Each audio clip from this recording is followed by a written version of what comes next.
Okay, hello everybody and welcome to the second day of MIDL 2020 and to this session, Network for Histology. I'm Clarissa Sanchez and I will be chairing this session with Professor Kevin Shaw.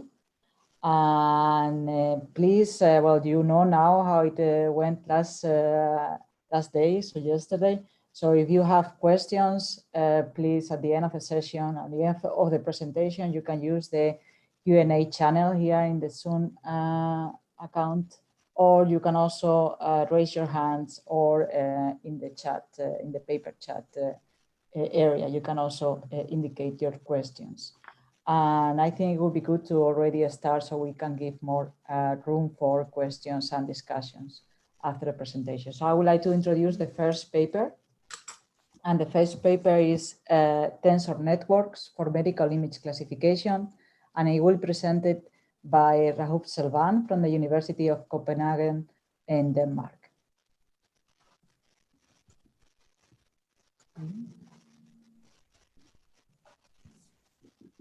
Welcome to this presentation of our work, Tensor Networks for Medical Image Classification.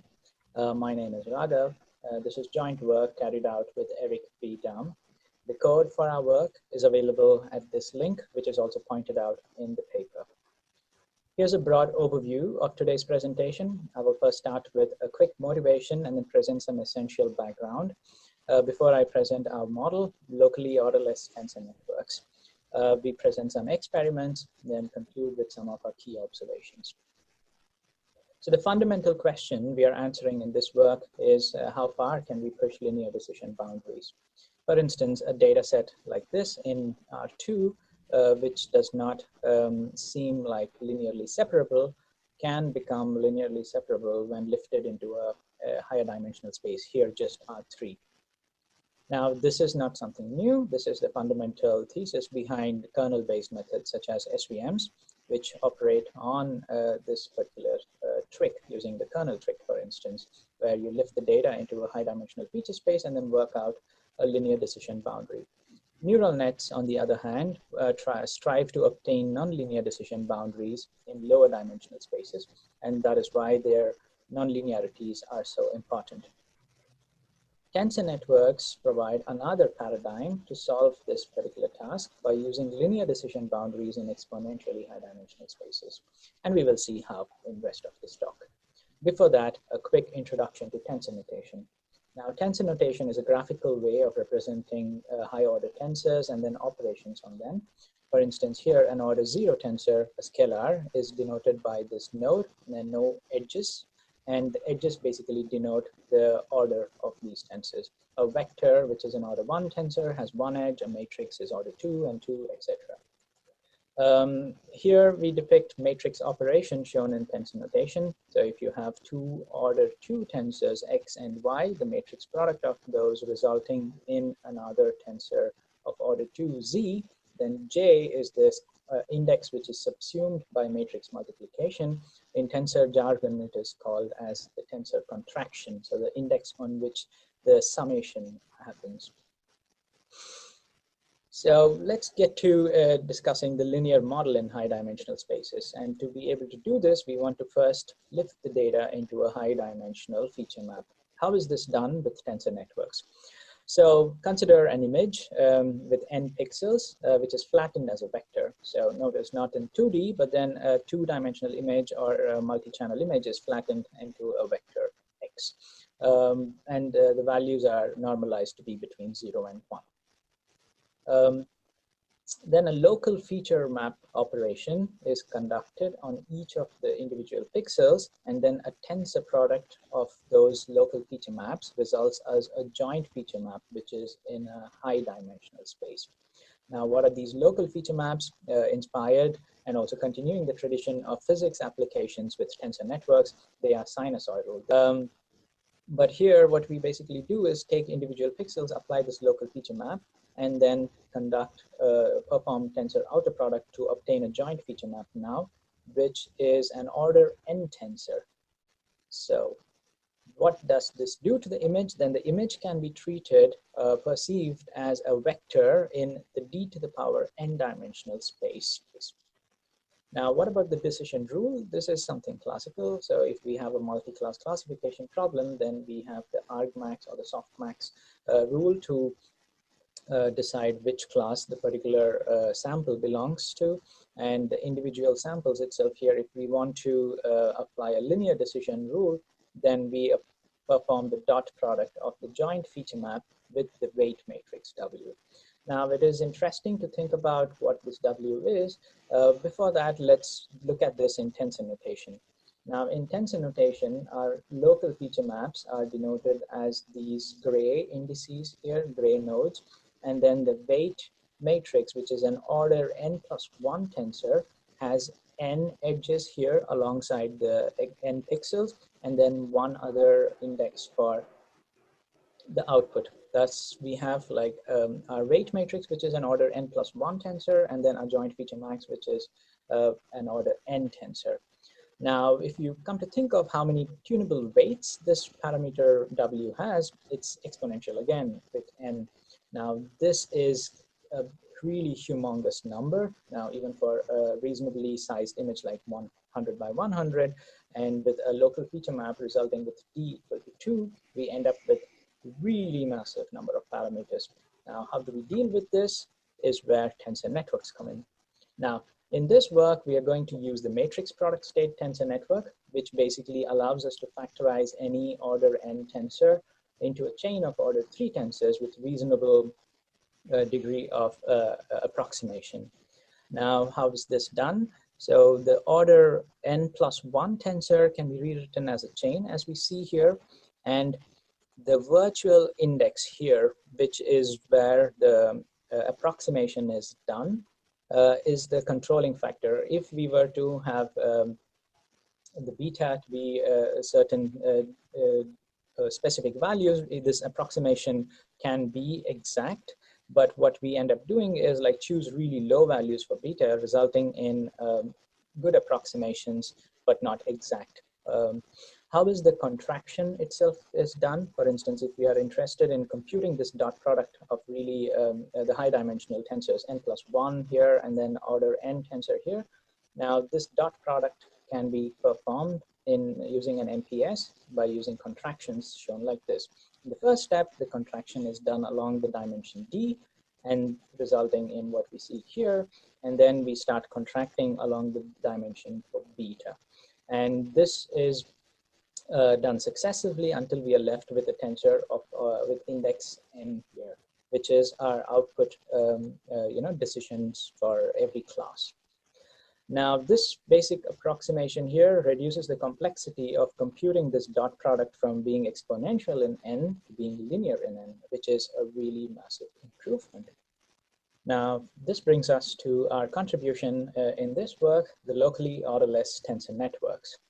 Now, what is the primary motivation for this particular work? So existing MPS-based applications are possible only on one-dimensional input. And to be able to do this, even when applied to two-dimensional images, the images are flattened to be one-dimensional. And this can be detrimental because of the loss of spatial structure, and this is more so when using medical imaging, medical images. Now, keeping this in mind, we propose to, instead of flattening the entire image into one long vector, to perform local operations, because we treat locally small regions to be locally orderless, and we aggregate these small local operations at different scales to resulting in our model. Now, this is also inspired from classical image analysis techniques such as locally orderlessness and then hierarchical treatment of images. So consider an image which is 4 by 4 as shown here, and then we want to perform MPS contractions on this. But before we do that, we don't want to flatten all of this image into a single 1D vector. So we perform what we call the squeeze operation. So the squeeze operation basically takes the spatial information and stacks it along the feature dimension. That's all it does. And once we have this, so each of these small patches have their feature information along the spatial information along the feature dimension, and this entire patch is now reduced to a vector of dimension 4, but with feature dimension also 4. Now, this is then input to an MPS block, resulting in an output vector of dimension nu, which we will see what happens next. So this is our final model where each of the patches are squeezed and pushed through an MPS block, resulting in a vector of dimension nu. These are again rearranged, and then we can treat this as an image at a higher resolution because we lose the resolution going through these hierarchical operations. So meaning we are looking at the image at different resolutions. Now, this operation of squeezing and contracting is continued until we have the final MPS operation, which outputs our M class labels. Now, this model is the locally orderless tensor network, which is hierarchical and has only linear components, except until the final layer where we use a softmax. And this model is end-to-end trainable using backpropagation and is available in PyTorch. Now, what about the experiments? How do we fare? Now, we evaluate this model on 2 classification tasks, one on the PCAM or the patch cam chameleon dataset, which is a binary classification task for the detection of presence of tumor in images. The image patches are 96 by 96, and then there are 220,000 patches for training and validation, and then independent test set of 57.5 thousand. And the second data set we choose is the LIDC data set, which is actually a segmentation data set, which we convert into a binary classification task. Here, the images are 128 by 128, and then there are 15,000 patches, which we split into training, test, and validation. We compare our model, low-10net, with relevant baselines, one of which is the state-of-the-art for the patch chameleon dataset, which is the rotation equivariant convolutional neural net. And then we also take up the classical DenseNet, which is also a CNN-based network. And we also use a TensorNet, which does not perform the locally orderless contractions. Instead, it takes the entire image and then flattens it. So what happens to the decision, the accuracy here? So we report the area under the ROC curve here, and the state-of-the-art method is 0.96, and our model is comparable. Now, the most interesting thing is that we see that by going from this flattening the entire image into 1D vector to doing our hierarchical operations, we gain quite a bit. But the most interesting observation is that we are able to achieve this accuracy with less than 10% of the GPU memory utilized for the CNN-based methods. Now, this is simply because the low-10net is a model which uses only contractions, successive contractions between operations. There are no intermediate feature maps. So this gives a big upper hand for the model in terms of how much resources used. What about the LIDC dataset? Here again, we observe similar results. We compared with DenseNet and then 2 other variants of TensorNet X, which we call. And we perform not only better in AUC, but again, the GPU utilization, the memory used, is marginal when compared to the other models. So in conclusion, we presented a fully linear decision boundary of data that was lifted into exponentially high dimensional space. And the model has a single hyperparameter beta, which controls the quality of MPS approximations. The squeeze operations, which we used, and then the hierarchical aggregation helps retain structure instead of flattening all of it in one go. We've shown that low-10net performs competitively when compared to state-of-the-art methods, but the big advantage is with a massive reduction in GPU utilization. Now, the model, we've seen that it has a tendency to overfit. It's because each patch gets its own MPS block, meaning dedicated weights, and they're not weight shared as you would do in a CNN. But we've seen that with a bit of data augmentation, this can be alleviated. The model itself implementation is not optimized for efficiency, as it's implemented in PyTorch, which is specifically designed for deep neural networks or such models. So there's more to gain in having faster implementations of MPS contractions, for instance. So in summary, a model such as this is like the LoTeNet is a novel contribution for the task of medical image classification. It's a different paradigm when compared to existing state-of-the-art models, which either use CNNs or feed-forward neural networks. We've shown that we can achieve comparable performances with very limited resource, and this can be a big advantage for medical image analysis because we are usually trying to fit larger images to have larger batch sizes, and then sometimes it's the GPU memory that is a big hurdle. So big thanks and a shout out to Jacob Miller for his Torch MPS, which is a PyTorch implementation of the MPS contractions. The model and the data reported in this work are available on this link. If you have any questions, feel free to stop by in the virtual poster session or shoot a mail to me at this particular address. Thank you. A very nice presentation, and I think it's a very interesting topic. The author is around for questions, and we have already some questions, but if you have, please just use a Q&A channel, as I said, or the raise your hand. And the first question is from Wei-Xin Li, and the question is, can the LoTeNet be trained on CPU only? Yes, so LoTeNet can also be trained on just CPU, but the advantage, as with moving to a GPU, is that you can still exploit the batching and then use something like multiple GPUs, etc. So we found enormous acceleration moving to GPUs, but of course it can also be trained on CPU. There's a second question. Are there any comparisons for computation time, training time, and inference time between LoTeNet versus DenseNet? Yes, I think this one we did not report in the paper, but if you were to look at the open review page, in response to one of the reviewers, we do report.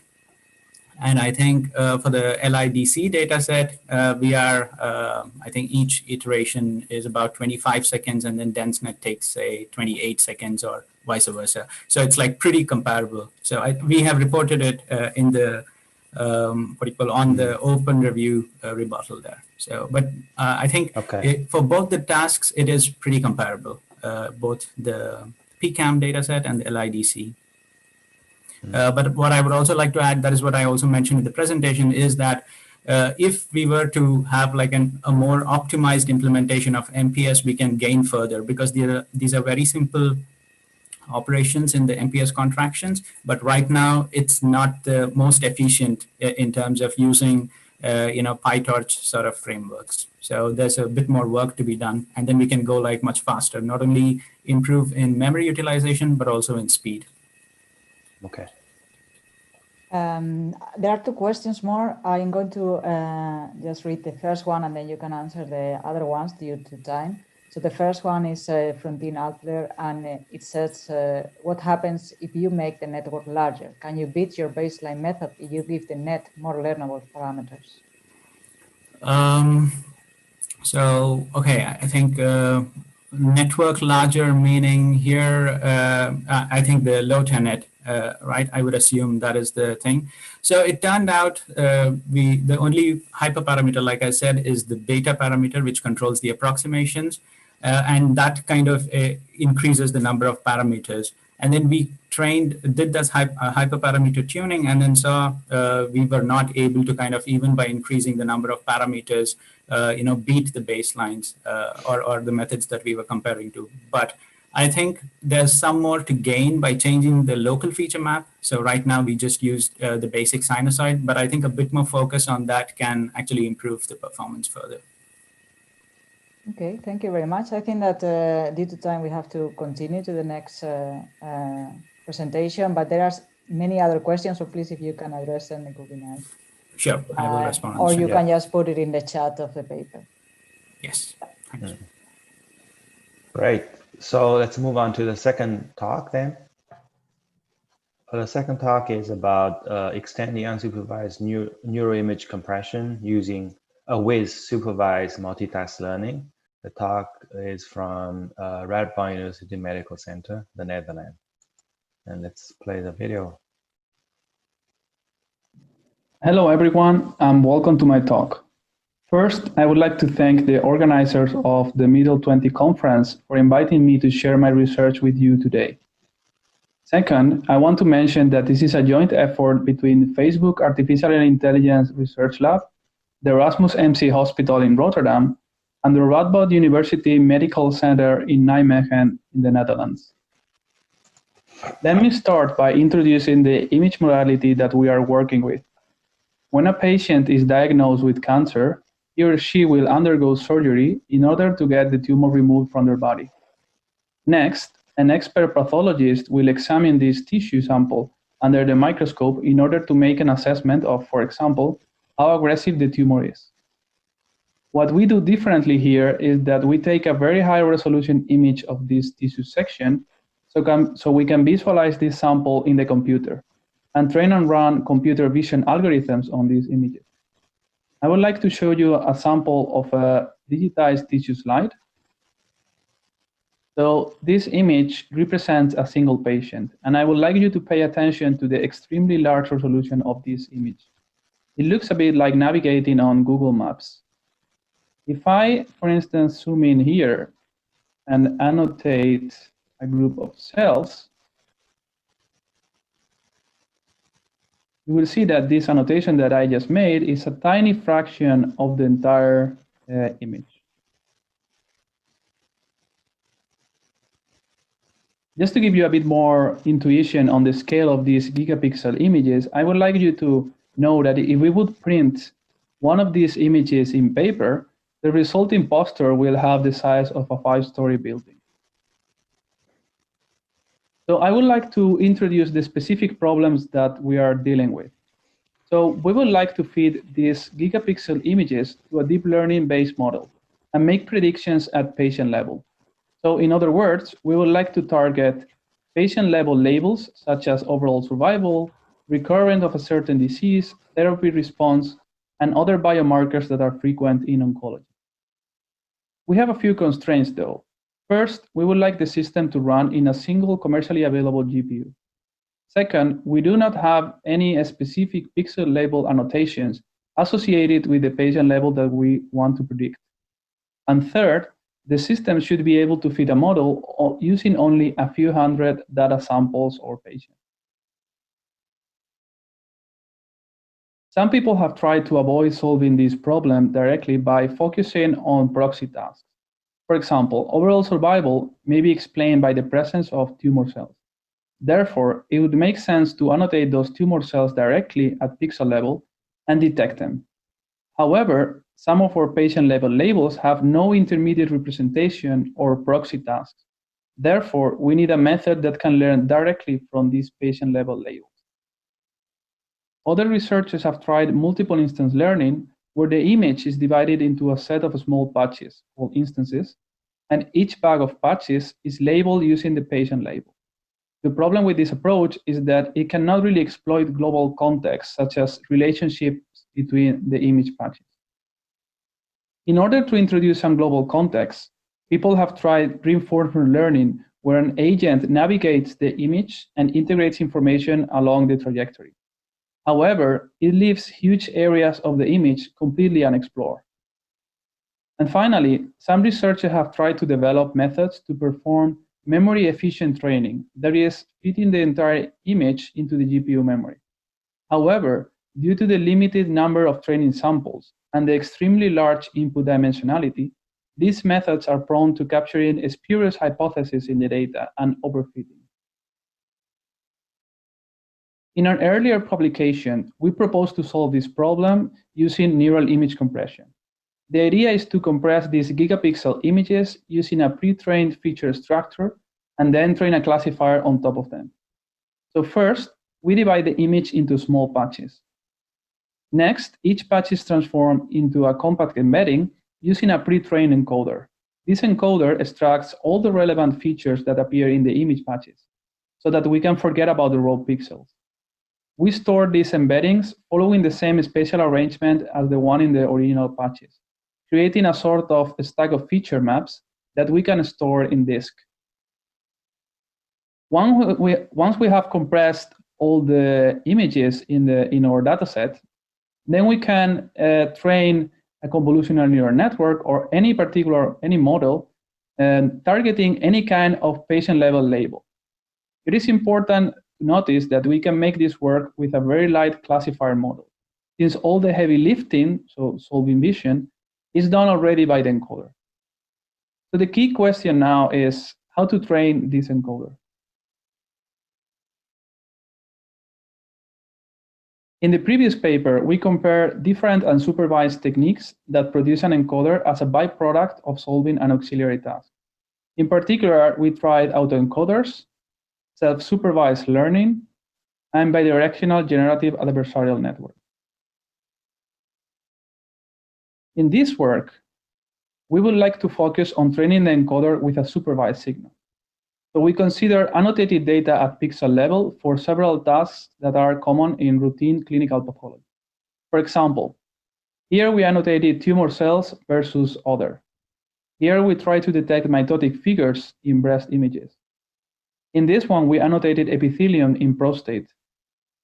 And here we perform multi-class tissue classification with classes like healthy tissue, blood cells, muscle, stroma, etc. Having annotations for these 4 tasks, we use multitask learning to train the encoder. So patches from all tasks are fed to the encoder, producing a common shared representation, which is the embedding. Then these embeddings are fed to 4 independent classification heads that produces 4 different losses. The entire system is trained jointly so that this embedding have very discriminative features which are useful for classification, but they are also highly transferable across tasks. To recap what we did so far in the paper. First, we trained the supervised encoder using multitask learning. Second, we compress all the gigapixel images in the dataset using the encoder and store these compressed images into disk. Third, we train a CNN classifier on top of these compressed representations to target patient labels. So in the following slides, I would like to show you more about the third step. So first, we train a model on publicly available images from the Tumor Proliferation Assessment Challenge.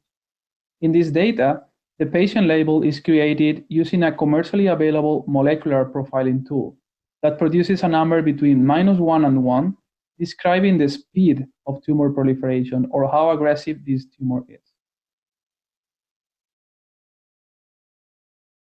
We train a CNN on top of these compressed 2-pack images and obtain state-of-the-art results.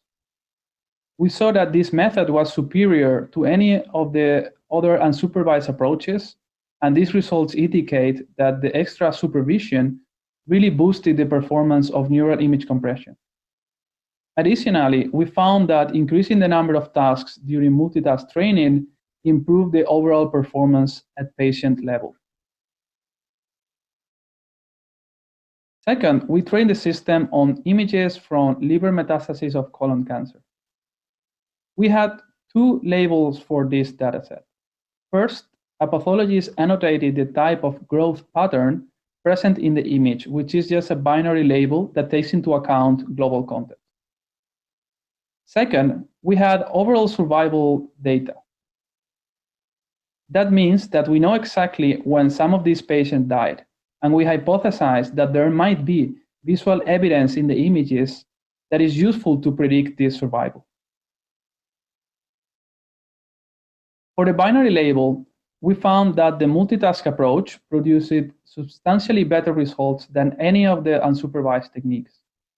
The multitask encoder, it was superior to even those unsupervised methods that we trained using liver data, even though that this encoder has never seen liver images. Regarding overall survival, I would like to give a few more details about this label. So after a patient is diagnosed with cancer, the hospital will follow this patient for his or her entire life. For example, they will monitor national registries to check whether this person died, and will call the family for follow-up questions. The problem is that sometimes patients will drop out of the study or will simply change the phone number without notifying the hospital. Therefore, we can only say that this patient was alive until a certain point in time, and we cannot know what happened later on. We would like our network to predict a risk score describing how likely is that a patient will die. So in order to train the CNN using this data, we maximize the following loss function, which is just a modified softmax. So for every patient that actually died, so for instance, patient D here, the only thing that we can say is that this patient deserves a higher risk score than any of the patients that survived longer than him. So if patient D will be here, then the risk set of D, which is everyone who survived longer, the sum of the scores for those patients should be smaller than the risks for that patient.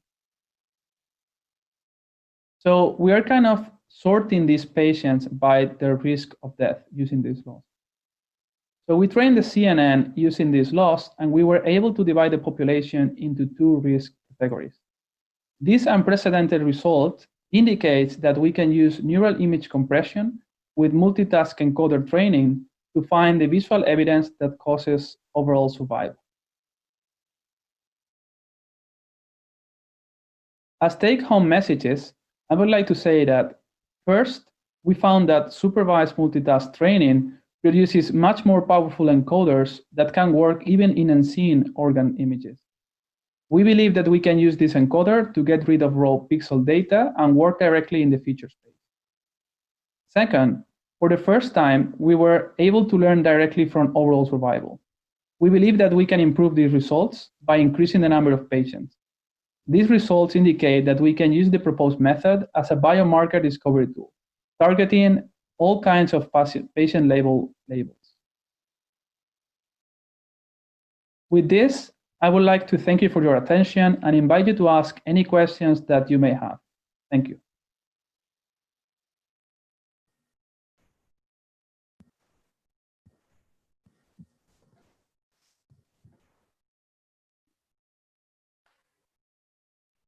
Yeah, thank you very much. I think that it was also a very nice presentation. And I think David is around for questioning. Yes, can you hear me? Ah, yes. Hi, David. Yes, if you have any questions, please feel free to ask. Yeah, I can't see any question now, so please just post it in the Q&A channel. I have a question myself. I would like to ask you about the task that you choose to train the encoder, and if which task, if the number of tasks, the type of tasks have an influence also in the final performance, and also if the order how you train those ones have has an influence in the performance. Yeah, so this is a very good question, actually. This is one of the things we kind of reflected at the end of the paper.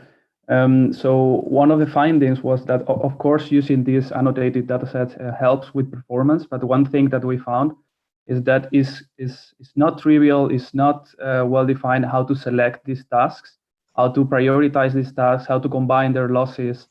We don't really know what happens when you add one task in particular. It's not trivial how to measure if the method at patient level improves or not when you add a task other than just trying. So a priori, it's not, we don't have any method to actually measure how likely is that the method will improve because of one of these tasks. So a bit of what we did here was just to use kind of heuristics. So we just looked at the task that pathologists perform on a clinical, on a daily basis. So basically that we know that they are important, and we chose those 4 that we had because also we had data for them. And one interesting thing that we found is that we measure we repeat the experiment using different tasks, right? So training just with 1 of them, training with 2 of them, with 3 of them, with 4 of them, and we did all kind of permutations. So we studied the correlation between using one of these tasks and the performance of the systems, and we found that some of the tasks are way more important than others. So this gives you a clue that there is plenty of work, I think, to be done in this line of research. So there's a question from the chat board from Anne Mateo. She asked, how do you select the tiles from the WSIs used for training? The tiles? Yeah. So basically here, so we have like different data sets. So we have the data sets that we use to train the encoder, which are annotated at pixel level. So we do have the patches, the exact patches saying whether there is tumor in the patch or not. So that's one data set that we use to train the encoder. So it's the same, the patch are of the same size, essentially. Yes. Okay, I see. Probably that's sort of the gist of the problem, yeah. So you don't actually pre-select the tiles, you just like crop out to the same size. Yes. Okay, what's the size? So for the patches, I think it's 64 by 64 to train the patches. But this is, of course, I mean, we haven't studied what is the impact of the patch size in the final performance. So this is just one example. But you could argue that there might be other more optimal patch sizes. I see. Now, so there's a follow-up. He said, for the TU-PAC, you don't have the pixel labels, though. So the thing is, once we train the encoder, we no longer need pixel labels. So we only need pixel labels to train the encoder. Then we just take the encoder, and now we compress the images. And then for those images, we have the patient labels. So TU-PAC is not one of your supervised tasks, essentially. Yes, that's correct. Okay. There are other questions in the chat, and I hope I have the order correctly. So I think that the first one, if not, I'm sorry about it, is from Tassilo Wald. And he said, when training the multitask encoder, how did you combine the single losses? Mm-hmm. And did you weight them equally, or did you have to do a lot of tuning to reach the best result? Yeah, good question. So initially, because we wanted to simplify things and avoid this kind of fine tuning, we weight them equally. And the way we train them is that we have basically 4 different MIDI batches, and we train them simultaneously sharing the network. So it's like the easiest the easiest setup that you can imagine with if you use, for example, TensorFlow. So we just load patches for 4 tasks. We do the forward pass, and we train with them, just summing the 4 losses at the end. And we don't weight them because we just don't have evidence to actually tune these weights, right? So this would be like a different research that we're actually now looking into, that how to optimize, how to really benefit from this multitask training, how to make sure that we are using the best data sets that we can for this purpose. Okay, so due to interest of time, I think I suggest we move the other questions offline. So let's move on to the next talk. Yeah, and our next presentation is Beyond Classification, Whole Slide Tissue Histopathology Analysis by End-to-End Part Learning. And this will be presented by Chen Sushi from the Cornell University in New York and the Memorial Sloan Kettering Cancer Center, New York also. Hello, everyone. Thanks for watching my presentation of our work at this year's MIDL conference. In our paper, we proposed a new method called end-to-end part learning, which we aim to solve complicated whole slide tissue image analysis problems. I want to first briefly introduce computational pathology.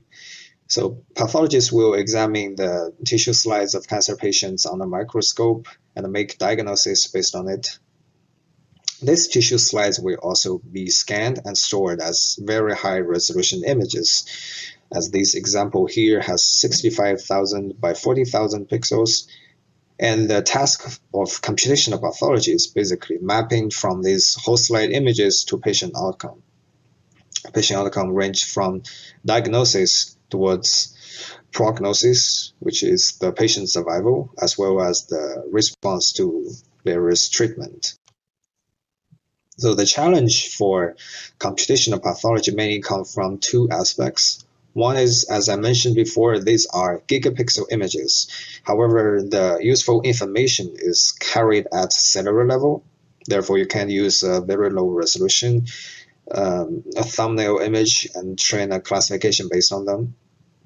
On the other hand, these whole slide images are usually only associated with slide level information rather than local annotations.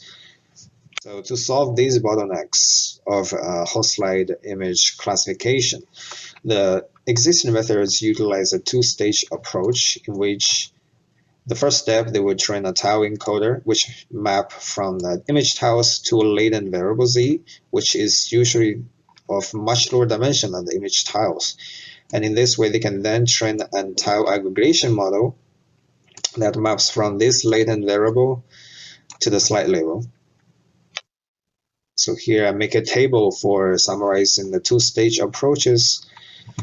One of the common tasks in computational pathology is cancer classification. And if we do have local annotation of the tumor regions, we can basically train the tile encoder using these tile labels. And then we can do aggregation of these tile scores to output a slide label. This aggregation can be as simple as voting. But if we don't have local annotation for cancer classification, then people propose to use multiple instance learning, basically in an EM algorithm. The model itself will select which tiles to train and label with the pseudo labels, which basically equals to the slide label. But with this assumption, this approach is only applicable to cancer classification. For more complicated tasks like survival analysis, people propose to use unsupervised theta E training so that they can get information of all tiles and they can somehow aggregate more diverse information over the whole slide for these tasks.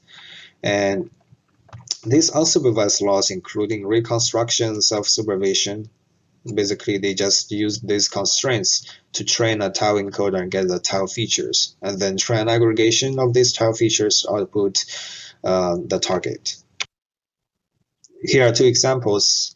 One is the published by Campanella at 2019. They use a Mayo approach with max voting to solve cancer classification problem. And the other is published by Drew in 2017. They use unsupervised training to get tile encoder, and then they cluster the tile features and select the important features for aggregation. So as you can see, the unsupervised theta E training basically want to combine diverse information over whole slides for complicated tasks. However, in this way, they also decouple the training of theta E and theta A. Therefore, their tile encoder theta E was never optimized against the slide label. But for multiple instance learning approaches, they are selecting most predictive tiles and learning discriminative features against the slide label. However, they have a very strong assumption that the tile score and the slide label has a very simple relation. So they are only applicable to cancer classification problems. So how do we combine diverse information of all tiles, just like the unsupervised approaches, as well as learn slide label from end to end so that the learned features can be discriminative? The ideal end-to-end learning, we want to map from all of the tiles to the slide label, but this model is large. So we propose to represent the whole slide as k-tile clusters in feature space, so that the aggregation module theta A only needs to learn aggregation over k centroids rather than all tiles. And this k is much smaller than the number of tiles.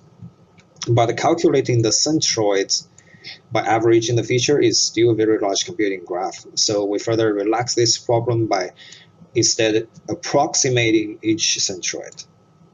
by the nearest tile in feature space, so that we have k approximation tiles, and we feed through these k tiles to the integrated model and output the slide label. This in the end is a very small model. On the other hand, we also want to push the tiles in feature space towards their corresponding centroids to ensure that our approximation is good. So as you can see, this is the illustration of our proposed method. We tile the slides, get image tiles, and embed the image tiles to the feature space, concatenate the centroid approximation tile features, feed through the aggregation layer, output the slide label. So this is an end-to-end training from the slide label back to the image tiles. And on the other hand, we want to make sure the centroid approximation is good, so we want to push tiles to centroids in feature space. So the first step of our proposed method is manifold initialization. We want to first randomly assign all of the tiles from the whole training set to k groups, and we initialize the tile encoder theta e, and then calculate the global centroids by averaging the feature of the tiles assigned to the same group, as I represent a red dot here. Each training slide is then a subset of the manifolds, represented by these dashed regions, and they also have their slide-specific centroids, as I'm doing the red dots here. Then we select the nearest tile to represent these slide-specific centroids, and feed these representative tiles towards the integrated model, and also push these tiles towards their centroid by MSE loss. Then these two losses were trained concurrently. After the tile encoder theta e being optimized during training, the feature space will also change. Therefore, the tiles we selected in previous epoch for training might no longer be good approximation for centroids. Therefore, we have to calculate the new global centroids by averaging the new feature of each part of the tiles assigned in previous epoch. To get the new global centroids, now we can then reassign tiles to new centroids. And then we can select the new approximation tiles based on this new assignment. This iteration goes on and on during the training. Usually this t-1 and the t is one epoch. Although our proposed end-to-end part learning method is aimed at solving more complicated whole slide image prediction tasks, we also want to benchmark against the traditional task of cancer classification, in which setup we want to map the slide to a binary output between 0 and 1, which represent whether the slide has cancer or not. And we chose the baseline of the work presented by Campanella in 2019, in which they use multiple instance learning and max voting to solve the prostate and the BCC cancer classification. As they claim that they reached clinical grade performance on these two very big data sets, it is important to note that in their paper, they are actually using super strong tile level labels, because they label every tile of the negative slides as negative. For our proposed end-to-end part learning method, we can also combine these concurrently trained loss, but it's violating the nature of end-to-end for our proposed methods. So we didn't use it, but nevertheless, our proposed EPO also reached the comparable results, which is clinical grade on these two very big data sets. We had only 4 and 6 false negative slides, i.e. the undetected cancer cases out of more than 1,500 test slides. This result is fantastic. Another task in the scope of our paper is we also applied end-to-end part learning EPL on lung cancer architectural subtyping, in which setup we actually want to map a slide to a vector where each entry represents the existence of a certain subtype. And these subtypes include lipidic, papillary, solid, and micropapillary. For this task, multiple instance learning is not applicable unless we have a substantial adaptation. And EPO also reached quite promising results on this task. Beyond classification, the proposed EPO method can also provide rich information for the whole slides, which is very crucial for high-quality clinical decision support. Basically, for any task learned by EPO, the importance of various tile groups or various parts can be estimated by averaging the feature attribution of that part. And as I'm showing here, is what the EPO model is looking at for prostate and the BCC classification. Basically, every row here represent one part, basically one cluster of tiles, and every column represent one slide. And these 8 tiles are the centroid approximation tiles the EPO has been using or learned for the whole slide classification. And 1 and 0 basically means the slide label. So as you can see, for prostate classification, it seems that the row 7 here is the most important part. For positive slides, they always have one tile that is cancer belonging to this cluster. And for negative slides, it's either just missing this part or they have a tile that looks similar to cancer, but it's actually not cancer. And the EPO is correctly classifying this. For BCC, there seems to be 2 rows that are important for the cancer classification. We surmise that this might be various morphological subtype of the BCC cancer. For multilabel lung cancer subtype prediction, we are working with a relatively small data set, which has about only 600 slides. But during the early stage of training, we also saw enrichment of the labeled subtypes in the learned clusters. For example, the row 5, 6, and 8. And if we map the learned clusters back onto the whole slide, we can basically do tissue type localization. Basically, different color represent different type of tissues. And because every learned cluster has its importance regarding the prediction task, we can give different regions importance scores of the whole slide. In the end, I want to mention that EPO can be a general framework for the future of end-to-end whole slide image assessment. Because first of all, it's a general weakly supervised whole slide image prediction algorithm. It has the least assumptions and theoretically applicable to any learnable slide level target. Just to give some examples, in our lab has already applied EPO for survival regression and saw some promising results.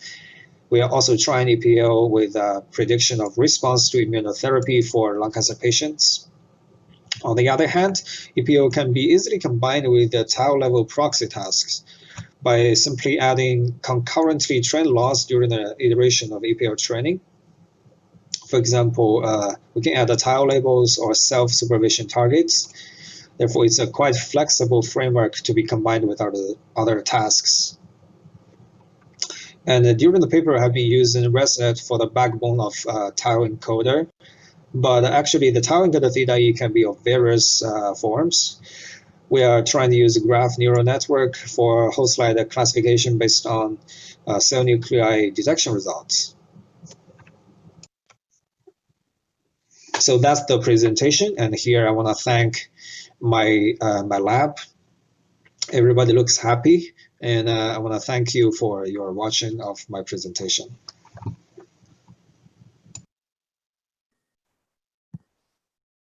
Nice presentation, indeed. Everybody looks happy.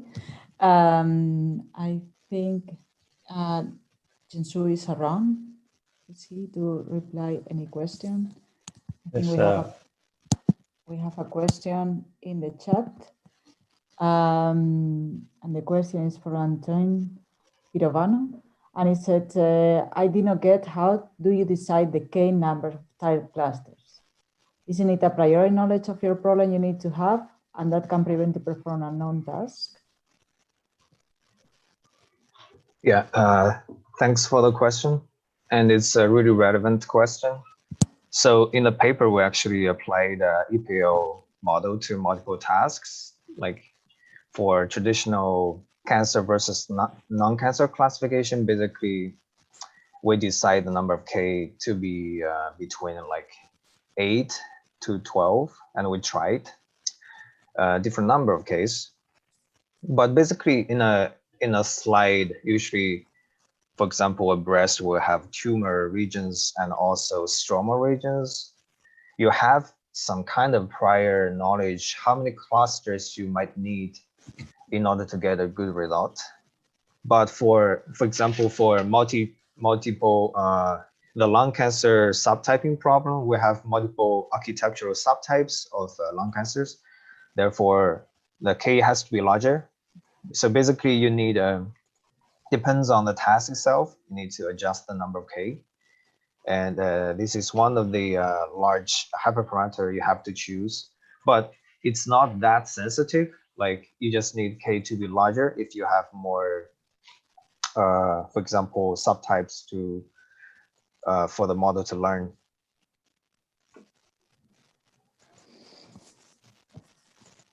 I don't see any other questions. Yeah. No. I have one question. I think that in your results you show that there was not so much different the first set that you have with the MIDL approach. It could be computational benefits, of course, but what is other values you can have with this method? So one thing is that the model itself will also learn the attribution or importance of different tile groups. For male multiple instance learning, you will learn to localize for example, the cancer tile on the whole slide, you know, where they are, and you can kind of classify the whole slide based on the existence of cancer tiles. But EPL can also give you importance of various tile groups, and it has crosstalks between different tile groups actually on the feature level. So in the end, because we concatenate the feature vectors of all tile groups in the aggregation layer. So basically, there might be some crosstalks between different tile groups.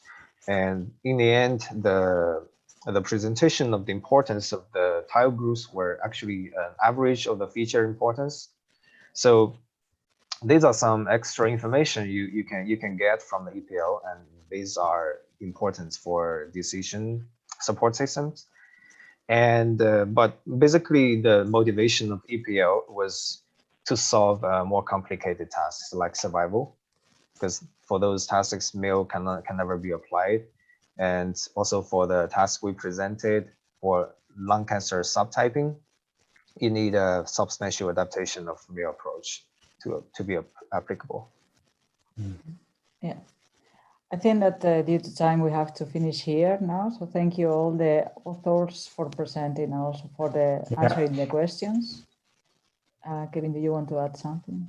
Well, no, I don't have nothing to add. Please stay hand-on and check out the posters. Thank you so much. Yeah, exactly. There are many questions that are remain, they couldn't be answered. So please check the poster session now. You can address it to the authors, and it will be announced or is already announced in the announcement channel of the chat. And then see you around. So thank you very much. Thank you.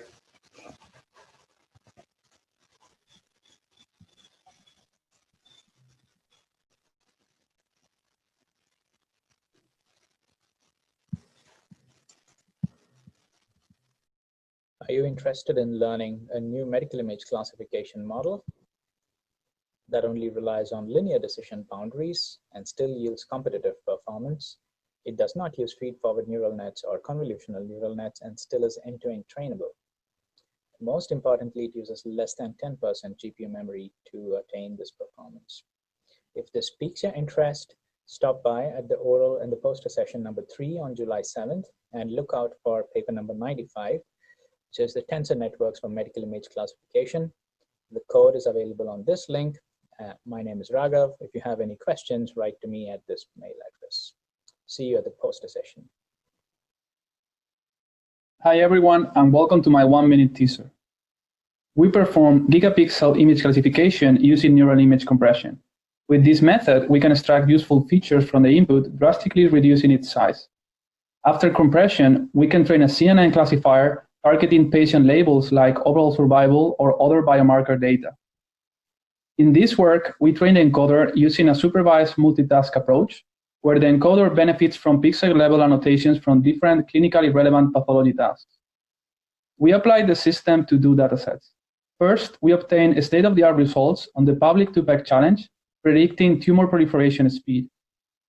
Second, we trained the system on liver images, learning directly from overall survival, and we were able to divide the patient population into two risk categories. We think that there is potential to use this technique with other patient-level labels as a biomarker discovery tool. Thank you for your attention. Hello, everyone. My name is Juma, and I'm from Nanjing University of Science and Technology. It's my great honor to present our work in MIDL. Recently, incorporating distance transform maps into segmentation convolutional neural networks has been an interesting new trend. This work has two main contributions. First, we summarize the latest developments of the combination between CNN and distance transform maps and classify them into two categories. Second, we benchmark 5 typical distance transform-related measures on 2 datasets.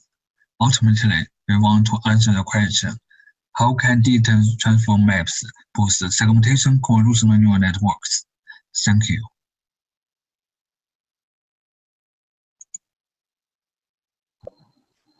Welcome to our presentation. Integration of deep learning models require larger storage and compute power. Knowledge distillation, a type of model compression wherein student learns from teacher model to improve student's performance. We propose the following for MRI reconstruction. Attention-based feature distillation. Intermediate feature maps of teacher are learned by student. Imitation loss. Loss between teacher and student acts as regularizer for student reconstruction loss. We demonstrate our framework using DCCNN. 5 cascades of 5 convolution layer is teacher. 5 cascades of 3 convolution layer is student. Attention transfer is done between middle layers of each cascade. Imitation loss is obtained between teacher and student predictions. Here are the results. Structures reconstructed using our method are closer to teacher compared to student. Code and paper are available online. Thank you. Hello, my name is Peter and I'm currently a PhD student at the MDC in Berlin.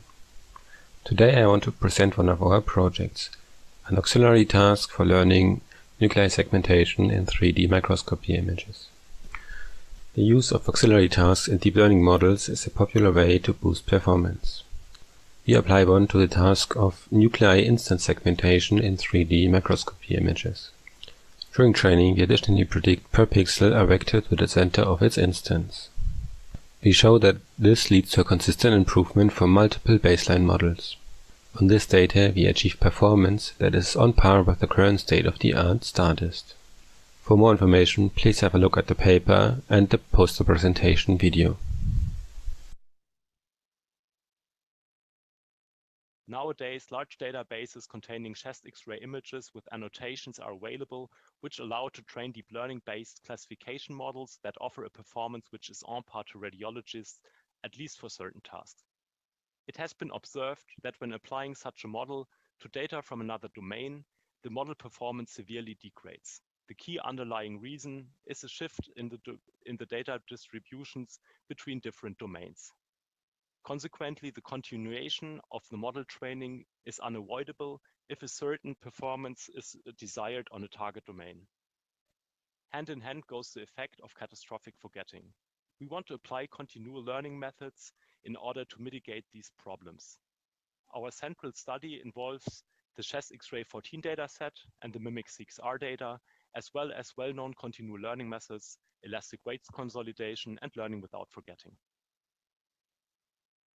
We present the domain adaptation approach for semantic segmentation that takes advantage of the fact that in medical imaging it's entirely possible to have source domain data and target domain data that correspond to exactly the same ground truth labels. For example, this can be achieved by imaging the same patient multiple times. We exploit this fact and train only one segmentation function that works on the source and target domain by using these aligned pairs to encourage our network output to be similar across domains. We use a two-part loss function, where the first part is a semantic segmentation loss applied to the source domain, and the second part is a semantic segmentation loss function applied to the network output for source and target domain. In principle, this strategy is applicable to any CNN architecture. Our main takeaway message is that additional structure in data should definitely be utilized if possible. If you're interested, then go ahead, watch the full presentation or read the paper. Spawning segmentation is still considered a difficult task owing to many challenges. We proposed a novel structure called S-UNet. Firstly, we redesigned the structure of the classic UNet by appending dense connections to its controlling layers. After the 2D networks, we used inter-slice attention model for the refinement of the segmentation results. For each slice, its adjacent slices are incorporated for the refinement, and the feature pipes are utilized using 1x1 convolution and sigmoid to generate the attention masks, and then the masks are fused with the feature maps of the slice at hand. From the results, we could see that our method could achieve better segmentation results on all matrices.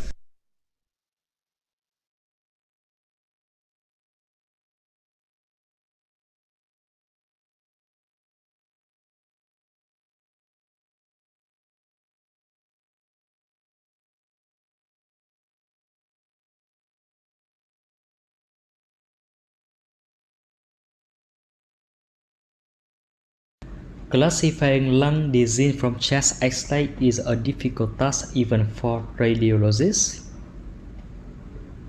We show in this study the important role of disease dependencies and uncertainty labels for training a deep learning system to classify chest X-ray images. The key to boosting model performance is explore the relation between disease labels and using label smoothing technique to handle with uncertainty examples. State-of-the-art results on both validation and test set of the checkpoint dataset confirm the effectiveness of the proposed methods.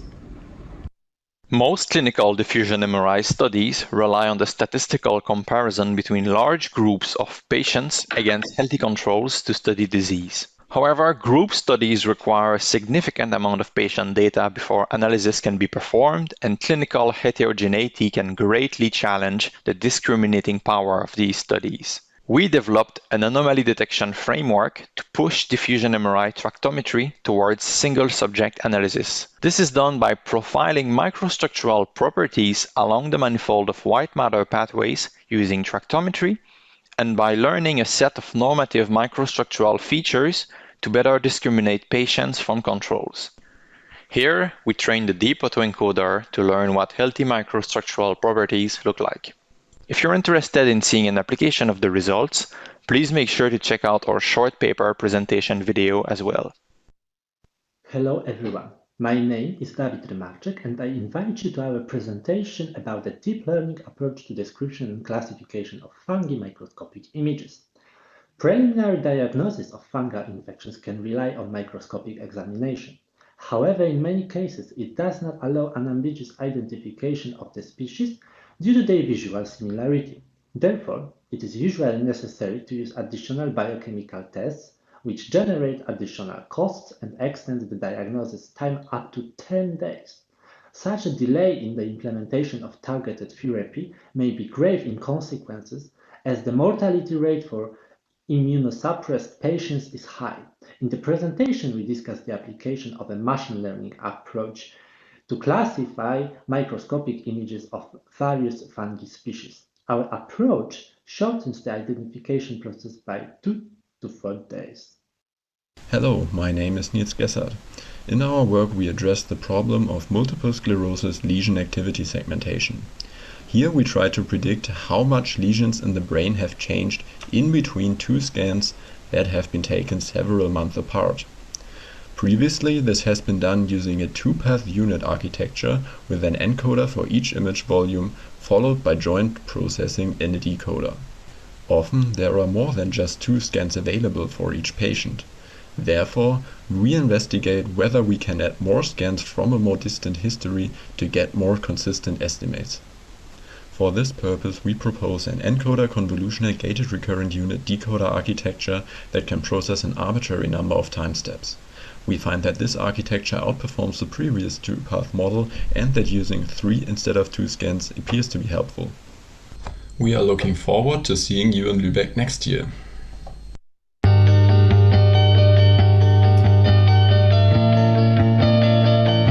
Sun distance maps have been used in many fields in computer graphics and computer vision.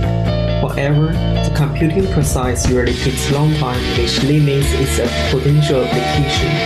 To solve this problem, I propose the sun distance map neural network can be 50 times faster than mesh-based generation and 150 times faster than pixel-wise neural network method. For cochlear shape fitting problem, a method can reduce the inference time almost 16 times. The convolutional neural network-based method can directly map from the shape parameters to the sun distance map image. The method shows an electrical error for the sun distance generation but reduces the computing time thousands of times. For more details, you are welcome to access our paper at MIDL 2020. It is widely known that deep neural networks demonstrate state-of-the-art performance when it comes to semantic segmentation of images. But such models require large labeled datasets to be trained on. Unfortunately, it is rather difficult to collect such a dataset of medical images. Our solution is based on the several crucial practical observations. The first one is that when we do have a large sample, we can notice that three-dimensional convolutional filters after training have a very clear structure. The second observation is that transfer learning, which is a common technique used in deep learning, works quite poorly. Thus, in our solution, we suggest transfer information about the structure of convolutional filters. Brain tumor segmentation dataset was used as a target.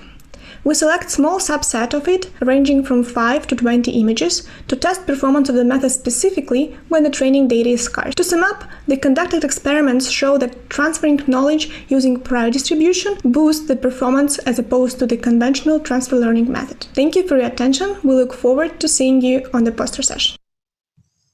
Data augmentation using GANs have been employed to mitigate class imbalance in classification and segmentation tasks. In case of segmentation, these studies do cater to semantic classes, such as different lesion areas, but not global classes, such as different acquisition environments. Our method is based upon a state-of-the-art method, SPADE. Our contribution in this paper is performing global conditioning as well as adding a third-layer segmented network to the architecture for better results in the downstream segmentation task. The augmented dataset results in an improvement in DICE score across the board for different global classes. We evaluate our method on Bratz and Isaac datasets. Our code is readily available on GitHub. Hello guys, if you are interested in cell tracking segmentation, then join our poster presentation called Siamese Tracking of Cell Behavior Patterns, where we will show our working results using a Siamese tracker to correctly model mitotic and collisional events, which are able to help the resegmentation process of incorrectly segmented cells, which allow us to acquire correctly segmented cells and well-defined cell boundaries. See you at the conference. In this work, knee injury detection using MRI with efficiently layered network, we introduce S-UNet, a CNN architecture capable of diagnosing knee injuries. By incorporating S-UNet into the workflow for which knee exams are carried out, common clinical procedures may be optimized by prioritizing cases with more severe injuries that S-UNet detects. In this work, we introduced the novel use of block modules, multi-slice normalization, and blur pull-down sampling. Altogether, these novelties allow S-UNet to be trained from scratch. In our experiments, we demonstrate equivalent or better performance in several knee diagnosis tasks, despite the fact that S-UNet models contain 800 times less parameters than their counterparts. Lastly, we were able to generate heat maps that are harder around regions more probable of containing a tear. We compare our model's performance to that of an MSK radiologist, and S-UNet's interpretation closely resembles that of the radiologist. If your work involves diagnosis with 3D images such as MRI or CT, Be sure to give S-UNet a try. Are you interested in deep reinforcement learning in medical imaging? Does your application require organ localization as per processing step? Or is annotated data a limitation for your localization task? Then come and check our paper, Deep Reinforcement Learning for Organ Localization in CT. There are only 2 RL papers in MIDL. Do not miss this one. Check also our MIDL papers on MR fingerprinting and attacking class imbalance with GANs, as well as the research in our group.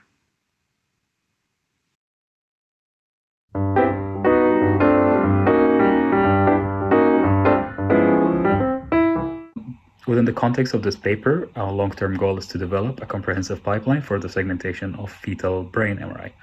This would take in a 3D scan as an input and ideally give back accurate segmentation maps of tissues of interest.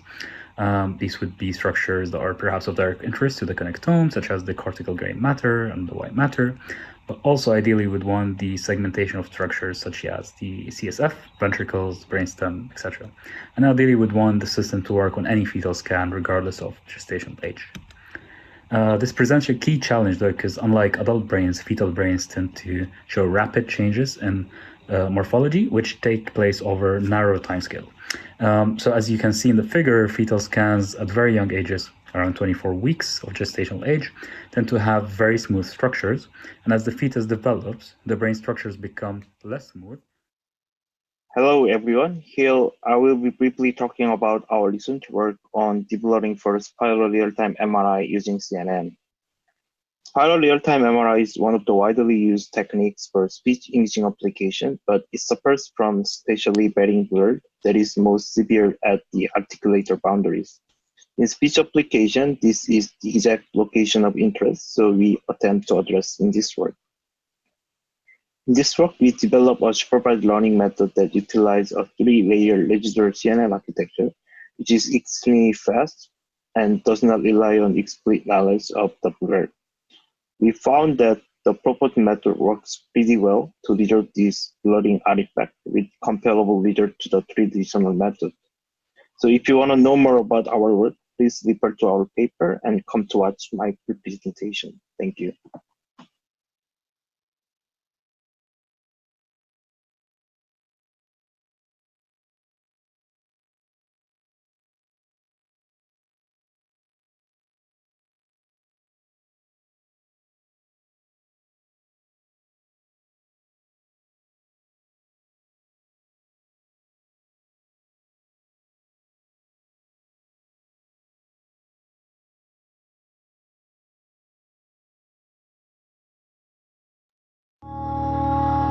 Making a difference to billions of lives is the aspiration of the healthcare intelligence team.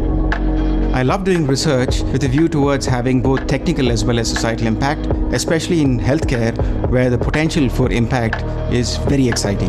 At Microsoft Research, I get to spend 100% of my time doing exactly that. Thanks to big healthcare data, there's a huge opportunity for AI to revolutionize healthcare.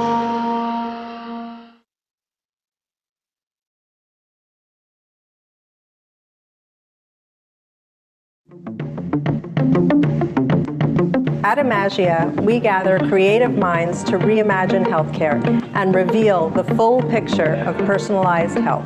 By creating a collaborative ecosystem of the best clinicians and AI scientists, we are able to tackle some of the biggest challenges in healthcare today. At CFAR, we see research differently. It's about more than proximity and disciplines. It's about asking the big questions and assembling the right teams to find answers, being bold and taking risks, supporting diverse researchers who achieve unprecedented advances in life and health, for individuals and society, for Earth and space, for information and matter, for the world. We support the risk takers. We enable big thinking.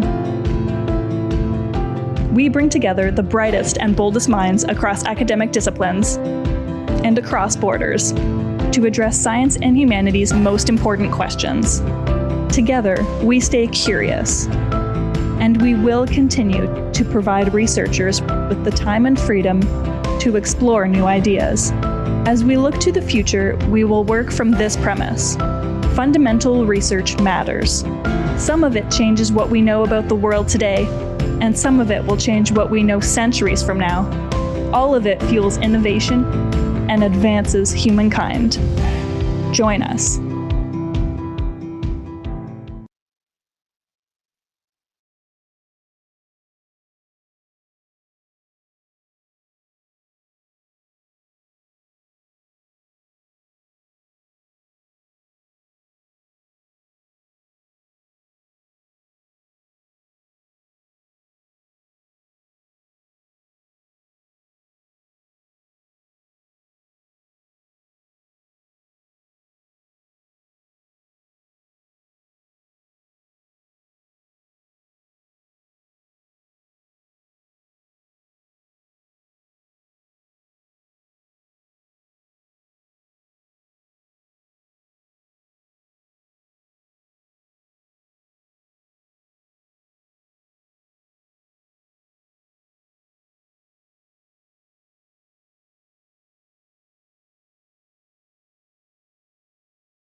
Good morning, everyone. We will be resuming in approximately a minute. We're just letting people in.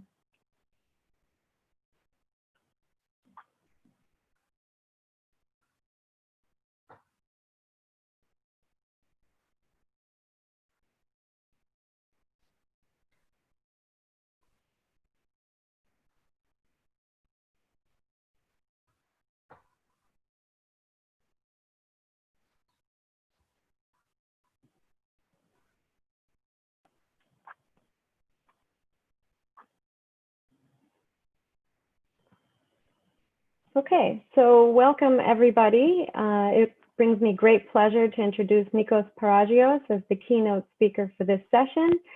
Nikos is a world-renowned researcher in the fields of computer vision and medical image analysis and has worked in a broad number of areas with particular expertise in probabilistic inference and machine learning in computer vision, discrete graphical models, and deformable image registration and level sets, among others.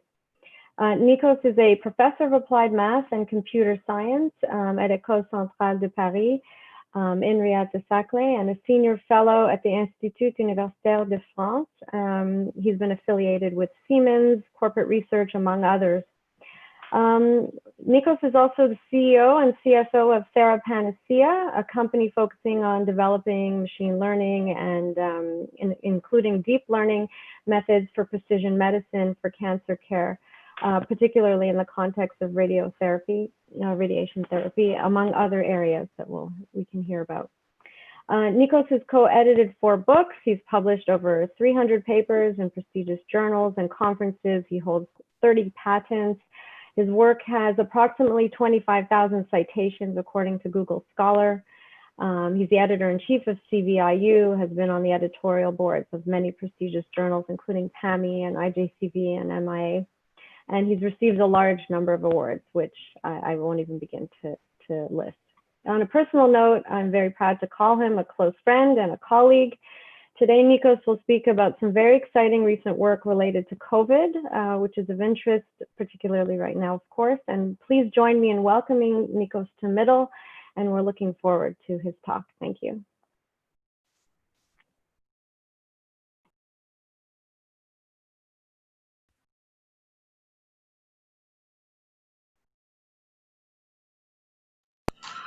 Thank you, Tal. It's a great pleasure and a great honor being here. I would like to thank the organizers for this kind invitation. And it's unfortunate that I cannot have this physical meeting, but I will do my best to deliver this online talk. Today, I'm going to talk about the use of artificial intelligence for quantification, staging, and outcome prediction of COVID-19 pneumonia based on multimodal data. This is joint work between the Universities Hospitals of Paris, APHP, Central Supélec, University of Paris-Saclay, Gustave Roussy Hospital, and Thera Panacea. I guess all of you are familiar with COVID-19 pneumonia. It was initially diagnosed in China on December 19th, and then as of March 2020, it was declared from the World Health Organization as a pandemic. The disease, for 90% of the cases, has symptoms that are very similar to regular flu, and for 10% of the cases, the symptoms can be severe, and in almost half of the cases, it can actually lead to death. The role of imaging has been studied quite a bit in the past, as it concerns other lung-related disease, and therefore, in the context of the pandemic, both X-ray and CT imaging were used, both for diagnosis as well as for staging and prognosis. As I mentioned before, the impact of this disease is very similar to other interstitial lung diseases, and therefore there is a significant amount of work actually on people who have tried to understand the impact of the pneumonias with respect to lung imaging, since in most of the cases what is happening is that we have an alteration of the tissue properties through the generation of what we call ground glass opacities. And these works, they used as basis for actually developing new tools, both for diagnosis as well as the quantification. It should be mentioned that actually there is a tremendous effort behind CT and X-ray imaging with respect to COVID-19 pneumonia. Just an indicator, there was a special issue that was a joint issue between transactions of medical imaging and medical image analysis, with a deadline that was early June 2020, and I think there were about 200 papers that were submitted to this issue. What are the objectives of our studies? Well, the first objective of our study is to be able to perform a precise quantification of the disease. So the idea is to, given a 3D dimensional CT scan, to be able actually to determine what is the lung proportion that has been affected by COVID-19 pneumonia, either in the form of a binary classification, which means disease versus non-disease, COVID-19 versus non-healthy tissues, or other disease tissues but not COVID-19, or actually even to a more fine-grained classification with respect to different tissue properties that actually COVID-19 can cause. The way we actually we develop that is by using a conventional deep learning approach, by using where both 2D and 3D architectures were considered, and I will detail subsequently how this was achieved. The second objective of our study is on the basis of the quantification, is to be able to actually address one of the most interesting clinical problems of nowadays, which is actually prognosis. So the idea is to be able to determine among the list of patients that have been admitted to the hospital, the patients that are likely to become severe cases and will need respiratory support, and within this subset of patients to be able to have a short outcome prediction. We know that almost 20% of these patients will not survive, especially if they have severe symptoms beyond a couple of days, and subsequently being able to determine the ones who are likely to recover after intubation with respect to the ones that are not likely to recover after intubation. That's the idea. What is the difference between what we are doing and what has been done? Well, most of the studies, they focus on imaging characteristics. Our vision, and especially after discussing with physicians that are top opinion leaders in this area, is that imaging plays a role, but it doesn't necessarily covers the entire spectrum of information that is necessary to make this prediction. So our approach will actually combine imaging with clinical data, as well as with biological data. This is the case of blood tests. And we target to have an approach that actually is associated with explicability, in the sense that we need to be able to demonstrate to physicians on what basis the prediction is based, because this is the only way that actually physicians can trust the recommendation of the algorithm. And this is the only way that the performance of the algorithm can generalize well on unseen data, given the variety of imaging tools, the variety of biological tests that we're going to have, as well as the variety of different patients that have been affected from the COVID-19. So this is the workflow of the paper, as I mentioned before: quantification, multi-omics signature discovery for COVID-19 pneumonia, subsequently severe versus non-severe cases, and the last step consists actually of being able to perform short and long-term prognosis. Okay. Well, if we look from imaging point of view, the first problem we have to address is what we call segmentation of the disease, or quantification. This is a fairly well-studied problem in the field of medical image analysis, where we try to separate one class from another. In this case, we address the problem through the concept of a binary classification, where we put all the characteristics of the COVID-19 pneumonia together into a single class. And what we like to do is we like to be able to actually separate within the lungs the healthy tissue from the diseased tissue, knowing that we should be able, if possible, to separate also the COVID-19 disease tissue with other pneumonia's impact, which is not that trivial. The second objective is of medical imaging is actually to go beyond simple characterization of the extent of the disease, and we need to have what we call quantifiable biomarkers. And what we know from our colleagues, physicians, is that image characteristics such as texture actually provide a very good description of the disease, as well as shape characteristics. It's not the same to have a disease that is affecting the whole lung and it's a highly elongated volume than having just a simple nice sphere in the center of the lung. So the geometry of the disease is also an impact, is something that we know that has a strong impact on the outcome. So the idea is we move from imaging to quantitative biomarkers as much as we can, and then what we like to do is we like to recover the subset of these biomarkers that are the most likely to express the impact or the outcome of the patient with respect to that. Let's try to look one step at a time. As I mentioned before, the first step is automatic quantification.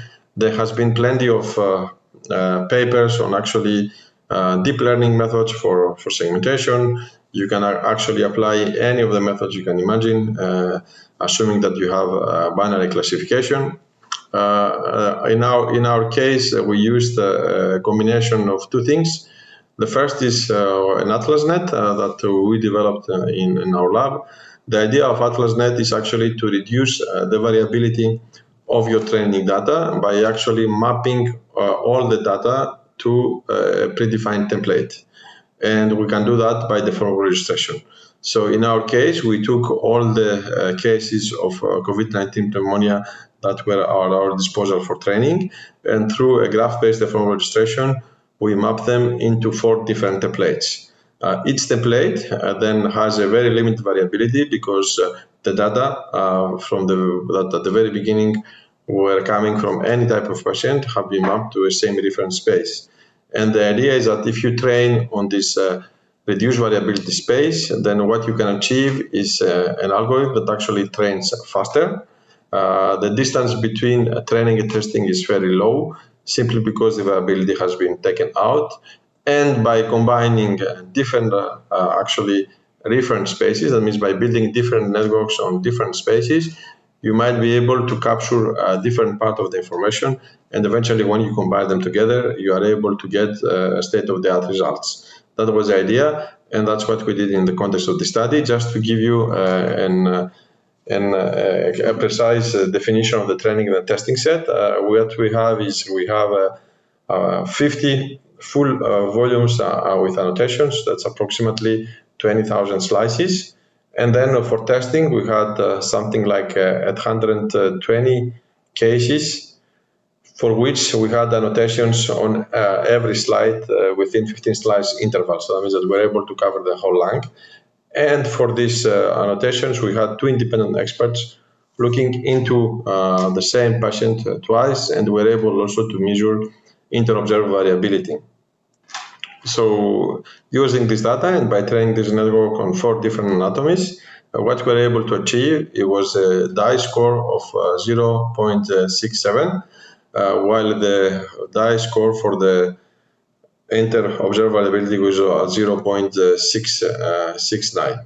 And of course, the Hausdorff distance was fairly similar. The second thing we did to improve segmentation was actually to look on a 3D-based architecture.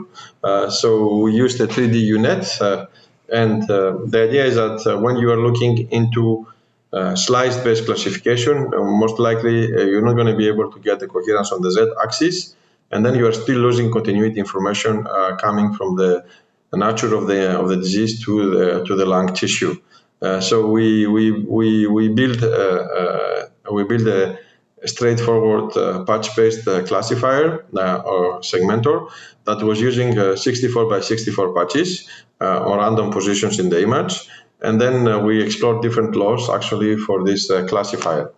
And when we look into the results of the 2D, 3D network, what we observe is that the precision, the mean dice, was a little bit lower than what we're getting for the 2D, which I think is kind of normal because the selection of the patches plays an important role, the position of the patches also. But when you combine them with actually the 2D approach, then we'd end up getting the distance between the solution of 2D and 3D networks that was about the same as between observer 1 and observer 2. And this is what is demonstrated here. So as it concerns the mean dice, both the inter-observer mean dice and the software versus observer dice was at 0.7. This was also the case for the median value.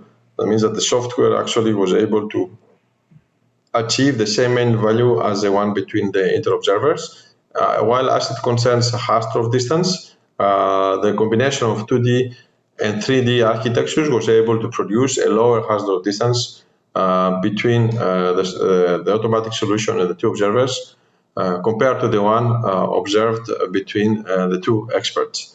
And this evaluation was done on a fully external cohort. That means that the 130 patients that were used for the evaluation, on which we have double annotations, they were not coming from the same hospital as the ones used for training.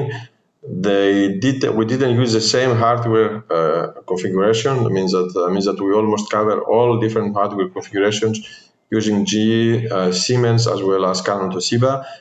The resolution was necessarily the same, and the reconstruction kernel could have it different. So the bottom line is that we're able to get on a massive evaluation with 2 independent experts almost equivalent performance between the software and inter-observer variability.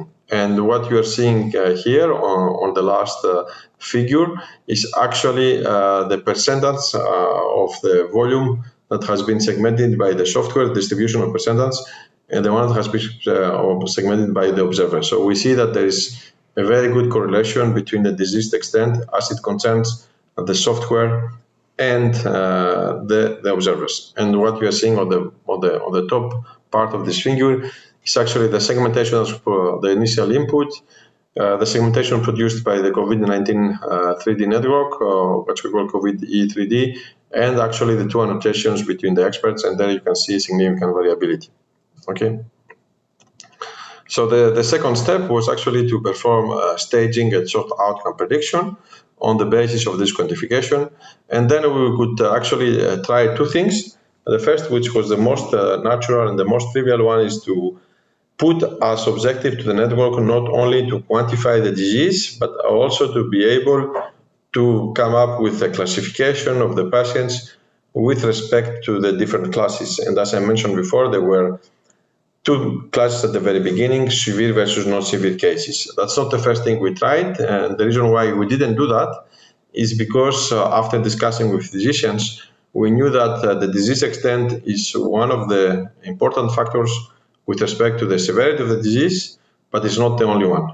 So after plenty of discussions, we realized, or we understand, that, for example, the heart condition is a very important confounding factor, because actually people who are suffering with heart problems are most likely to have a faster acceleration of the disease compared to the ones that are not suffering from heart problems. At the same time, the way that the healthy tissue behaves, it's also very important, and that's why we cannot only use as prediction something that will rely on the disease tissue. And there was plenty of information that actually was not part of the imaging information, and this is also quite well-known confounding factors. We know that, for example, patients that are overage, they are more likely to deteriorate and have a negative short-term outcome. The sex is also a factor that is important.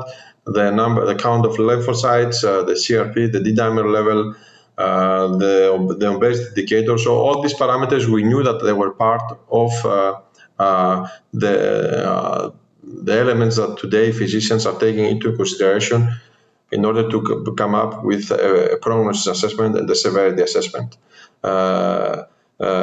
So just to give you an idea on what we were able to extract from images and what was integrated from other clinical data, the heart characteristics were automatically determined by segmenting the heart using deep learning architecture.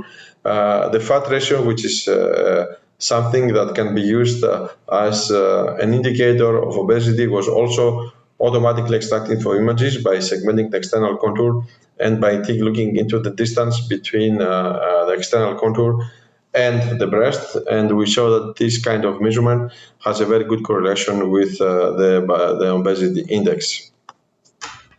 So these features, they were took together, ending up on approximately something like 350 features. As I mentioned before, there were features from the left and right lung as it concerns the disease and the healthy tissue. There were features from the heart, and then there were the clinical features and the biological features. This is a really high-dimensional space where actually building classification models can be very complex and can be very sensitive, especially when we do not have enough data. So the first thing we try to do is to do what we call variable selection. Our data set consisted of approximately 600 cases for training and 200 cases for testing. We have put the 200 cases for testing aside that were coming from 3 independent hospitals that were not part of training. And then on the 600 cases of training, what we did is we create several statistically representative partitions between the 3 classes I mentioned before, which is severe, non-severe, and short-term intubated. Okay, on these different subsets, we run at the same time linear selection variables, non-linear methods for variable selection, as well as statistical methods, like, for example, neutral information ratio, ANOVA, etc., etc. So at the end, we end up with actually something like 8 different methods that are used for variable selection. And then these methods, they were used for every partition between a training and validation test. And then what we did count at the end is the prevalence of each feature. That means that how many times a given feature was actually considered within the classification problems of severe and non-severe in the feature selection process from any of the classifiers. And since we are looking for a common space that actually different classification methods can be robust and provide a positive outcome, the idea was that the features that are the most powerful ones, these are the features that normally they should be selected again and again and again from different methods and for different partitions between training and validation. And this is what you are seeing here. Actually, these are the variables that have been automatically determined by the software. We have, of course, clinical variables where you can see the correlation with the outcome as well as the prevalence. We have variables that are coming from the heart, and these were automatically determined. It was not these features were not imposed to the algorithm. We had features that were coming from the healthy lungs, and I think that's very important. And of course, we had healthy tissue features, both in terms of shape as well as in terms of geometry, that were coming from the diseased tissue. So this is the holistic signature, for which actually what we would like to do is to build a prediction algorithm that, based on this holistic signature, will be able to differentiate between severe and non-severe cases. Just to give you an idea on whether or not these features are useful, what is demonstrated or what is shown here is the distribution of the features with respect to the 2 classes, which, as I mentioned before at the very beginning, is severe or non-severe, with respect to the testing set. That means that we knew the levels on the testing set.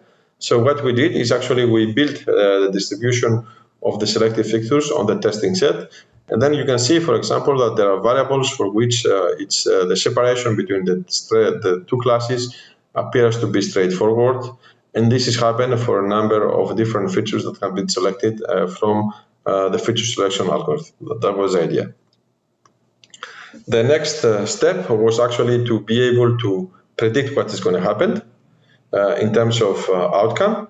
And for that, again, the most natural thing would have been to try to put that into the same neural network that is doing the quantification, the prediction, either by adding an aggregation layer at the end that will take all the features that we discussed before and will aggregate it with features coming from the network to do the prediction, or use, along with deep neural networks, conventional classification methods.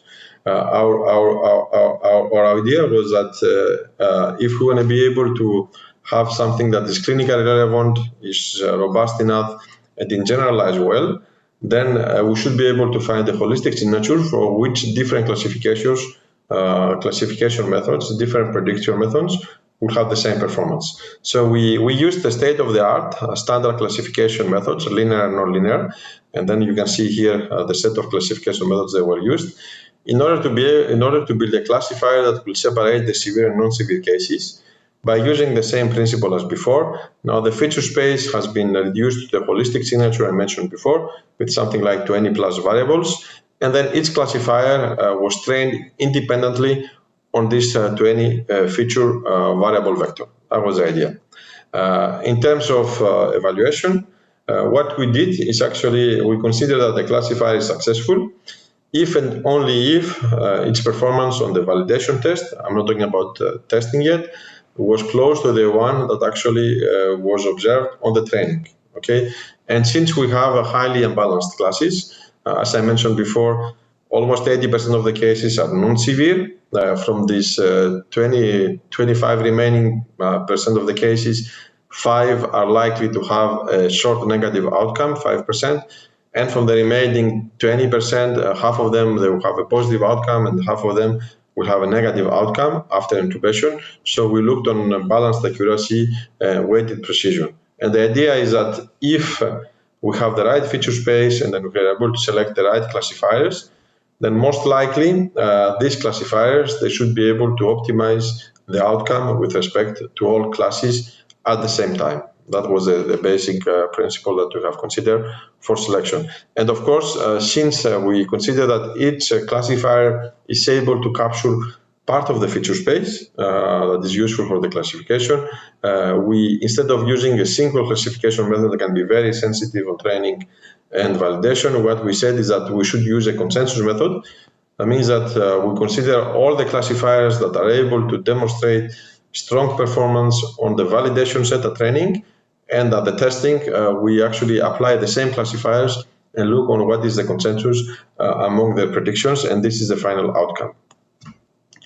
Before starting testing the method, we need to have ground truth, and we need to have the baseline. So what we did is we actually asked 3 independent physicians with varying levels of expertise to perform the task of separating the patients between severe and non-severe cases. And subsequently, for the severe cases, we ask them to be able to predict short-term negative outcome and long-term outcome. That means that patients that are likely to stay a long time at the intensive care. The first physician had something like 20 plus years of experience. She is an international leader in the area of thoracic diseases. The second expert was a thoracic disease expert with 7 years of experience, and the last one was an intern, someone that just finished his radiology residence, and he was initiating his services at the Department of Radiology. In terms of classification between severe and non-severe cases, the best performance was, of course, from the most experienced physician that almost reached 70% performance in terms of weighted accuracy. And of course, the worst one was the youngest one with a little experience. We also built 2 other classifiers, one that was built on the consensus. It means that we look on the different predictions of the radiologist, and then we try to see whether or not, that means what was the dominant decision. And the last thing we did is we compared with the one produced by the software. And of course, surprisingly, the algorithm that was based on this 25-dimensional signature was always beating the best expert as well as the consensus between experts. Just to give you an idea, the AI-driven solution had a balanced accuracy of 0.7 for the severe versus non-severe, while the consensus reader was at 67%. And when we go into intubation, long-term intubation, and short death, the AI solution was at 88% of balanced accuracy, while the consensus of the readers was at 81%. So there was a big difference between the performance of the different experts. Let's try now to see how this signature is able to characterize the severity and the disease. So what you are seeing here is actually a spider chart, which corresponds to the retained variables of the multi-omic signature between the severe and the non-severe case. Okay, and this is what we are showing is that actually there are 3 areas where we have a clear separation between the severe and the non-severe case. The first one is gender. Means we see that, for example, males usually they have the tendency of become severe cases faster, more frequently than female patients.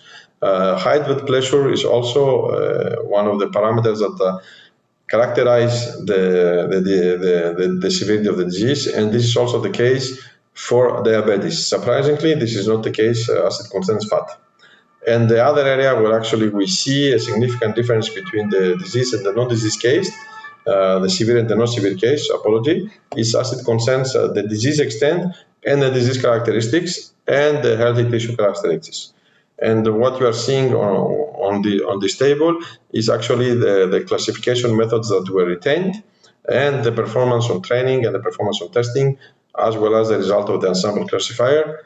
And the area under the curve was at 76%, while the same thing for the expert readers consensus was at 69%. So I mean that this is something that demonstrates that indeed, when we come up with low-dimensional signatures, which are explainable to the physicians, usually they generalize well and they can actually provide valuable feedback on understanding the disease. The second classifications that we did on the same principle as before is actually try to take the severe patients and then being able to predict whether or not they are likely to survive after intubation or they will have a short-term negative outcome. So we had three classes. The first class was disease within 4 days. The second class was disease after intubation, and the third class was recovery after intubation. And again, we used the same data set. So there were about 500 cases for training and 200 cases for testing. And what you are seeing here again is the holistic signatures with respect to the three classes, just to focusing on the class which corresponds to the people that actually are likely to not survive after 4 days. These are people usually that are overage. This is one of the factors that clearly ups the age of the patient, as well as patients that they have severe heart problems. And this is what you're seeing here, the flatness of the heart. Okay.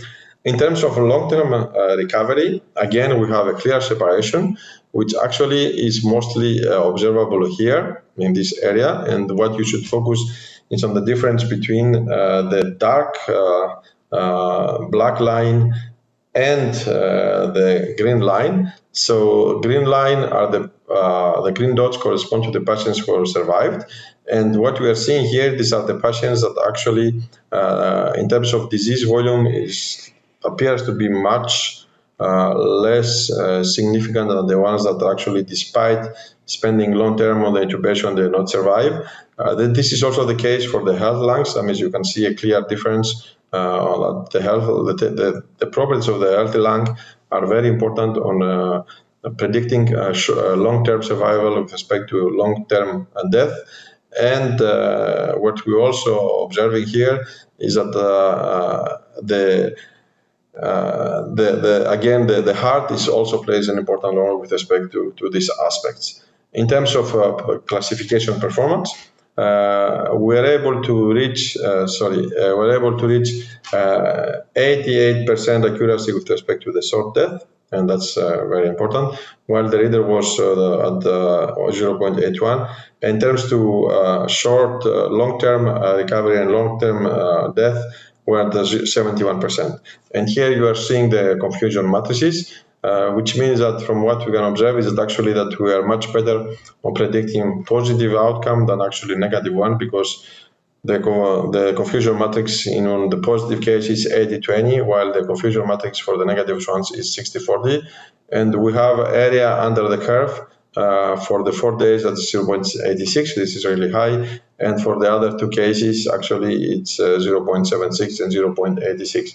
And here what you are seeing again is two of the parameters of the holistic signature and how these two parameters actually are observed in the testing data set. And this is the classifiers that were used for the classification, both for the short-term and the long-term prediction. You can see their performance on training, you can see the performance on testing. We can see that actually for every classifier, we are losing a significant amount of precision when we go from training to testing. But the idea of consensus and the idea of putting all them together, they reduce significantly, at least for this case, the gap. And this is also the case here. Of course, in some cases, we observe weird results where in testing, we're doing better than training, but this is mostly random because we don't have that many cases for training and testing. Of course, the question is now is which of these features are very important, and we did what we call an ablation study. Ablation study consists of taking out from the holistic signature subset of features and then try to see what is the impact of this removal with respect to the classification tasks. So imaging does not appear to be the most important feature. Actually, biological features with respect to the long-term survival appear to be the most informative feature. And then when we're taking this feature out and we're losing significant performance, all these studies, all these ablation studies are available on technical report.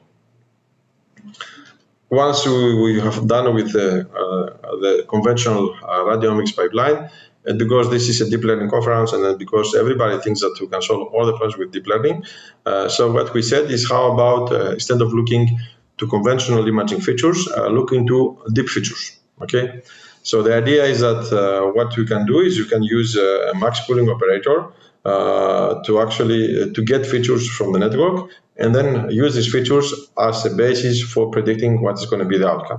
And this is what we did. We tested two different principles. The first principle is to take the mid-layer representation of our network with respect to the disease segmentation of the whole lung, which was 256 variables. On these 256 variables, aggregate all the clinical features we mentioned before that we're able to get from biology as well as from patient information, and then try to apply exactly the same pipeline that we used before. That means that on this almost 300-dimensional vector, select the most informative features and then build a consensus method in order to be able to predict outcome, okay, using exactly the same principle as before. And the second scenario we tested is instead of actually going through conventional machine learning, how about taking the last layer of the network, and then on the basis of this last layer of the network, try to produce a label which is going to be a linear label with dropout with respect to actually what is the outcome with respect to the patient. What you are seeing here are the results after a lot of tweaking. So it appears that after spending a lot of time on actually integrating properly the clinical features, the deep features combined with the clinical features were able to provide the same result as the radiomics features with respect to the severity assessment. However, the performance dropped significantly down when we went to the other tasks compared to the radiomics features. And of course, we have no explicability, we have no idea on how this generalize, and we have no interpretability. So it appears that when we do end-to-end training, we're far more sensitive on overfitting than actually generalizing well. The conclusions, and before moving to some generic slides related with the event, we are living a first wave of pandemic. Until we find either a cure or a vaccine, we're going to have other ways that will come in.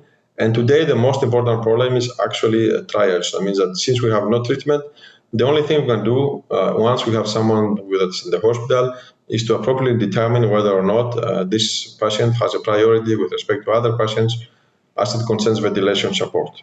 Okay. And this cannot happen on the basis of the first wave, which was by looking simply on the age. This is what happened in Italy. This is what's happened in France. So people that were older, they didn't have a chance, they didn't have any access to these ventilation machines. And this was a decision that was taken at the ministry level. So what we try to do in the study is to come up with a holistic signature that actually does not only take into account the age and the sex of the patient, but also looks on other characteristics, clinical and biological. And our objective was to come up with something that actually can be explained to a physician on what basis we consider this patient is likely to survive compared to somebody other patient. And there is stage low and dimensional, which I think is critical. It integrates different information sources, which I think is also very, very critical. And it's robust and generalized well. That was the idea. We're in the process of testing this pipeline to the whole data set of University Hospital of Paris, and we are supposed to have approximately 25,000 COVID-19 related scans, with something like 6,000 of them being positive And out of the 6,000, actually more than 1,000 unfortunately passed away. And we see whether or not with what we have developed generalized well, or whether or not we can find something else that's even more important. So this is the next step as it concerns the particular study. If we're going to look in the future, and I think this is the 2 slides that I'm going to use to conclude my talk, I think deep learning methods in general are supervised discovery, because that's what we're doing here, or supervised discovery is bringing to medicine a whole new perspective. It's something that is completely changes the shape of medicine and the way we used to make decisions up to now, which was on the basis of average patient. So these kind of tools have all the potentials actually to revolutionize the way we treat patients, especially when we're looking on unsupervised discovery. However, I think going beyond imaging is something that is very important. We shouldn't be very imaging inspired. I think the integration of biology, the integration of clinical data, the integration of genomic data is something that will completely change the perspectives. And this can only happen if and only if we're able actually to come up with a mechanism of integration that can be understood and can be explained to physicians. So I think the idea of integrating information coming from different sources is something that is very important, but also it has to happen in a way that can be to some extent explained and understood from the physicians. And if we can do that, I think we're going to end up with what we call eventually precision medicine. That means that we should be able for every patient to take the best treatment decision at a very early stage, and this is going to be a real revolution in medicine. How this can happen? Well, there are 3 important challenges that have to be addressed. The first one is standardization. As I mentioned before, in this study, we have data from 8 different hospitals, and every hospital had a different scanner, which is fine. For every hospital, the resolution of the CT scanner was different, which is also fine. For every hospital, the reconstruction curve was different, which is also fine. And then for every hospital has its own way of actually doing biological tests. It were not the same biological tests. So if you cannot come up with some kind of standardization, either at the acquisition level or actually as a post-processing mechanism, I think it's going to be very complex to actually exploit the potentials of precision medicine and the use of deep learning methods and beyond in medicine. The second thing, which is very important, and I think this is something that does not necessarily become an issue when you are writing a paper, is what we call correlations and causality. When you are writing a paper, your objective is to be able to reach 0.8, 0.9, 0.95 precision, and then that's it. When you try to develop a tool, actually you need to be able to show that the basis of decision is something that can be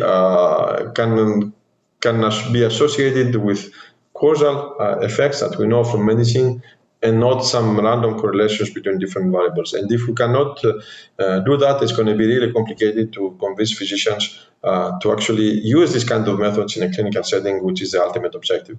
And of course, the big question, especially for deep learning, when we're looking at these high-dimensional models, is the question of generalization. I mean, we are building models with hundreds of thousands and millions of variables on the basis of fairly small data sets.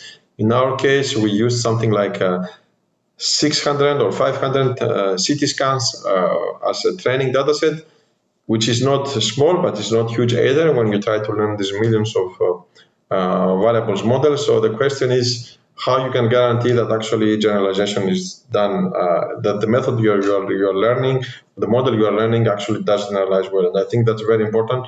And this can only happen by using multi-centering data, by using proper ways of evaluating the performance of the method on unseen data, and actually be sure that the method itself is not something that is specific to your dataset, but can go beyond your dataset. And I will conclude with a slide from a former student of mine, which is Benjamin Glucker, who used to be a great expert on graph theory, and now it's one of the most well-known and the most prolific researchers in deep learning. I think if we want to maximize the impact of AI in medicine, and I'm not talking about producing papers, I'm talking about really impacting the domain. First of all, we have to be able to solve full-scale problems. I mean, addressing a tiny part of the problem, of course, is helping the physician, the fact that you are able to diagnose something that actually can be related with something else. But the big impact, the huge impact is when you're able to look on a full-scale problem. The second element that's very important if we want to keep increasing our impact to the medical and the physician society is actually to be able to integrate domain knowledge. I mean, we cannot become radiologists because of the fact that we are able to get 300 annotated sets. Even if we can do that, this is going to be something that will work well on our data set, but most likely it will not work that well in other data sets. So if you are able to integrate domain knowledge in your algorithm, this will lead to better causality properties, and actually will even help physicians to actually will be a significant argument of physicians on adopting your method. And the last two things is, of course, data. I mean, whatever algorithm you are using, whether it's conventional machine learning, whether it's conventional deep learning, whether it's advanced deep learning, relies on data. So if your data quality is not good, then whatever you are putting in as input, that's what you're going to get as output. So it's very important on improving constantly the quality of data and continuing accessing more and more data to guarantee the generation of the algorithms. And the last thing, I think now we have the impression that everything is trivial, and then you just take a graduate student and then he works 3 months on a problem by getting pipelines, deep learning pipelines from here and there, and then the problem is solved. I think, I mean, being more creative in terms of algorithms is also very important. We need to be able to choose the right tool for the right problem, and this requires to have a good understanding not only of the deep learning solutions that are available in the market, and this is something that's a trend now, but also other methods. If you have small data problems, then most likely deep learning is not going to be the best tool. If you're looking at classification problems, most likely deep learning will do a great job. If you're looking on regression, there are other methods that will be also doing very well. If you are looking on linear problems, then it's not the same thing as you're looking on non-linear problems. So there is a variety of methods, and I think one message that should be I should try to pass to all the students that actually are now graduate students is that do not only looking on a single methodology.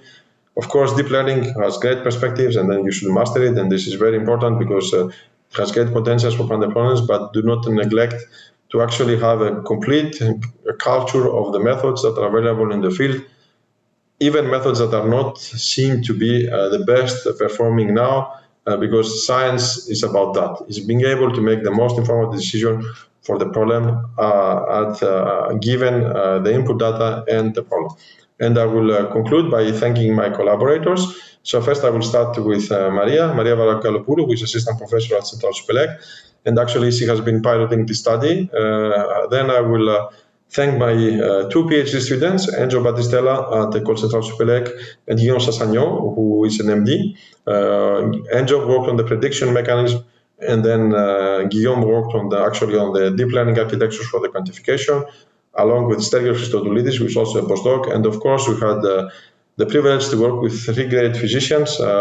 Professor Marie-Pierre Rivel, she's a well-known, one of the most well-known thoracic radiologists, and then Fabrice André and Eric Dutch are two very well-known oncologists at Gustave Roussy. And I would like to thank for your attention, and I will be more than happy to answer any questions that you might have.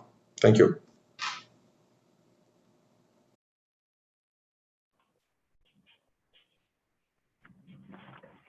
So thank you, Nikos, for an excellent talk. Very, very insightful, and I really appreciated personally the conclusions for the field going forward.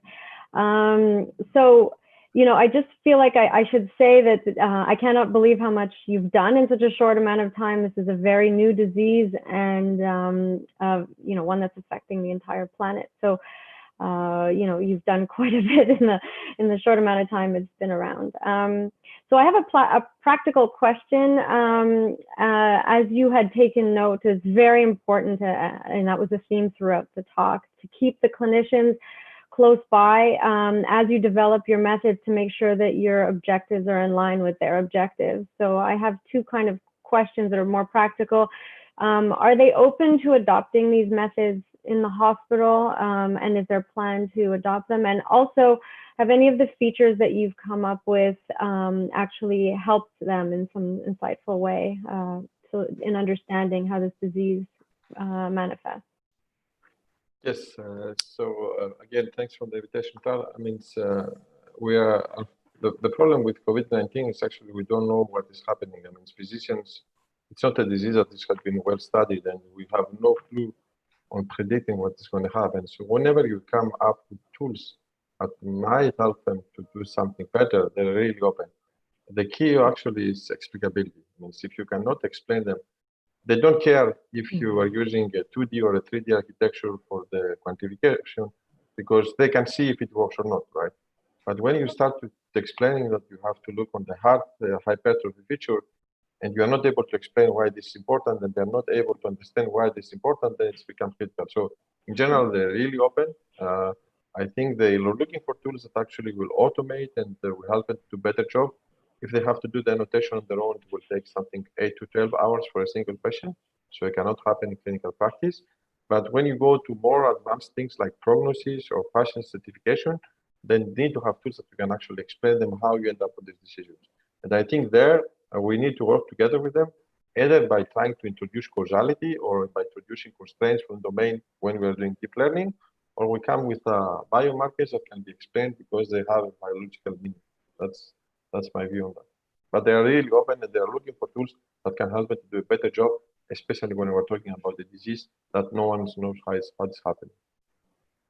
Okay, so in terms of interpretability of deep learning, we're still working on this problem quite a bit. But if it were to be more advanced, and you were saying probably if we can open up the black box, they would be more. There are plenty of people that are looking on, putting attention mechanisms and try to figure out what is the right feature of what we are focusing. So we did make like great progress, I think, over the past 5 years, and now it's one of the, I think, at least medical imaging is one of the most active domains. But still, I mean, the question is what happens when you go beyond imaging? Right.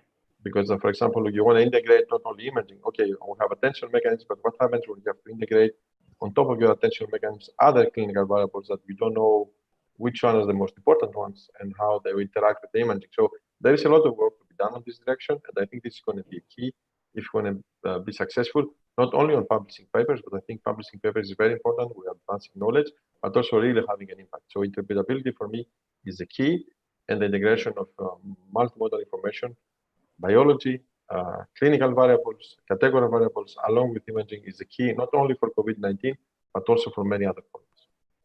Right, yes, okay. So I have many more questions, but maybe I'll let someone else ask. I know Ismail had a question. Yeah, I have a question, but maybe I'll leave my question at the end. We have a couple of questions in the Q&A.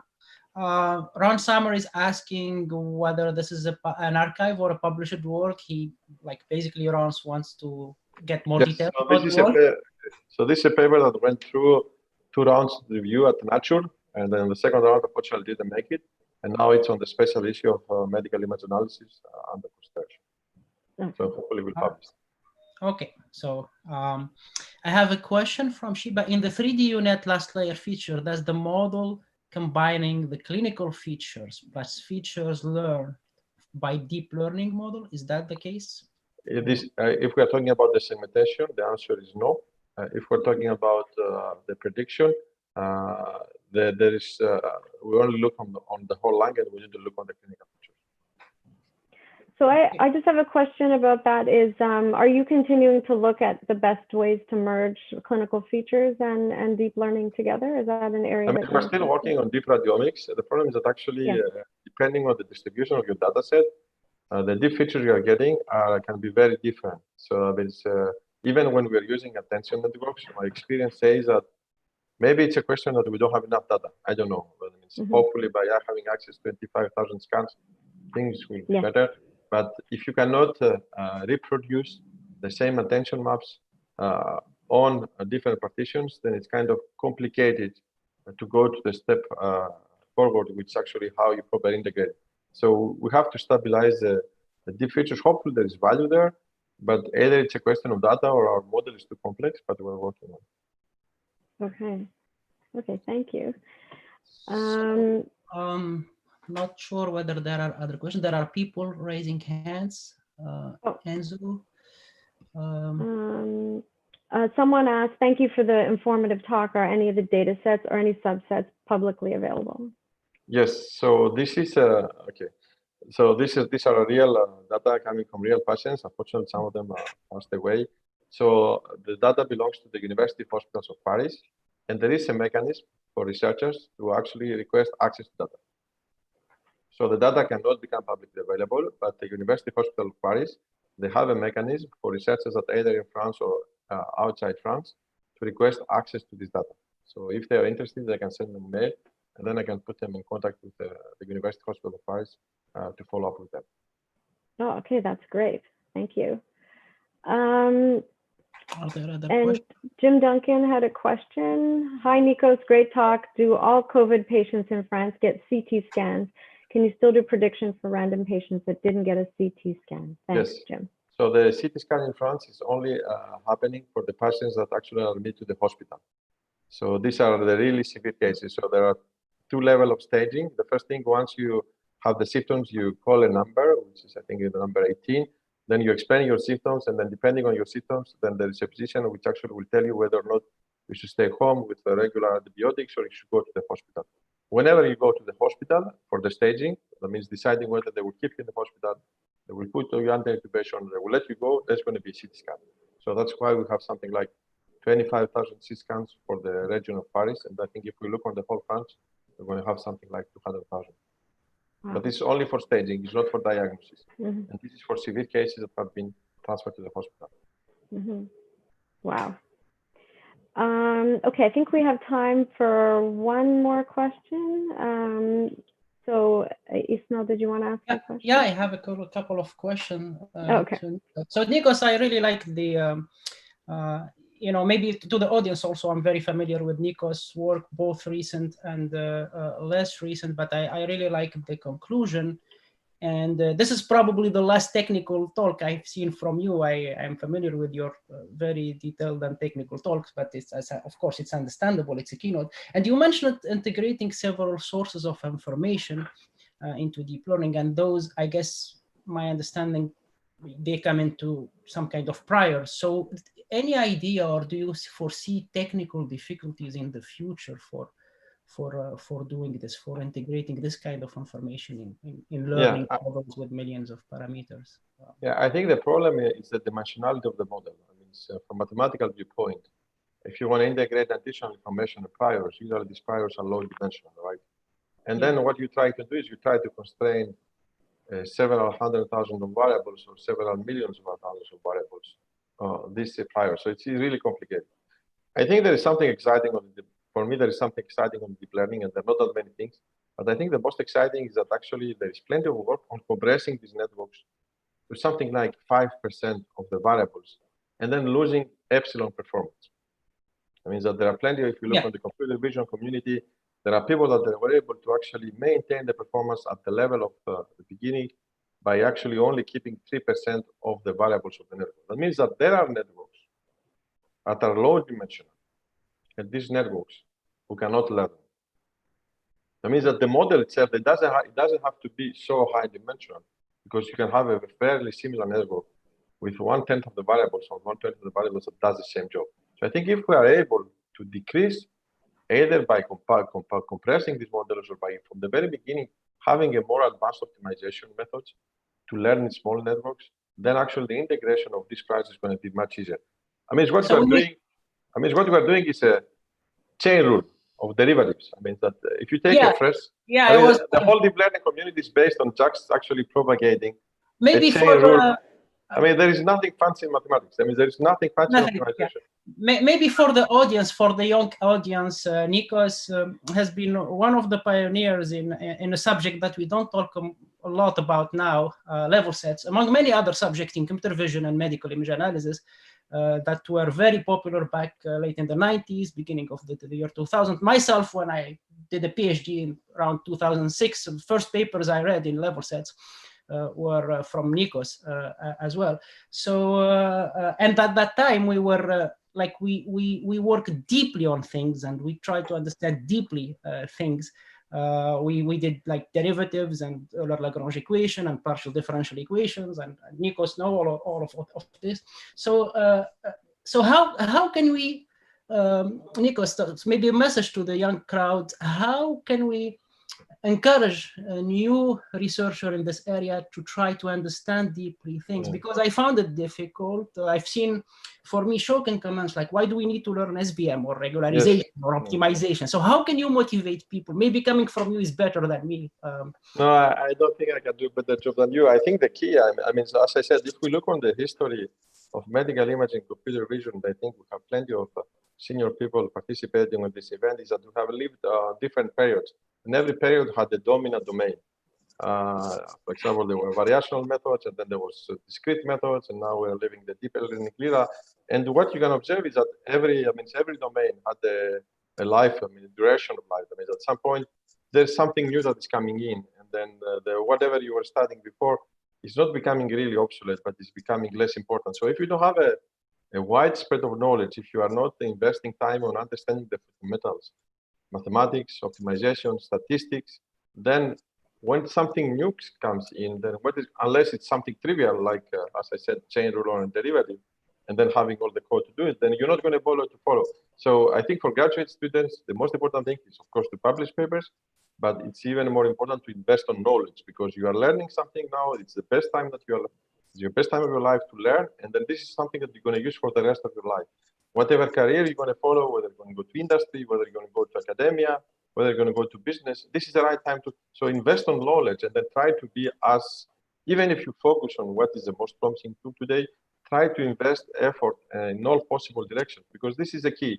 I mean, you have to become a full scientist, and the full scientist should not only be able to use the low-hanging fruits, which is the case now, but it's also able to understand the domain, and then actually when something moves in a different direction, to be able to adapt. So invest on knowledge, invest on mathematics, invest on optimization, invest on statistics, and of course on deep learning. And last question, maybe if we have 1 minute, because asked by Hervé, by the way. So a few years ago, I guess 2014 or 15, you put that blog, which I like it personally a lot, the Deep Depression. And then 2 years after or 3 years after, by the way, I went through the same thing. At the beginning, I didn't want to hear about deep learning, and slowly I got, dragged into it, and now I'm excited about it. So, and I can see your excitement too. I'm not there. I'm not there yet. You're not there again, but I see how you moved. So in 2017, I saw a talk of from you about Markov random field, and you said this is not about deep learning. You didn't want to talk about it, and now you are talking about deep learning. So I can see that you're moving slowly. So so do you see excitement at least coming? Actually, I think it depends on what is your perspective. I think from academic perspective, I do not see excitement. I think if we look as academics, as professors, if we look at what we are doing is we're exploding massive power of computing resources and data. That means that, of course, there are people that are working on fundamental problems like attention. I mean, you come up with better architectures, but I mean, this is not something that will qualify theory. So there is a big excitement on actually being results oriented. And I think deep learning is a great tool if your focus is to actually solve a problem without care about science. And this is something great for industry. I think for academic work, this is not what we should do. I mean, so I was a program chair of ICCV last year in Korea, and then we had something like 95 papers where there was a variation of an architecture with respect to another architecture, and there was an epsilon improvement on the results table. And of course, we accept these papers because the results are amazing. It means that you are able to, but I mean, is this the role of academia? Actually, this is the role of the industry, solving problems. The role of academia is to advance science. So I think there is a significant amount of people working on tough theoretical problems, but still the majority of people are after low-hanging fruits. And this is not specific for deep learning. We did the same thing for graph-based methods. There were very few people that were developing optimization tools.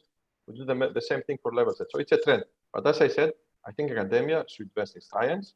And I conclude that indeed, deep learning is a great tool, really great tool, but it's mostly for industry. We're not advancing as I would expect on science. So I have some excitement, but still, I didn't reach your level of excitement.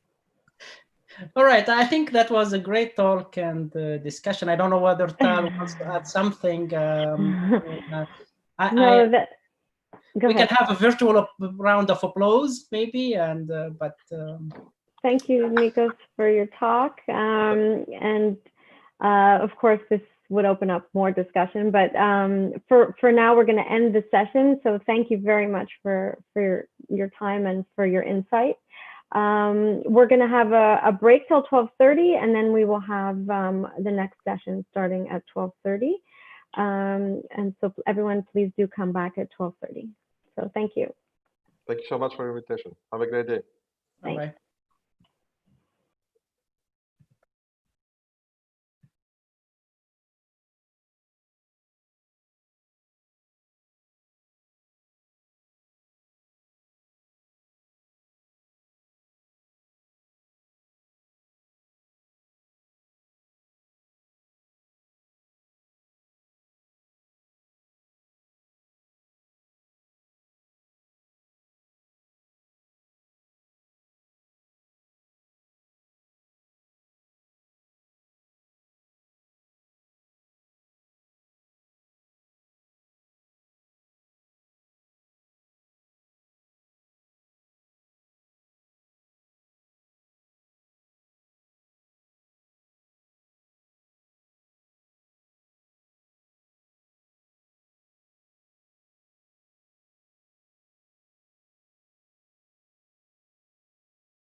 Great. So I think we can get started here. It's my pleasure to introduce Daphne Kohler. For those who don't know her already, she has likely impacted your education if you have taken a course online or if you've tried to learn about probabilistic graphical models. Daphne Kohler is the CEO and founder of Instro, which focuses on drug discovery using machine learning. She was also the co-founder, co-CEO, and president of Coursera. Daphne was a professor of computer science at Stanford, where she served on the faculty for 18 years. She has also been the chief computing officer of Calico, an alphabet company in the healthcare space. She is the author of over 200 refereed publications appearing in venues such as Science, Cell, and Nature Genetics. She has been honored with multiple awards and fellowships during her career, including the Sloan Foundation Faculty Fellowship in 1996, the Office of Naval Research Young Investigator Award in 1998, the Presidential Early Career Award for Scientists and Engineers in 1999, the IJCAI Computers and Thought Award in 2001, the MacArthur Foundation Fellowship in 2004, and the ACM Prize in Computing in 2008. Daphne was inducted into the National Academy of Engineering in 2011 and elected a Fellow of the American Academy of Arts and Sciences in 2014, and of the International Society of Computational Biology in 2017, and many more. Thank you. I think we're done. Yeah, so it's a pleasure to have you here today. Before we play this video, I wanted to ask a question to kind of get everyone clear on what to focus on. So before we watch this video, can you tell us some takeaways that we should be focusing on, and what we should be paying attention to?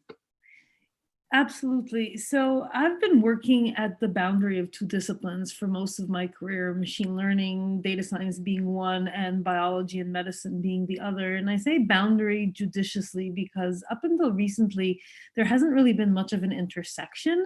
The data sets that were available on the biology side were in many cases relatively small and limited, and you couldn't do really interesting machine learning on a lot of those data sets. And to me, one of the biggest takeaways from the last 10 years in progress on both those fields is that this intersection is now here and it's possible, and it's one of the most exciting areas that one could work in, both from the perspective of technical challenge, but also from the perspective of aspirational value to society. And so I think there's a tremendous opportunity here for people to work in a space where they can both be intellectually challenged, but also doing something good for humanity. The other side of it is that there's some really unique and interesting challenges in this space. Data quality and data variability are always an issue, but they're particularly an issue when you're measuring very finicky biological systems like human beings or cells, and you really need to think about artifacts and confounders and batch effects.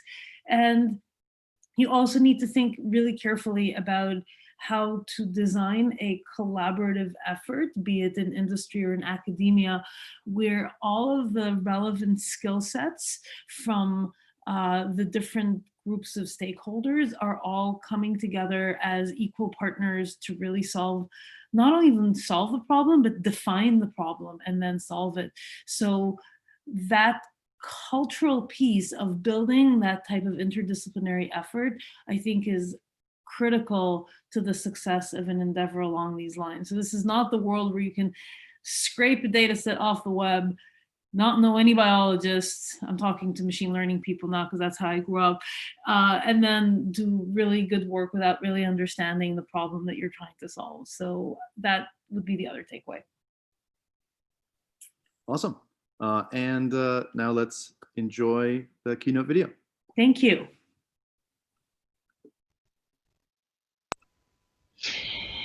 Good morning, everyone. It's my pleasure to be with you, albeit virtually, and I wish we weren't living in a world where virtual talk were, unfortunately, the only option.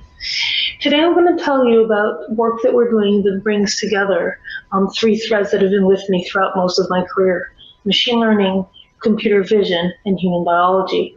And we're bringing them together in the service of what I don't think I need to convince you is a truly important societal problem, which is that of discovering new drugs and doing so faster and more cost effectively. So the story of drug discovery is one of a glass half full and a glass half empty. The glass half full part is that in the last 50 years, the field has made tremendous progress in taking diseases that were once a death sentence or a sentence to a life of pain, something that is a manageable condition or sometimes even a cure. Vaccines are a wonderful example that have transformed many infectious diseases to something that is largely not a problem in many cases. Biologics that have helped with cancer and with immunotherapy, providing a cure for certain kinds of cancer, even in the context of metastatic disease. And genetically targeted therapies that, by using our understanding of the human genome, have identified specific drugs for specific variations that have taken diseases such as cystic fibrosis that used to be a death sentence at the age of 20 into something that people can now live a long and healthy life with. So in that respect, the field has made a tremendous amount of progress. The glass half empty side is what's come to be called as Irum's law. Irum, you'll notice, is the inverse of the familiar Moore's law, which corresponds to an exponential increase in productivity of the tech side. Unfortunately, Irum's law, the inverse, is an exponential decrease in R&D productivity, measured, for example, by the number of drugs approved per billion US dollars in R&D spend. This number has been decreasing exponentially year on year for about 70 years now.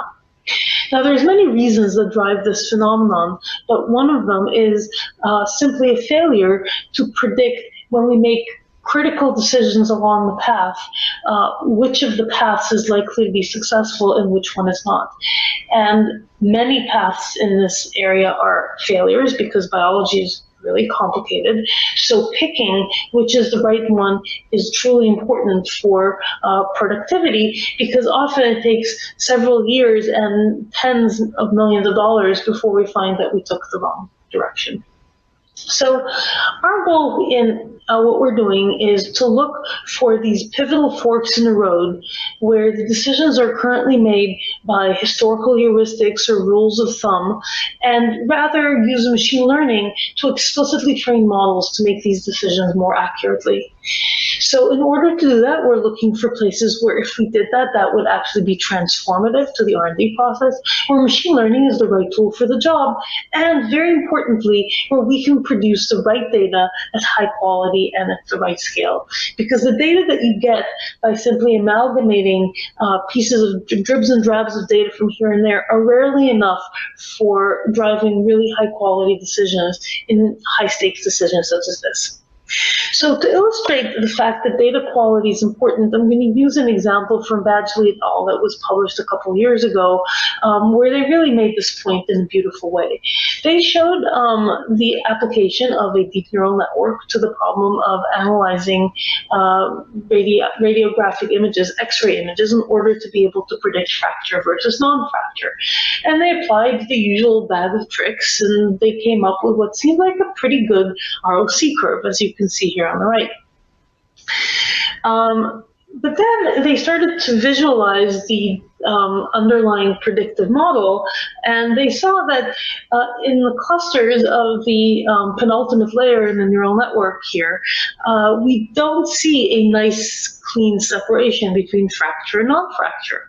What we do see, in fact, is a beautiful separation, however, between the different scanners that took the scan. And so what really seems to be happening here is that the machine learning model is picking up on which is the scanner that actually did the scan. So it turns out that when you then correct for that, you find that the performance of the machine learning model effectively gets close to random. That is, when you correct for which hospital and which scanner took the scan, you get random performance, which basically suggests that what was happening is that the machine learning model was using artifacts from the scanner to identify which hospital took the scan, and there is simply a different population in these hospitals, giving rise to a different prevalence of fracture versus non-fracture. So data quality really matters. And that, in fact, is what drove our thinking that this is now the right time to go into this space. Because when I started working in biology about 20 years ago, big data in biology were data sets of a couple dozen samples. 200 was considered really large. We're now in a world where that has changed, because there's now technologies that have been developed by really amazing people in cell biology and in bioengineering that enable us to create massive amounts of disease-relevant data. Some of those tools include what are known as iPSCs, induced pluripotent stem cells. These are cells that are derived by taking just skin cells from any one of us, reverting them back to stem cell status, which means that they could then be, they can then move into any cell lineage, and then differentiating them into neurons or hepatocytes, liver cells, or cardiomyocytes, heart cells. And then those are now cells that are healthy human cells, but with the genetics, the disease burden, the genetic disease burden of the patient from whence they came. That allows us to create models of disease that are genetically driven and yet but are in the right disease relevant cell type. We also have the ability to perturb those cells using technologies like genome editing, using CRISPR, to further understand what the effect that we see of a particular genetic intervention is on the state of the cell. We can measure the state of the cell using a variety of phenotyping techniques, of which microscopy is one very important one, but there's also, for instance, single-cell RNA sequencing and others. And we can do this all at scale using automation and microfluidics. You put all of these together, what we end up with is a perfect storm of data production, which allows us to create massive disease-relevant data sets with enormous amounts of data. Right now, people are incapable of looking at these data and really extracting substantial insights from them. You can look at the surface layer, and often there's insights there, but if you really want to make the most value of these data sets, one really needs the kind of technologies that on the machine learning side have been developed also in the last 8 to 10 years. So you can now put these two revolutions together and both create massive amounts of data as well as interpret it. So I'm going to show you 2 vignettes of the work that we've been doing in order to exploit large amounts of data in biology using machine learning. The first of those is on the analysis of clinical data that allows us to unravel the disease processes and the genetic architectures. So this is a project that we've been doing as part of a partnership with Gilead, where the goal is to understand this disease called NASH, or non-alcoholic steatohepatitis. This is a type of a fatty liver disease where often, but not always due to metabolic insults like a bad diet, there's an accumulation of lipid droplets in the hepatocytes. This is called steatosis. That in turn causes an inflammation of the liver, which causes a change in cell morphology called ballooning. It gives rise to a process called fibrosis, which is effectively a formation of the scar in the liver. And ultimately, when the fibrosis becomes very advanced, it's a state called cirrhosis, which often leads to things like liver cancer and is likely to lead to the need for a liver transplant.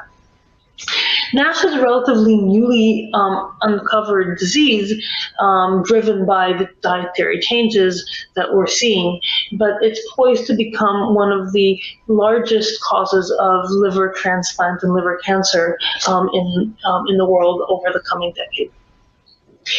So here we were working with histopathology images from liver biopsies of different patients, and these are taken using a needle biopsy. They're put on a slide, and then they're stained using standard H&E, and then a pathologist looks at the entire slide and scores it on the 4 things that we talked about on the previous slide: steatosis, inflammation, ballooning, or the change in morphology in the hepatocytes, and fibrosis. So that's 4 scores for a ton of data that you can see on the slide, and almost certainly there is more information there to be had. So the goal is to extract more information from the histopathology data to provide both a better diagnostic tool, but also, more importantly for us, insight on disease processes and pathophysiology that allow us to then understand the genetic associations that drive the disease at a much finer level than you can by just looking, for instance, for associations with these 4 numbers. So here we took, now the problem is that we don't really know which of the problem here is that the sample is very heterogeneous. A person's liver has a ton of heterogeneity in it. Some regions exhibit steatosis, others have already advanced towards fibrosis. So the 4 numbers that the pathologist assigned might come from any part of this very large image. So in order to address that problem, what we ended up doing is dividing the overall sample, the overall image, into small tiles. Each of those, we extracted features, and then we designed an attention mechanism that automatically selects the most relevant tiles for each score. So effectively, the neural network here not only does not know what steatosis looks like, it also doesn't know where in a given image steatosis or fibrosis may have been found. And so it's effectively trying to learn both the characterization of each of these pathologies, but also where in a given image they may have been found. And so that was an extension of ResNet, and the nice thing is that it worked really well and was able to automatically disentangle the different axes of the disease. So if you see here, this is a t-SNE embedding of the different tile representations, and you can see that it separated out the tiles that had steatosis, tiles that had inflammation, the tiles that had fibrosis, and really picked up on a correct biological representation of what these different components look like in the image. Now, if you want to quantitatively validate this, you can use cross-validation relative to the pathologist scores. And here we were very careful about not falling into the trap that was outlined in the Badgley paper. So the cross-validation was performed on a disjoint set of clinical centers than the ones that were used for training. And what you see here is the correlation between the pathologist score and the predicted ML score for those different factors: fibrosis, steatosis, ballooning, and inflammation. And you see that there's a very strong correlation between those different factors. Now, notably, for instance, for the fibrosis score, the correlation is 0.9. It's 0.7 for some of the others. The cross-pathologist agreement is generally 0.7, so we're actually at or beyond state of the art. What's also notable is that for fibrosis, this is not something that pathologists typically call using just the standard H&E stain. There's also an additional stain called trichrome that makes the fibrosis really stand out. Turns out that machine learning doesn't need that extra stain. The pathologist, the calls on fibrosis are as accurate as they are using only the H&E images, even though the pathologist would not be able to make similar calls using H&E alone. Now, for us, the purpose of doing this, as I said, was really to uncover biology that allows us to really dig into the causal mechanisms of the disease and identify critical factors that are disease drivers that might serve as the beginning for new drug targets. So, so what we see here is the correlation between these new phenotypes, these quantitative phenotypes that the machine learning has uncovered, and other things that we know are relevant to disease state. On the left is 60 blood biomarkers that we know are relevant to NASH pathophysiology, things like insulin or the ELF score, which is actually the best blood biomarker currently known for NASH. And we see that the continuous scores are consistently on pretty much every single factor better correlated with those blood biomarkers than the pathology scores. We also have RNA-seq from the livers of those patients, and here also we see a much, much better correlation of the continuous scores from the machine learning than from the pathologist scores. And finally, when it comes down to the really important thing from the perspective of drug discovery, which is identifying genes whose expression at baseline appears to be causal for disease progression, then we see that the that the ISHAC score, the pathologist called fibrosis scores, is able to identify one such gene, whereas our analysis is able to identify 130. And those were really fundamental in helping us identify new and important targets that are implicated as part of the genetic architecture of NASH. So that was the first vignette. Now let's move on to the second, which is how do we then use our understanding of the genetic architecture to design better cellular models that are predictive of human clinical outcome. And that those cellular models are critical for us in identifying and validating drug targets. So the goal of this part of our work is to answer the fundamental question of what will an intervention do when we administer it to a person. Now, the standard model for this is a mouse. That's the workhorse, or I guess the work mouse of drug discovery, is to make an intervention in a mouse, see what it does there, and then extrapolate from that to a human. The problem is that mice are not people. They have very different biology, very different genetics, and many times interventions that are very effective in mice do nothing for a human. And partly that's because many of the diseases that are currently of unmet need in the human are simply not things that mice ever get. And so we create a simulacrum of these diseases in the mouse and hope that somehow by curing the simulacrum, it is helpful in similarly addressing the disease in the human. And in most cases, that just unfortunately does not happen. So the question is, can we somehow use humans as a model system for humans? So how do we do that? So first of all, this is a place where we now have access to very large amounts of data about human biology that we can bring to bear. Here's a revolution that's occurred over the last 20 years in the amount of human genetic data that is available to us in understanding the causal factors that drive human disease. This is a graph. It's actually a Moore's law graph because it's on a logarithmic scale that shows the number of human genomes that have been sequenced since the very first human genome in around 2000 up until today. And what you can see is that not only is this graph growing exponentially, it's growing exponentially twice as fast as Moore's law. So depending on whether what you believe the future trend line to be, the number of human genomes that we will have sequenced by, say, 2025 or 2030 will be around 100 million to 2 billion, which is an awful lot of genomes.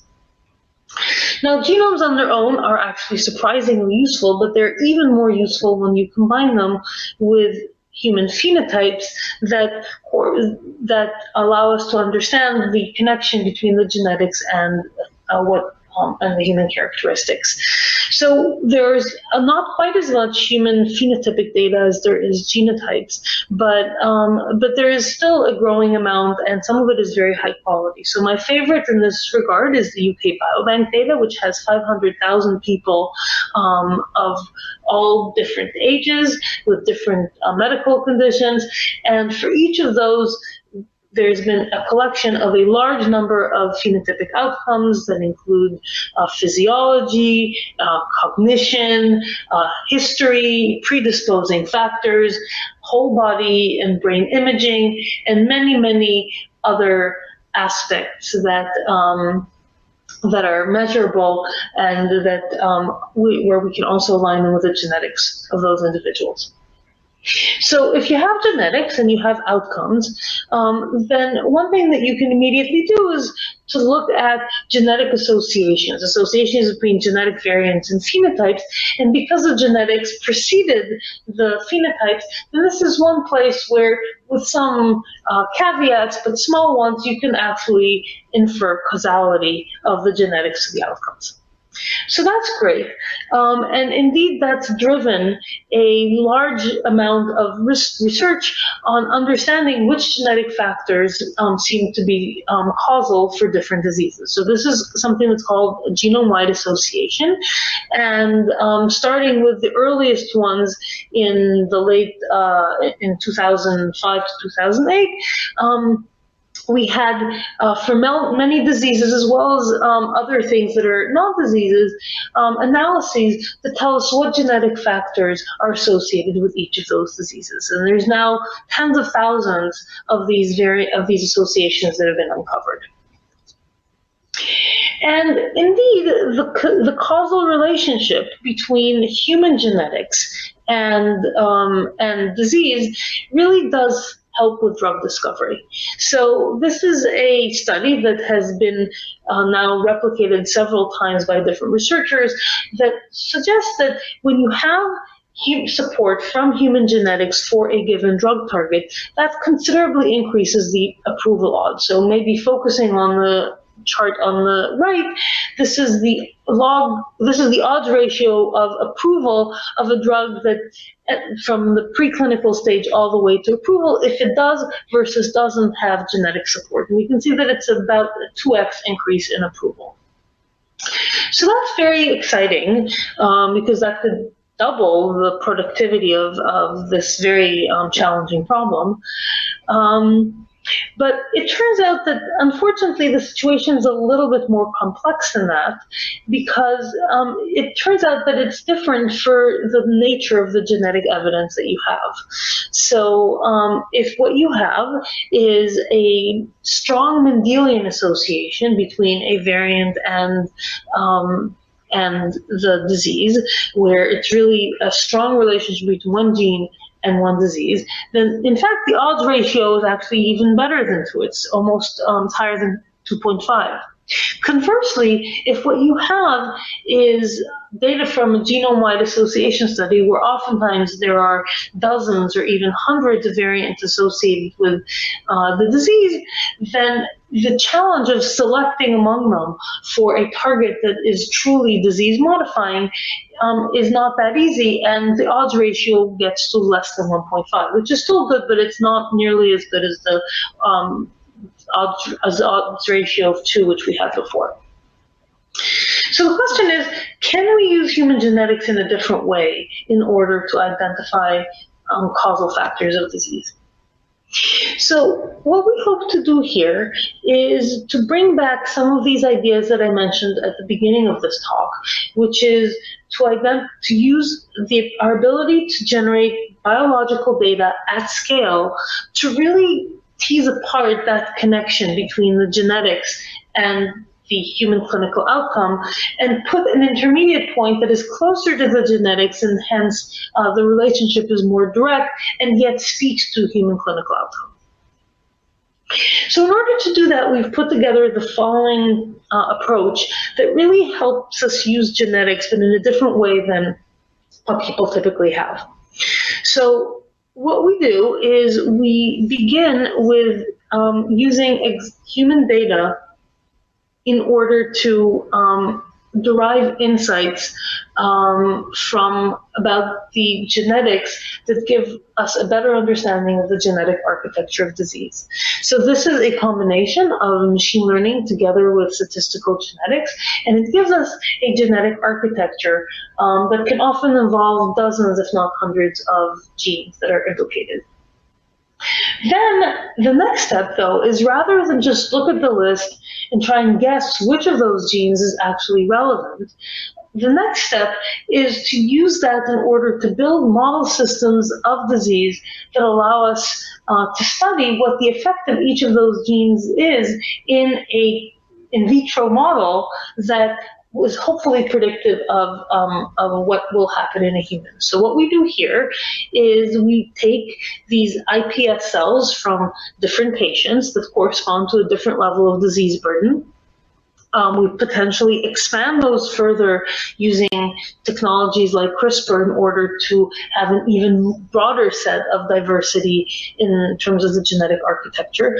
And that creates, you can think of as a clinical trial in a dish. It's a genetically diverse set of genotypes in iPS cells that are then differentiated into the right lineage, for instance, say hepatocytes in the context of NASH, or neurons if we're doing CNS disease, and then we can look to see how the iPS, how the cells that originated from, say, patients where there is a genetic burden of disease might differ in their appearance from the cells that originated from healthy human individuals. And so that model system is then fed into a machine learning model where we take many measurements of each of those cells and use the machine learning to help us identify how different clinical outcomes might appear at the cellular level.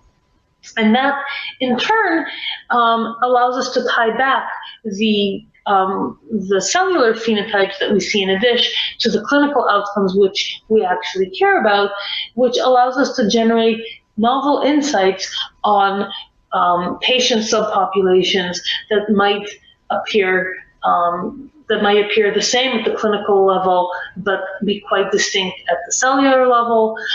We can try different interventions in the system in order to see whether those might drive the disease from an unhealthy to a healthy state at the cellular level, and hopefully achieve also beneficial goals then at the clinical level.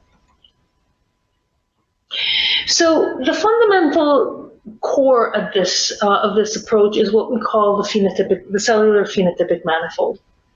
So this is taking the data that we have on the different cells with a different genetic background and using machine learning models, specifically deep learning, to embed those data points in a low-dimensional manifold that sits in the very high-dimensional space.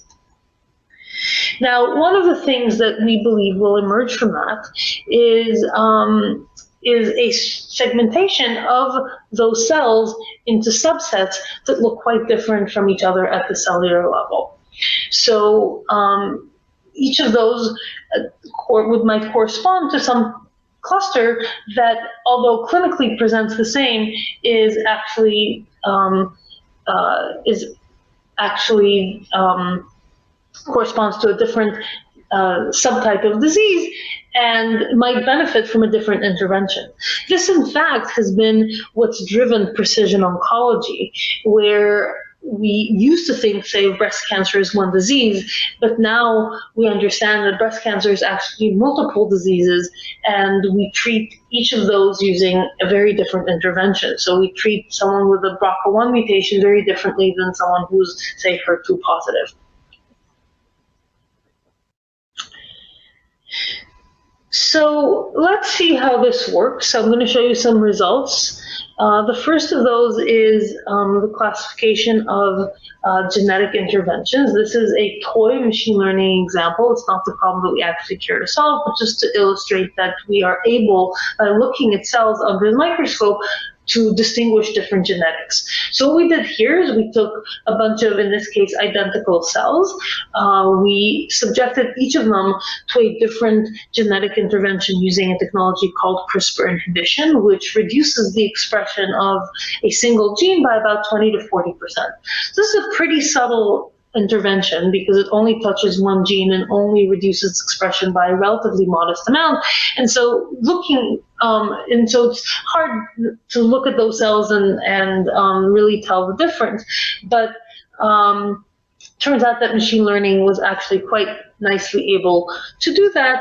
And we were able to take those 12 interventions and identify what the genetic perturbation was with an accuracy of 70%. By comparison, a state-of-the-art approach using engineered features that were engineered by a human expert in cell biology was only able to achieve an accuracy of 57%. So now moving on to something that is more relevant to the kinds of problems that we're looking at. We wanted to do the same for NASH. So here we actually ended up using not iPS cells, but rather NASH primary hepatocytes that were taken from NASH patients and healthy individuals using a liver biopsy. And we began by showing this to a human expert and asking them to look at the cells under the microscope and figure out which are the NASH cells and which are the from healthy individuals. And even trained cell biologists were not able to see the difference.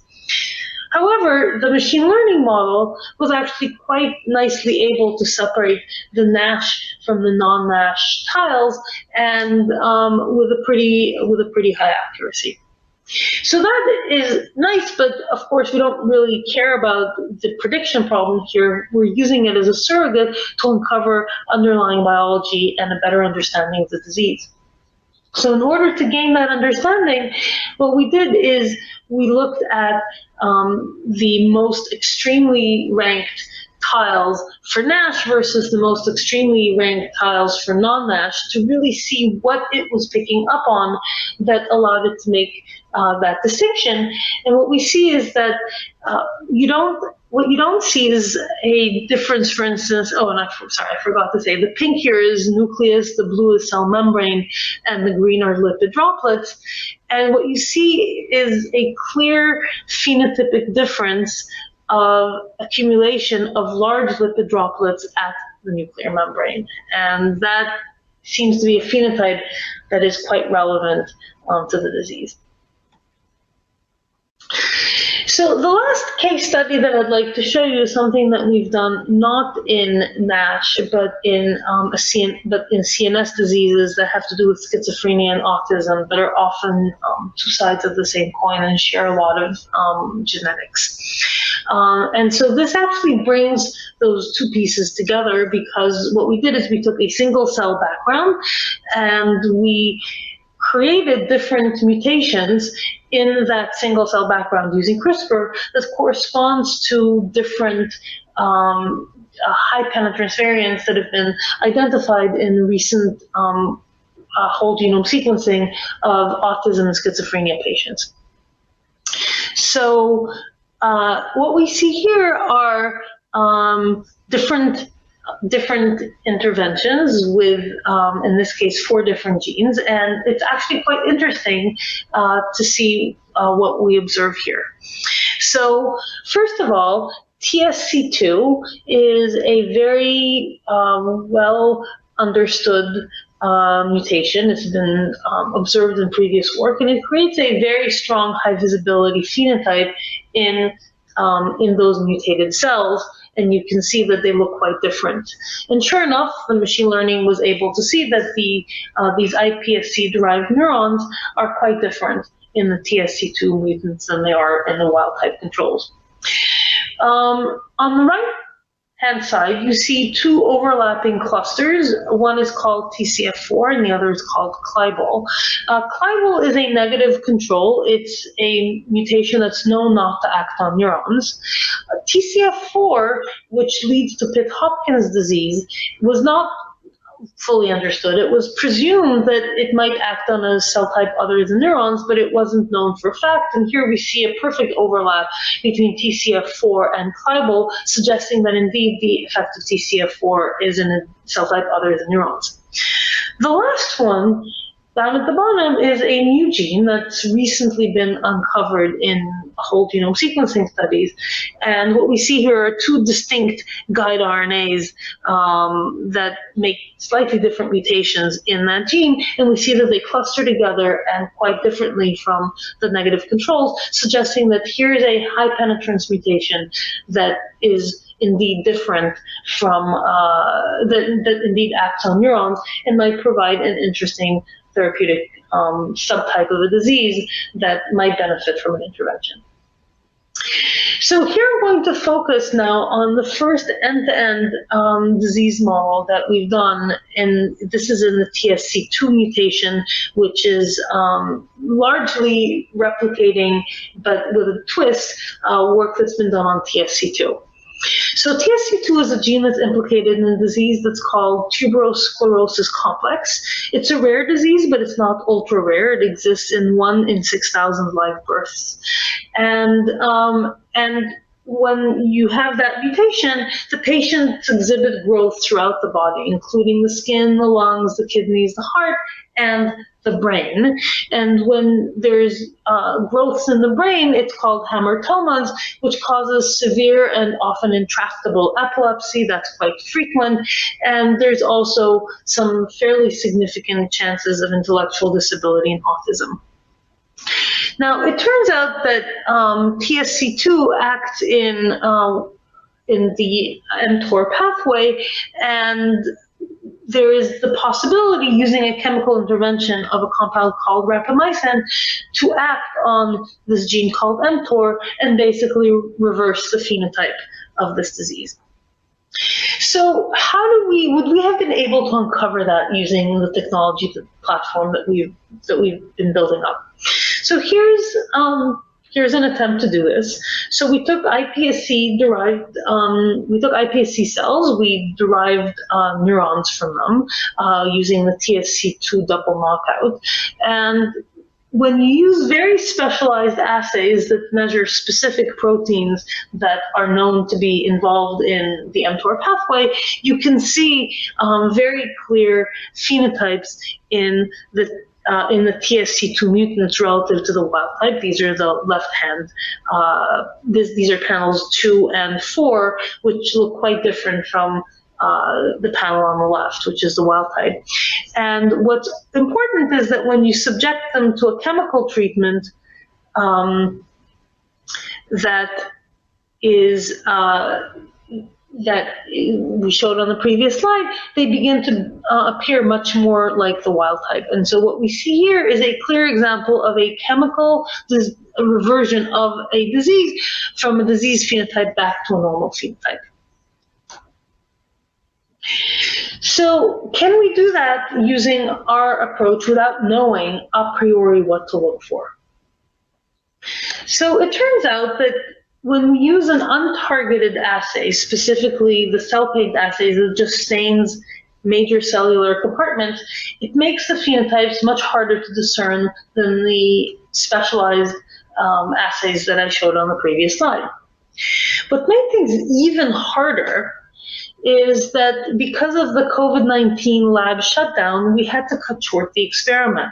So rather than letting the neurons mature for 40 days to the point where the phenotypes would become highly visible, we hoped, we had to shut down the experiment after day 15 when they were very much immature and before the disease had had a chance to manifest. So when the team looked at those two slides, they basically said, look, these two look just the same. There is no way that we'll ever be able to see a disease phenotype, far less detect reversion. Well, it turns out that machine learning is actually much better than people at detecting these phenotypes, even from these untargeted assays, and gets almost perfect prediction between healthy and sick. So that was the first part of the good news. The second question is, well, can we actually identify reversion? And this is a potentially challenging problem because how do you know, if there's not a perfect reversion fully to healthy, can you really tell that something is heading in the right direction? So we tested this hypothesis by looking at a number of different treatments, two that were, we had two controls that had no effect whatsoever. We had two that were brain penetrant and had an effect on phenotype, but not treatments for the disease, and two that were known actors on the mTOR pathway that we knew reverted the disease. So these are the two that are orthogonal compounds, rotenone and loxapine. And you can see that by and large, here the knockout is, which is the disease, are the pink, the wild type are the greens, the knockout plus the drug are the blue, and the wild type plus the drug are the orange. And basically there is no movement of the disease towards the healthy. Whereas when we look at the two compounds that are known to be treatments for the disease, there is a significant shift to towards the healthy state. So we can compare again from here to here. We can see that there's more cells that were knockouts that were moving towards the healthy state. So this is an illustration that you could actually identify these intervening compounds using the kinds of generic assays that we put in place here. So, taking a big step back and reminding ourselves of what we're doing here, what we're building here is a company that really tries to bring together two worlds into a single integrated whole. We're building, on the one side, a biological data factory that manufactures data at unprecedented scales by combining a range of tools that have each been developed quite recently, but together are able to create massive amounts of disease-relevant data, which can then feed into machine learning models that allow those data to be interpreted and the effects of interventions that may impact human health to be identified. Taking even a larger step back, I'd like to think of this current era as being a particularly important moment in time for this field. When one takes a historical view of science, there are there are periods of history where one discipline has really taken off and made a tremendous amount of progress in a short amount of time because of some new insight or new way of measuring things. So back in the 1800s, that discipline was chemistry because of the understanding of the periodic table. In the 1900s, that discipline was physics, where we understood the connection between energy and matter and between space and time. In the 1950s, that discipline was computing, where because of the understanding of how one could use silicon chips to perform computations, we were suddenly able to solve using computer problems that up until that point only a person, and sometimes not even a person, had been able to solve. And then in the 1990s, there was this interesting bifurcation because two disciplines suddenly started to make tremendous amounts of progress at the same time. On the one side was the era of data, which emerged from computing, but also involved other disciplines like statistics and neuroscience and optimization. On the other side was the era of what you might call quantitative biology, which leveraged many of the advances that have come up from physics and chemistry, as well as from computing, to measure biology at an unprecedented scale using things like microscopy and sequencing. And these two transformations took place in parallel and with very little interaction between them. I think the next epoch that's coming up is the synthesis of those two disciplines. It's a discipline that I'm calling digital biology, and it involves the ability to measure biology at an unprecedented scale, to interpret what we're measuring using the analytical techniques of data science and machine learning, and to feed those insights back into biology to make interventions that cause biological systems to behave in ways other than they would otherwise do, and that are more beneficial. And there's going to be, in my opinion, repercussions of this type of approach, not only in human health, which is what I've discussed today, but also in areas like environmental science, in creating, for instance, different ways of intervening in the environment to address some of the impact of climate change, in biofuels, in materials design, in agriculture, and many others are going to benefit from this synthesis of the digital world and the biological world. I think it's a tremendously exciting time to be in this space, and also a tremendously exciting opportunity for those of us like myself who grew up as machine learning people to work in an area where one can really make a difference to making the world a better place. Thank you very much.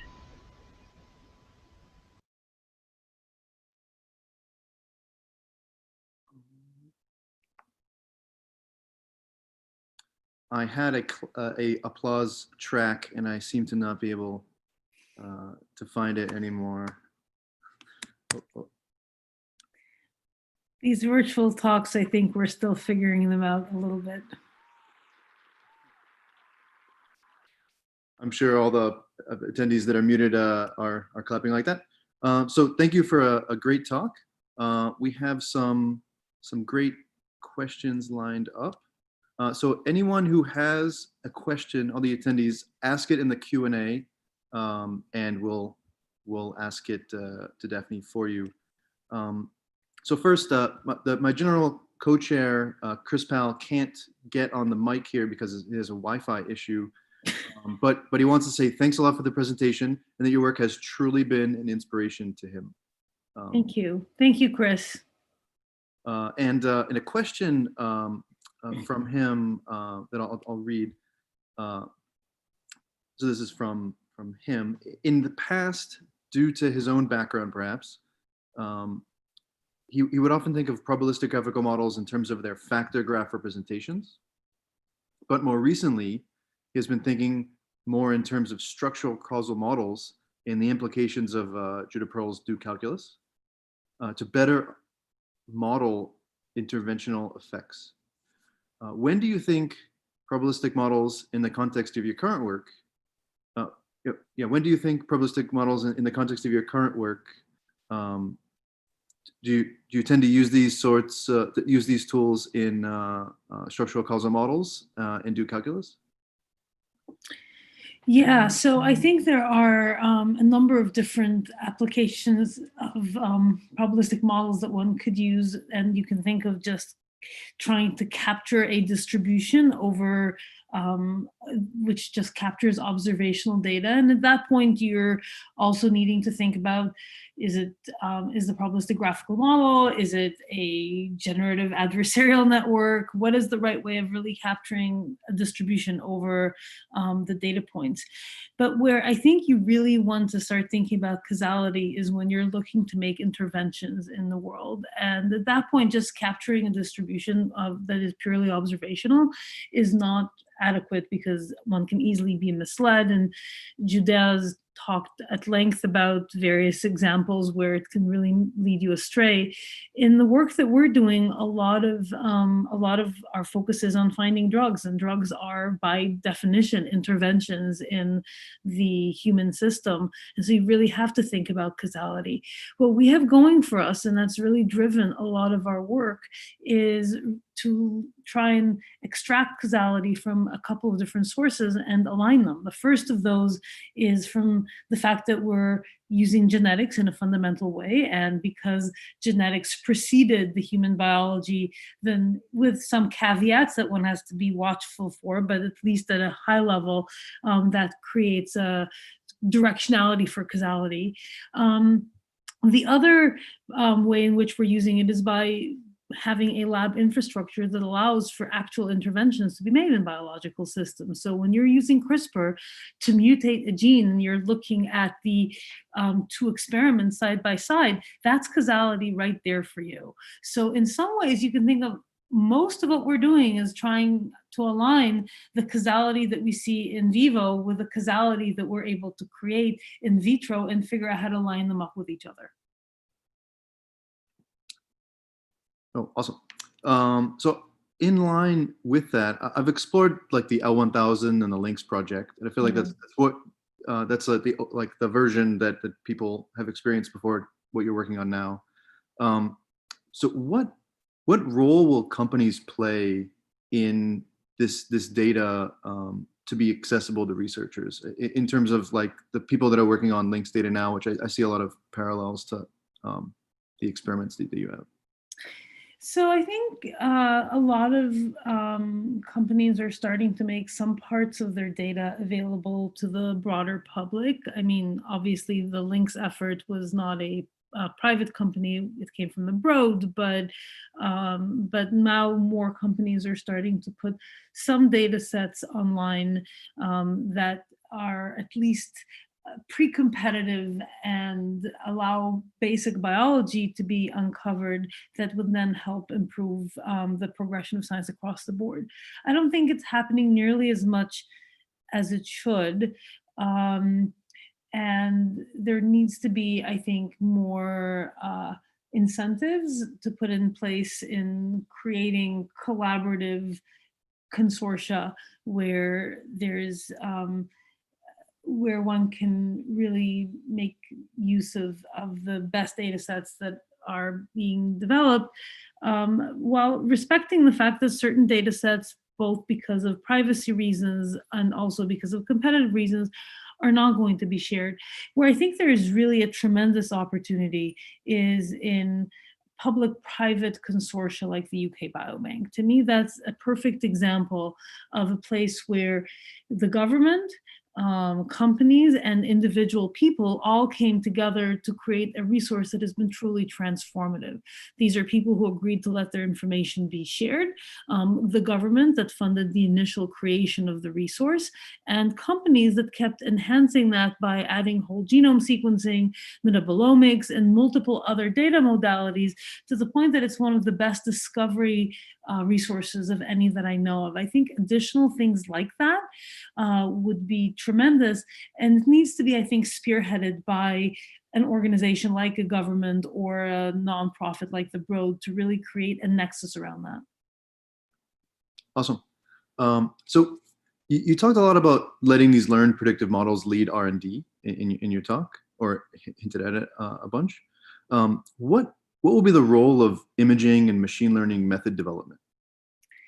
And how will it change at all, or are we going to focus on not just predicting certain things, but maybe having like exploratory algorithms that are more geared towards that? So I will tell you that the work that we did leveraged techniques that were literally at the forefront of machine learning. So it wasn't just that you took something from 10 years ago and it just worked. We needed to look at things that were at the forefront of the state of the art and then enhance on that. So for instance, a lot of the work that's been done on computer vision is on natural images, which is you have a picture and there's a cat and a person and a piano or whatever, and it's not the same as looking at images of neurons that are lying all over each other, and there's the Z-plane aspects and really complex structures with a lot of repetition, and that requires a completely different set of computer vision algorithms. It's not that you invent everything from scratch, but you certainly need to come up with new and interesting ideas. The point that you brought up that has to do with interpretability, I think, is another very important aspect, because if what you're trying to do is, because it actually goes beyond the standard use case of interpretability, which is I want to look at my model and make sure that it's doing something sensible. There is that too, but what we're really doing is scientific discovery. And for that, if you don't understand what the model is doing, you're not going to uncover new stuff. You might have a good predictive model, for instance, of whether someone has cancer or not, or what kind of, what's the current cell state. But without an interpretation of what you're seeing, you will not have understood a scientific principle. And to that, one of my favorite examples for that is actually one of my earliest efforts in this space. It was a paper that was led by my former PhD student, Andy Beck, who's now the CEO and founder of a company called Path.ai. And that was that was one of the earliest attempts on applying machine learning to digital pathology. It was pre-deep learning, so we were using standard human constructed features, but we use features that people hadn't really looked at before. Really funky things like the average distance between a tumor cell and a non-tumor cell in the vicinity. And not only did we get really good predictive accuracy for that particular problem, but what was really, I think, much more important is that the features that the algorithm came up with as being predictive were exactly those funky ones that have to do with the architecture of the tumor and how it sits in the surrounding tissue and how much it's intertwined. And so the most important thing to come out of that paper wasn't the predictive model for cancer.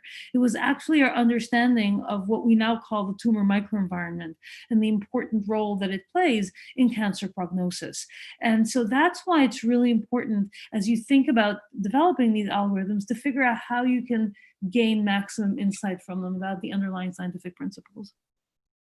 Awesome, thanks. So following up on one of the first questions, to be a little paraphrased, for causal discovery, is do calculus and factor graphs too limited?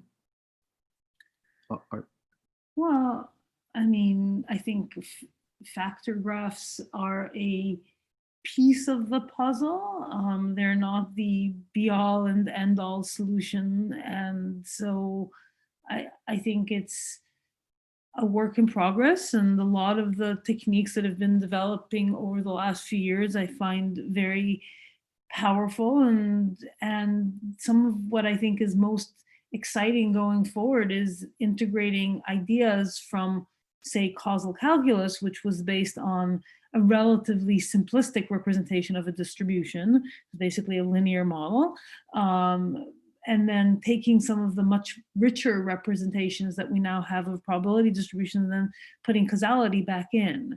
And so I think there's a tremendous opportunity at this point to bring those two threads back together. Some of the ideas that came up in the context of simpler machine learning models, but that really tied to causality and interpretability and so on, and then overlaying that with some of the ideas, say, from deep neural networks. Oh, great. So moving in a different direction, a question, have you considered using organoids or organ-on-a-chip models in order to better model disease? That's actually one of the reasons why I'm so excited to be in this space, is that the technology just keeps improving all the time. So I think there's been a tremendous amount of progress. Even from 5 years ago, we were still using cancer cells, and then we started to use iPS cells to then differentiate them into multiple lineages more and more robustly, put them in co-culture systems that allow one cell type to influence each other and get it more into a normal state. And organoids are obviously a next generation beyond that, and then organs on a chip beyond. It's always a trade-off between systems that are more reproducing of the complexity of human biology and the ability to do them robustly and at scale. So we try and do a fit for purpose approach, which is to use the simplest system, because those are ones that are generally more robust and more scalable, and then only move up the ladder of complexity when the simplest systems don't work. But to me, one of the exciting things is that there's currently diseases that you really can't model in a cell autonomous way. And in a year or two, when some of those other more complex systems are sufficiently robust, we'll be able to tackle diseases that we cannot tackle today. Awesome. So we need to wrap up to move on to the oral session that's going to be next. So let's do one more round of applause. Thank you. And thanks again for joining us today. Thank you very much. And sorry about the weird format, but thank you very much. Thanks. Okay. Bye. Bye. So the oral sessions will be starting right away. So do we have the videos to play? Or are the co-chairs here that can take over? Yes, I'm here. Hi, this is Gözde. Oh, great. I'll hand it off to you. So take over. Okay. All right. Yeah, I'm trying to turn on my video, but let's see. Anyways, yes, start my video. Great. So hello, everybody. Welcome to the oral session on imaging. I am Gözde Ünal from Istanbul Technical University, and I'm chairing this session with Professor Samuel Kaduri from Polytechnic Montreal. If you joined at this point, so I want to say that if you have questions, either write your questions to the chat window or raise your hand. Now let me introduce the first paper. It is titled Bayesian Learning of Probabilistic Dipole Inversion for Quantitative Susceptibility Mapping, and it will be presented by Jinwei Zhang from Cornell University. The floor is yours, Jinwei. Hello everyone, welcome to my presentation. The title of our work is Probabilistic Dipole Inversion for Adaptive Quantitative Susceptibility Mapping. Quantitative susceptibility mapping, QSM, is a normal image contrast in magnetic resonance imaging. It measures the underlying tissue apparent magnetic susceptibility, which is able to quantify specific biomarkers such as iron, calcium, and gadolinium. This equation shows the QSM form model in image space, where chi is the tissue susceptibility, b the magnetic field, d the dipole kernel, and n the measurement noise. Dipole convolution can also be defined in K-space, where capital D is the Fourier transform of the image space dipole kernel. We can estimate the magnetic field from multi-echo gradient-echo phase data with high precision, but the problem is how to recover susceptibility chi from B based on this imaging model. This is because the dipole inversion is intrinsically ill-posed. This ill-postedness is shown in this figure. It shows the zero surface coin of the dipole kernel in K-space. So the K-space point in this coin surface causes the division by 0 when the deconvolution is performed in K-space. So here is a typical susceptibility map of the brain. After forward dipole convolution, a field map B is generated. The question is how to do the inverse problem from field B to susceptibility chi. Here are two representative methods to solve QSM inverse problem. The first one is called Cosmos. Cosmos uses multiple orientation scans to eliminate all the zeros in the K-space coin surface. And because of this zero elimination, the forward and statistical matrix will be better conditioned, and direct inversion method in K-space can be applied. Cosmos has been used as the golden standard QSM for the last decade. So however, the drawback of Cosmos is that it requires at least 3 orientation scans, which is infeasible for clinical use. Another method called MIDL was proposed to solve QSM inverse problem with single orientation scan. So MIDL defines a morphology-related organization term to recognize the inverse problem. So this organization term can also be regarded as the prior distribution of stability under the maximal if posterior framework, MVP framework.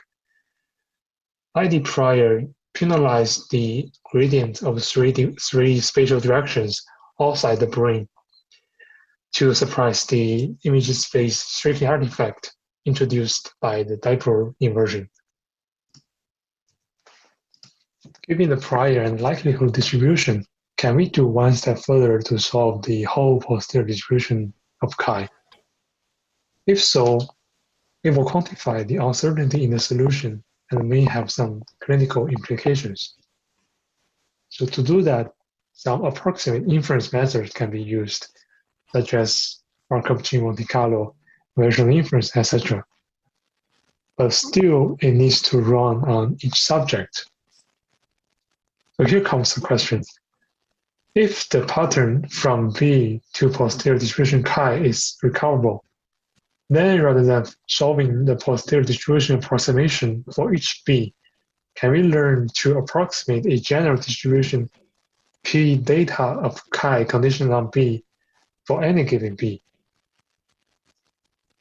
To do that, we introduced a set of parameterized distributions Q chi conditional on B with parameters per psi, and we learn per psi on a cohort of subjects to approximate the true data distribution. People call this strategy amortized optimization. The modeling process consists of two steps. The first step deals with Cosmos dataset. Since Cosmos provides the golden standard QSM based on multiple orientation scans, we can treat the Cosmos field stability data pair as the samples from the true posterior data distribution. Given a large amount of samples, they define the empirical data distribution as follows, where the indicator function equals 1 if the condition satisfies and 0 otherwise. We then use the KR divergence as the loss function to measure its distance between the parameterized approximate data distribution and the empirical data distribution, which is equivalent to the following loss function, where the first term computes the expectation of negative log posterior with respect to the empirical distribution, and the second term is the entropy of the empirical distribution. Since the second term doesn't include the learnable parameter per psi, only the first term is used during parameter learning. Notice that training with this loss function is equivalent to maximizing the parameterized posterior distribution given the dataset. Statistics tells us that if the model family is flexible enough, and if enough data is given, then solving the maximal posterior problem will yield the parameters that generalize to unseen cases. The second step is our MIDL dataset. So for MIDL dataset, we only use the single orientation measured field without any corresponding golden standard stability. Besides, we also have the stability likelihood distribution, which depends on the forward dipole convolution kernel and the measurement noise property. And we also have the prior distribution inspired from the MRI image morphology. We then use the KR divergence again to measure the distribution similarity. After derivation, this KR divergence can be decomposed into two terms that depend on the prior, the likelihood, and the approximate posterior distribution. Minimizing this KR divergence across the MIDL trained dataset, we get the amortized formulation, which is so-called amortized variational inference. So the first term of the KR divergence can be interpreted as the regulation term, which requires that the approximate posterior distribution to be close to the prior. And the second term maximizes the expected log likelihood distribution of the measured field with respect to the approximate posterior in order to preserve the data fidelity. Notice that training with this loss function requires that the gradient be bifurcated through the expectation operator, which can be achieved using Monte Carlo sampling with reparameterization trick. Here is the sketched network architecture for the approximate posterior distribution, where we assume that the covariance matrix of susceptibility is diagonal.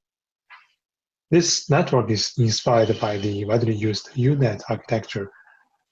The extension here is to have one encoder and dual decoder architecture, where each decoder will output the mean or variance map from the same latent space.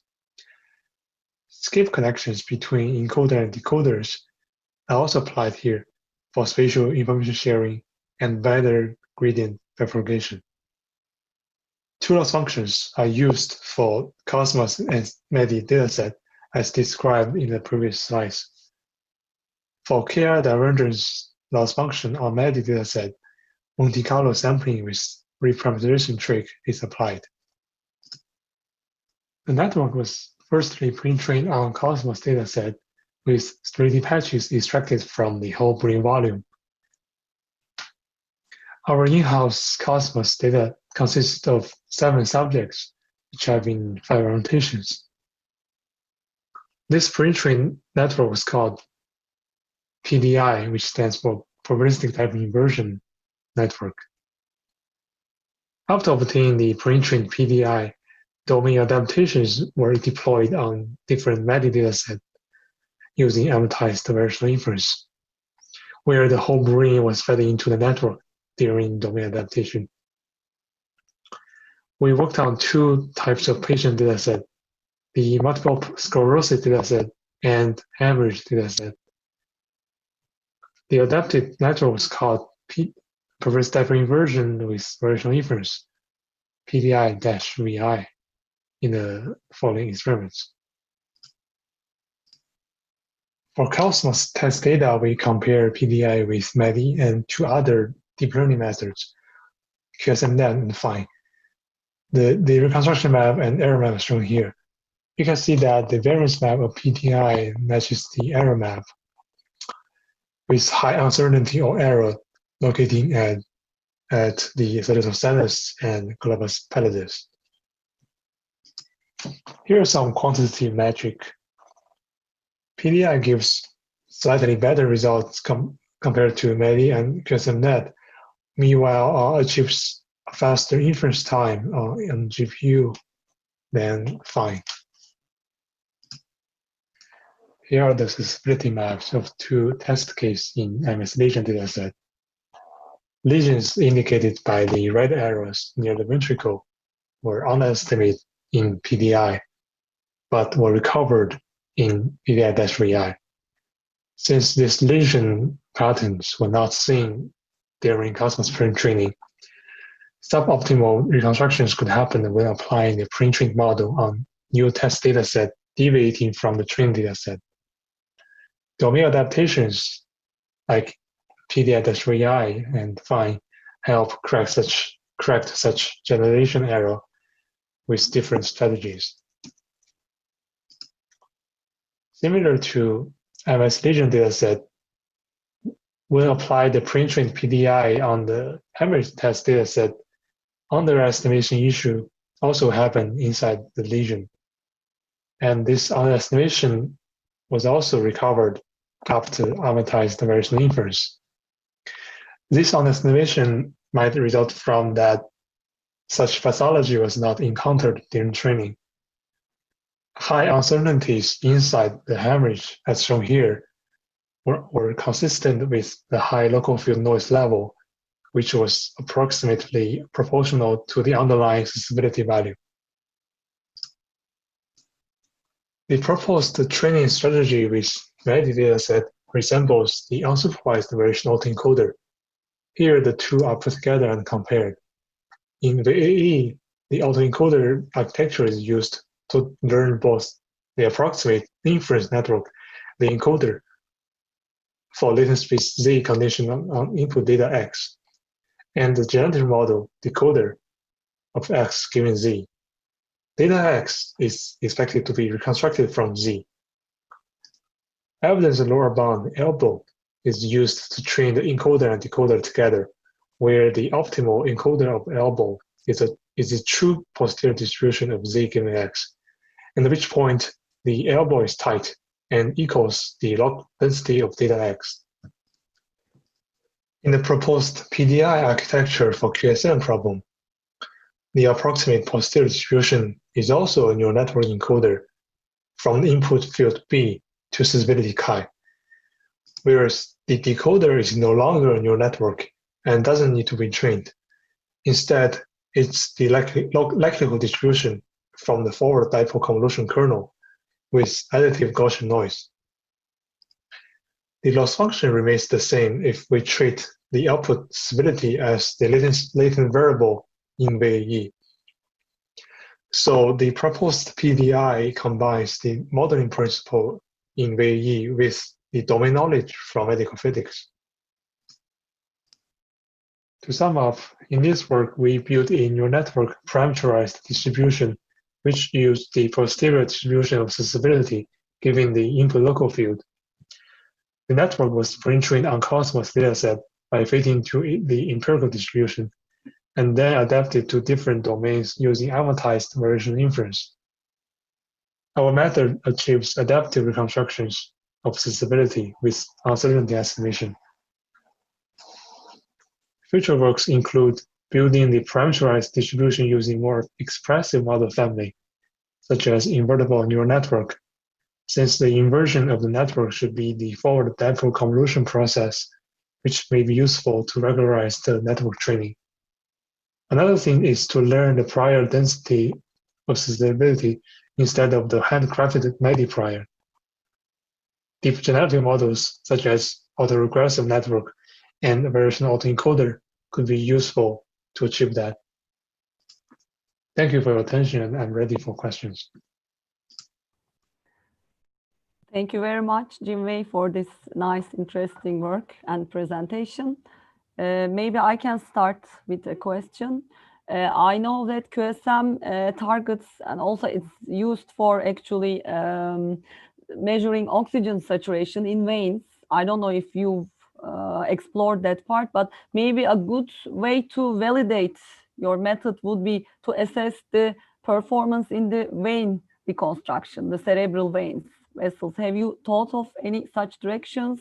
I know you've shown some hemorrhage study, but can you comment on that maybe? Yes, yeah, QSM can also be used to measure the oxygen concentration in the vein, and this is also one of the direction in the lab. But I don't work on this direction. But this is a very good suggestion. I will try this on the oxygen concentration. Yeah. Mm-hmm. Because also maybe that's why Gaussian may not be the best prior for this type of data, right? Because veins actually are really highlighted. So maybe Gaussian, and you hinted at this actually, Gaussian may not be the best prior, and you are exploring, I think, other types of priors through neural networks, not through parametric forms, right? Or have you thought of other parametric priors? Can you also comment on that part a little bit? So for the prior here, I used the MIDL prior, which is the penalized duration prior. Mm-hmm. And I used the parameterized neural network to represent the posterior distribution as the Gaussian distribution.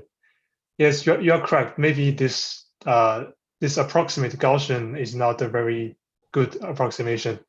Maybe some other types of the distribution could be better. Yeah, could be leading to some smooth results. Exactly. Yeah, great work. I'm trying to see if there are other questions in the Q&A, or are there any raised hands? Let me see from the participants.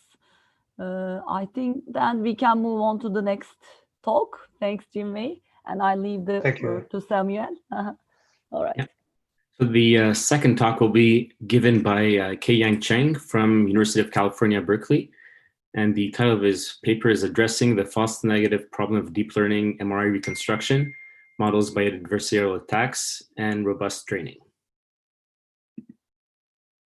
Hello, everybody. My name is Kaiyang Chen from UC Berkeley and CI Square of UCSF. I'm here honored to present our work of addressing the false negative problem of deep learning MRI reconstruction models by adversarial attacks and robust training here at MIDL this year. I have nothing to disclose. This will be the outline for our presentation, and let's get started with the big picture motivation. The robustness and adversarial attack topics in deep learning has been mainly associated with security, in which an adversary is assumed to attack a machine learning system. As many of us have seen these flying pigs and killer mole examples created by the adversarial noises. This perspective might have limited, however, the adoption of ideas from the robustness community to medical imaging analysis applications, because although the concerns of fraud have been voiced, we generally do not assume a malicious entity which might try to mislead diagnosis or treatments. However, it has been argued that robustness goes beyond security.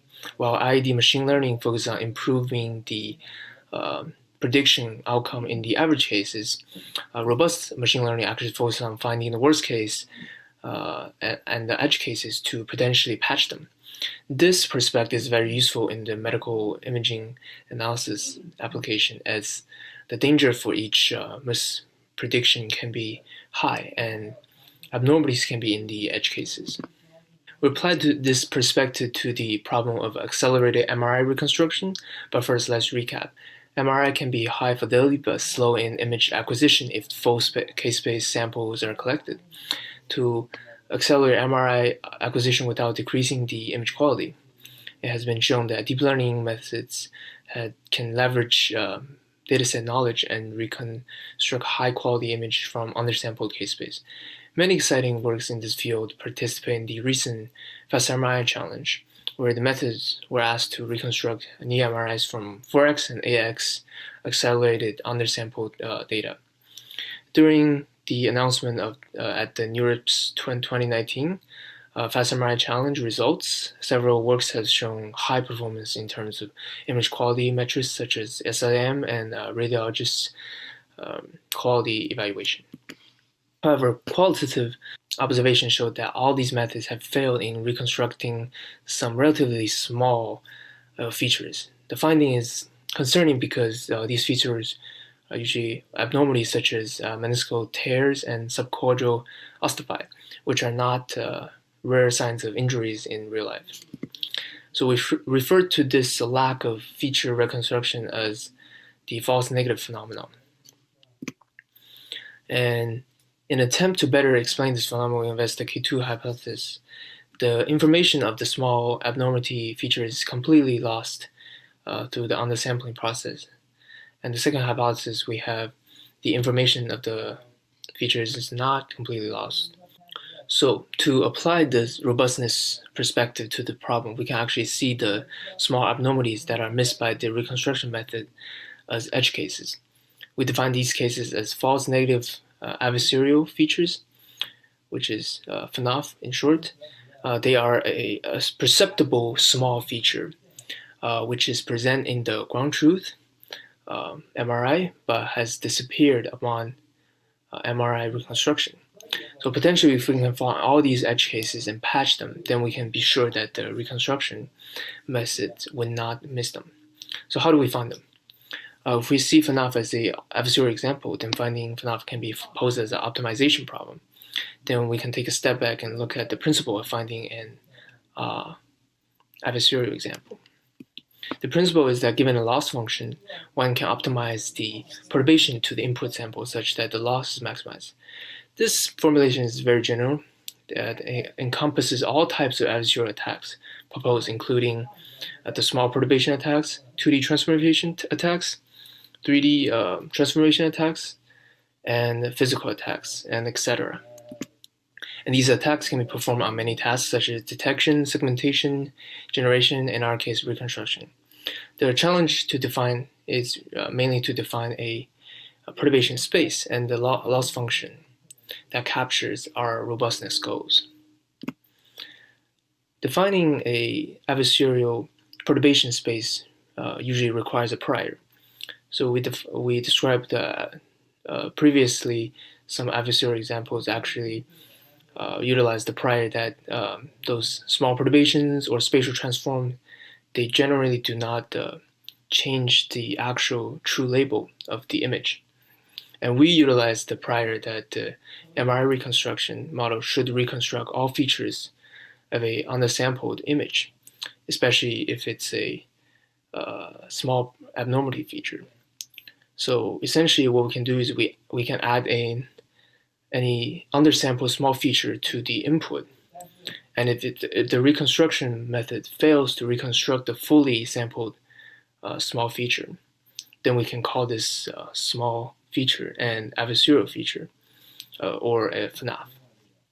So we can formalize this from the modified optimization problem shown on the slide. And going back to the notion that we want to find the worst case scenario so we can make our methods robust to them. The motivation for this kind of FNAF formulation is that if the perturbation space is big enough, real-life abnormalities can be included in this space. Then if a method is robust to all perturbation in the space, then this method can potentially generalize to real-life abnormalities. So this way we don't need to have any expert knowledge about the actual semantics of the real-life abnormalities, except for the fact that they are small. And to perform this optimization, we experimented with two methods in our work, the random search and finite difference approximated gradient ascent. We also have an undersampling information preservation constraint. Essentially, we have to measure the difference between the original undersample input and the perturbed input to see if there are enough additional pixel information from the added undersampled perturbation to actually reconstruct this small perturbation feature. And this constraint also ties back to our two hypotheses. For FNAF attack to be successful, we also need to require this undersample information preservation to be significant. This constraint might be beneficial if we want to limit the hallucination of non-existing features when we use these FNAF for training robust networks. And speaking of training, this brings us to adversarial robust training, which is formalized as a min-max optimization problem so that we can patch these edge cases. Intuitively, we are finding the worst case perturbation and train with them at each update step size iteratively, so we can potentially find all the worst cases and patch them. This has been one of the best methods for defending against known adversarial attacks empirically. We adopt this approach to make FNAF robust reconstruction networks. And in this formulation, we have to note that we weight the FNAF area more to mitigate any imbalance problems in the training. So we conduct our experiment on the fast MRI knee dataset with single coil data setting, including 4x and 8x acceleration factors. We evaluate our methods with two deep learning methods, the S-UNet, and which is a popular baseline, and invertible recurrent inference machines, IRIM, which is the winner of the single coil fast MRI challenge. And the tag is considered to be a hit when the FNAF loss is higher than the threshold value, which is set by our observation. The high success rate of the random search method for both models show that it's fairly easy to find a FNAF in the search space that is heuristically defined. Although IRIM is more resilient to the attack than S-UNet, the attack loss is still fairly high. So this is a little bit concerning, but also understandable given that deep learning methods are not explicitly optimized for such objectives, so that these FNAF are potentially at the tail end of the distribution or even out of distribution. Fortunately, we can modify these objectives as we talked about with adversarial robust training, and we can see we can produce a FNAF robust model, which is empirically fairly resistant to these attacks, also has minimal effects in the standard reconstruction quality shown in the top table.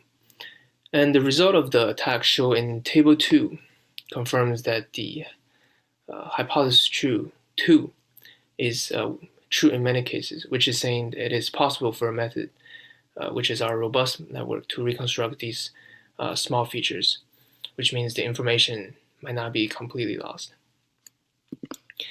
And we show some FNAF examples in this figure, which include a failed attack and a successful attack. And to investigate the two hypotheses even further, we measure the acceptance rate of the adversarial examples based on the information preservation loss. Essentially,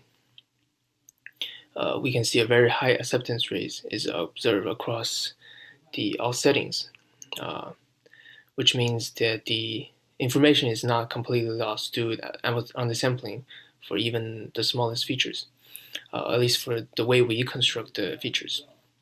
So we speculate that this could be the same for real-life abnormalities as well. And here we show a small negative correlation between the information preservation loss and the FNAF loss.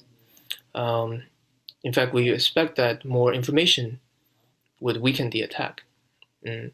However, such a negative correlation is weak, indicating that there is not a strong association. Therefore, the preservation of information alone cannot predict the FNAF robustness of a model.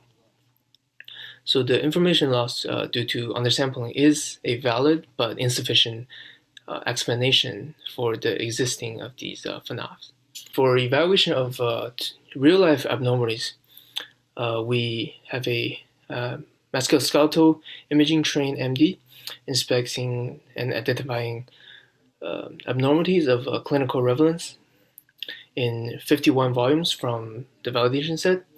The abnormalities include cartilage lesions, meniscal tears, and meniscal degenerations. The results showed that the FNAF robust UNet is marginally better than the out of the small numbers of the abnormality found than the UNet. Although further extensive evaluation is needed, this is an encouraging result, considering that the defined FNAF space might not be big enough to contain the real-life abnormalities. We have some limitations, including that the FNAF attacks hit rate was defined heuristically. Fortunately, we only need to care about the pixel level loss and not the hit rate when doing adversarial training and evaluation to real-life abnormalities. And secondly, our attack maximization optimization can be a little bit expensive and has no guarantee currently. Hopefully, better optimization methods can and provable verification can help out in the future in this area. Thirdly, every adversarial training is only empirically robust. More theoretical work should be put in for provable robustness in this area. And at last, to generalize to real-world abnormalities, we might need to, in the training, relax the FNAF space constraint more to potentially include real-life abnormalities. And in evaluation, we need more manual labeling or use existing abnormality datasets. So in conclusion, we investigated two hypotheses for false negative problems in deep learning-based MRI reconstruction. By developing the FNAF adversarial robust framework, we showed that this problem is difficult but not impossible. As we partially conclude that the false negative problem is explained by the hypothesis 2. Moreover, we hope that we can inspire more adaptation of the robustness beyond security in accelerated MRI reconstruction and medical imaging analysis in general. And finally, I would like to greatly thank our research team at CI Squared and the funding resource. Thank you very much for your time.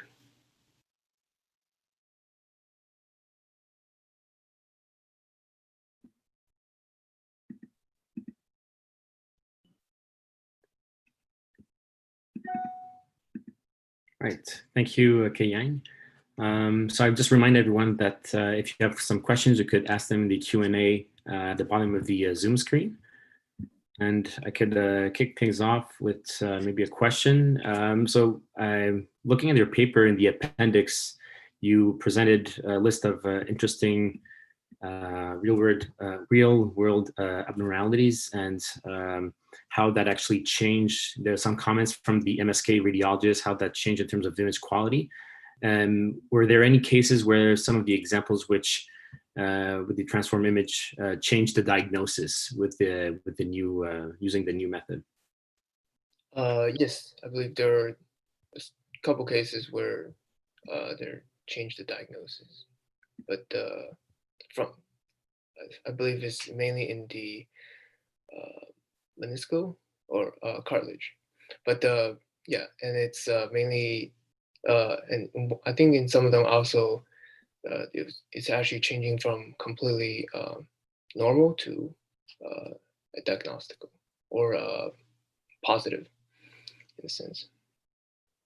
Okay, so in some cases they were able to identify a pathology in the knee, where in the previous case the image quality was insufficient enough to put that diagnosis. Exactly. Okay, and how small? Oh, there's a question, I think. So the question is from Keyan Batman Gilish. So his question is, how would you ensure the attack or the perturbation is physically plausible?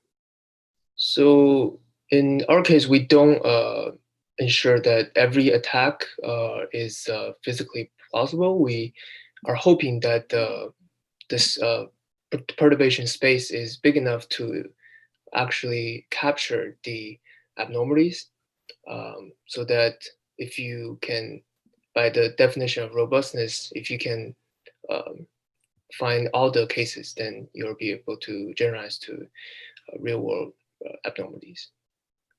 Okay. Another question. So I think it's in your distant function, you use an epsilon term to determine which is the noise air tolerance threshold.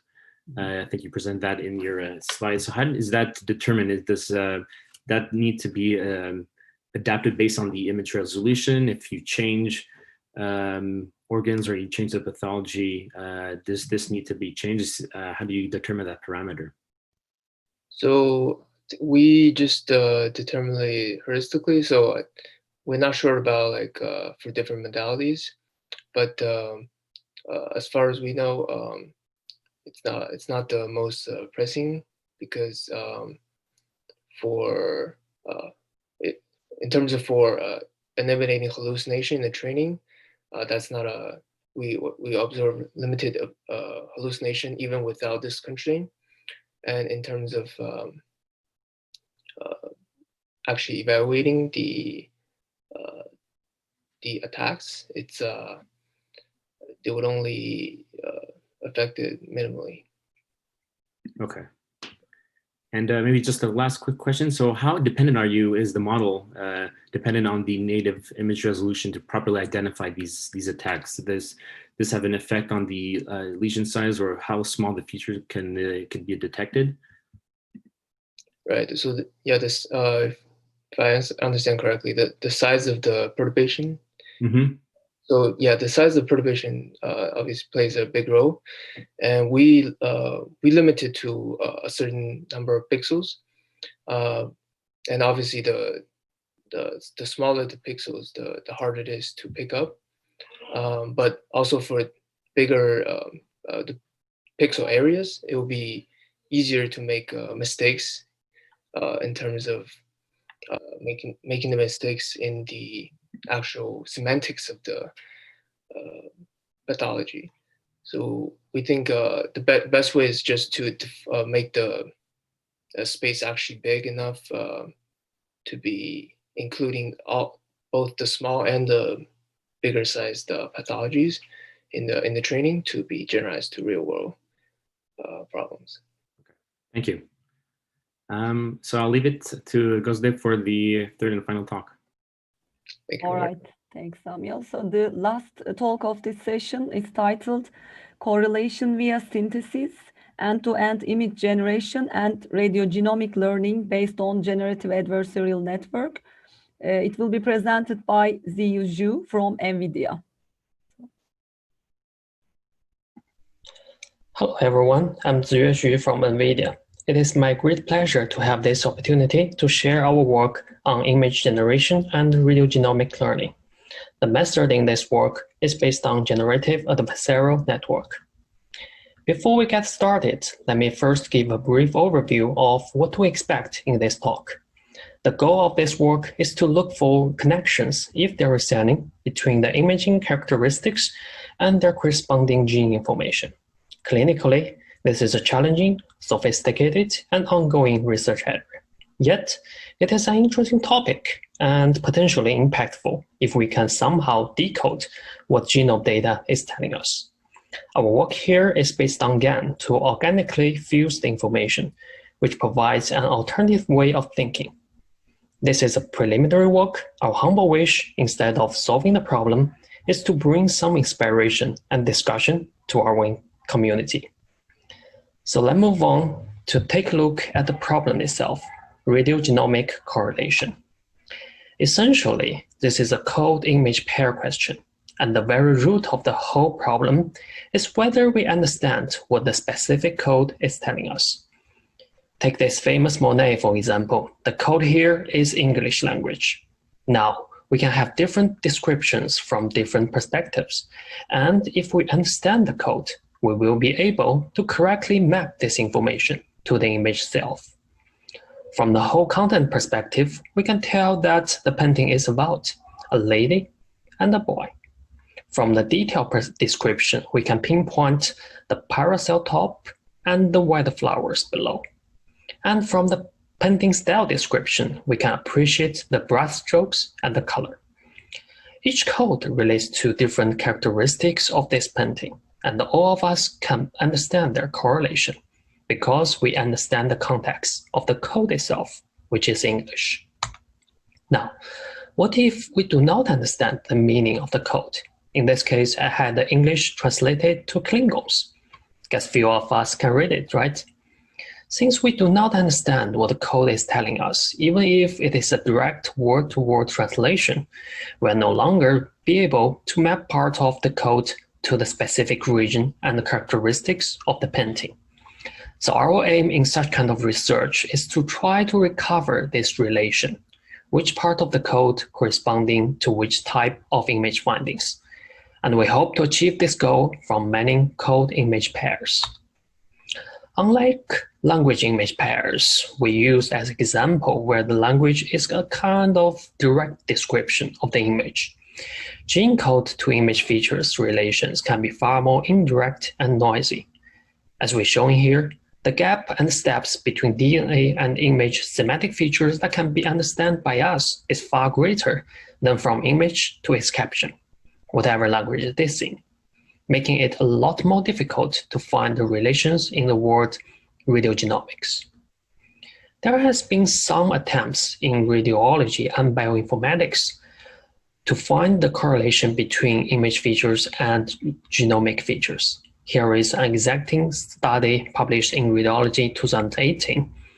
The basic idea is to use 3 independent steps: extract image features just from the image, extract the metagene codes just from the sequencing data, and try to find the correlation using statistical methods. Some weak correlations has been identified in this study. But as we can see, for such a 3-step modeling process, since each step is independently formed, they can be arbitrary and limited to their own domain. For image, handcrafted texture features may not be a good representation for the task, and the manual scoring suffers from significant workload and maneuverabilities. For metagene, it is clustered with predefined models, which again may not be suitable for a specific task. And more importantly, during the modeling, the image and gene information are actually blind to each other. In other words, those weak correlations are identified without representation fusion. So how about we go a holistic way, say, putting what we have together? This very idea is actually our initial motivation for this work. Can we have an alternative way of finding this radiogenomic relationship, maybe end-to-end in an organic system? We're not saying that at this time this way will be better, but at least it could be another angle of how we look at this issue. In order to achieve this goal, we first identify a few challenges. First, we need to find a proper way of inject the genomic information so that it can be fused and correlated with the image in a pairwise fashion. Second, how to model the image such that the representation is meaningful for this corresponding. Third, to how to split the nodule from background, since region beyond the lesion may be irrelevant to the disease. So a proper object background separation is needed. On the other hand, the interaction region can also hold some value in lesion characterization, so a binary mask may not be an optimal choice. In this work, we propose to use image synthesis to bridge the image and genomic information. We design a multi-conditional, multi-output GAN utilizing both gene code and background image to synthesize paired nodule image and its mask. In this way, image features and gene embeddings can be learned from data in an end-to-end manner. Also, we can ensure a smooth object background separation so that unrelated image information gets suppressed for radiogenomic correlation. To test this concept, we apply our strategy to a public non-small cell lung cancer dataset with paired image, segmentation, and sequencing data. Here is the structure of the proposed generator. From the background image and gene expression data, it generates a synthetic image with nodule characterized by the genome data and situated within the background image. Meanwhile, it also provides a binary segmentation mask for the generated nodule. Structure-wise, it consists of 3 parts: encoding of the background image, encoding of the gene expression data, and information fusion for synthetic image mask generation. This generator mainly handles the modeling and fusion of the gene information, and the separation and the blending of the object and background.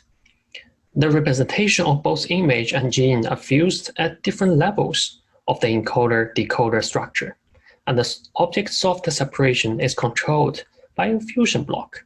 In short, the appearance of nodule is mostly controlled by the gene code, while the background image and gene code together controls the overall synthetic image.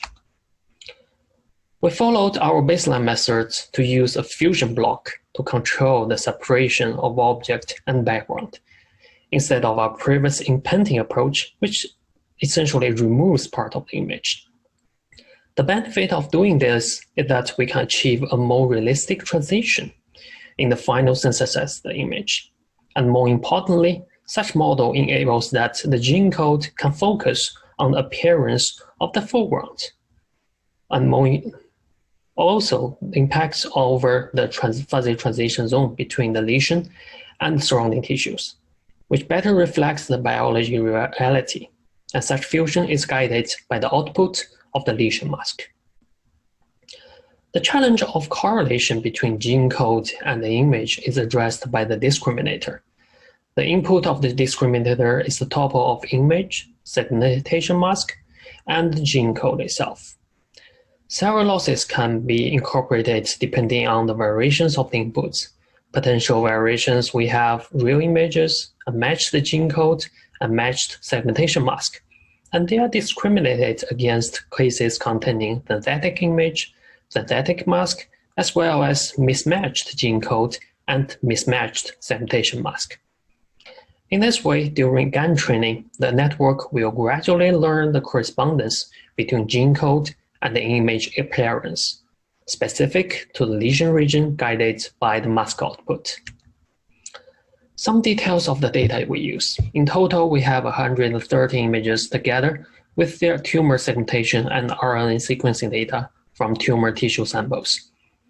From gene data, after removing all invalid values, we end up with a vector of around 5,000. For each nodule, we cropped a 60 cubic millimeter VOI and eventually extracted 3,700 2D training slices.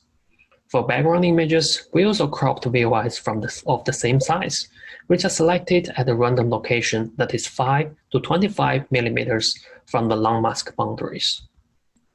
Now, let's take a look at the synthesized results. Here we list the result based on 7 training image and paired training gene codes. The algorithm uses the gene information of each of them and together with the background image from the second row to synthesize the image with nodules. The third row here is from our previous imprinting method, which has no gene control over the appearance of nodule, totally random. And as we can notice, it suffers from the discontinuity along the spherical cropping boundary here. And as compared with a baseline from the fourth row, our proposed methods shown here actually generates more images that are less blurred or corrupted. And also the resulting synthetic images have similar features as the reference training samples. On the other hand, we do notice that the current model, if you notice here, has a certain degree of model collapsing issue. But arguably, the proposed methods still have an edge on the relative association of the reference image. For example, this column and this column, as we can see, for the background, for the ground truth image, this column 7 has better defined boundaries than column 5. Well, the baseline methods generate a flipped version, and the proposed method still keep this observation regarding the boundary fuzziness. And finally, let's check if the generated gene codes do provide some hint in the image appearance. In this figure, the synthetic image are not involved at all. We only look at the original image and comparing their raw and learned gene codes. Here we would like to see whether the similarities in gene codes from a distribution point of view can actually reflect their similarities in image appearance. Supposedly, the closer gene codes can, to a certain degree, be related to a similar image appearance. So, we project both the raw and the learned gene codes to using TSNE method for visualization. The color are formed by the rough clusters from the proposed coding methods, and we keep the same color across all 3 maps. As shown, the cluster relationship in the proposed method can be reasonably mapped back to the raw gene vector, meaning that it isn't a huge amount of nonlinearity introduced during the coding process. Meanwhile, the separation becomes much more obvious. The cluster separability of the original gene code is in fact quite weak, I would say, and hence confirms the difficulty of genome clustering if it is treated independently from the image. With the proposed methods, the resulting gene codes can be separated to clusters, and by examining their corresponding image, we can observe that some general correlation between gene clusters and their corresponding image, such as nodule shape and boundary smoothness, can be observed. In summary, our approach opens a new perspective beyond the common practice. The end-to-end framework removes the needs for handcrafted features and arbitrary clustering for finding relationships between the image and genetic data. It can provide not only an effective and controllable means to generate diverse nodules, but also a discriminative radiogenomic map linking genomic and image features. Of course, this study is quite preliminary with limited amount of data. There is also a couple of missing links from the sequencing data to image features. First is how to map the learned gene code back to the sequencing vector. And second is how to map the image to semantic features. So there are still many unanswered questions. Conducting a study to make a clinical convincing will be a long journey.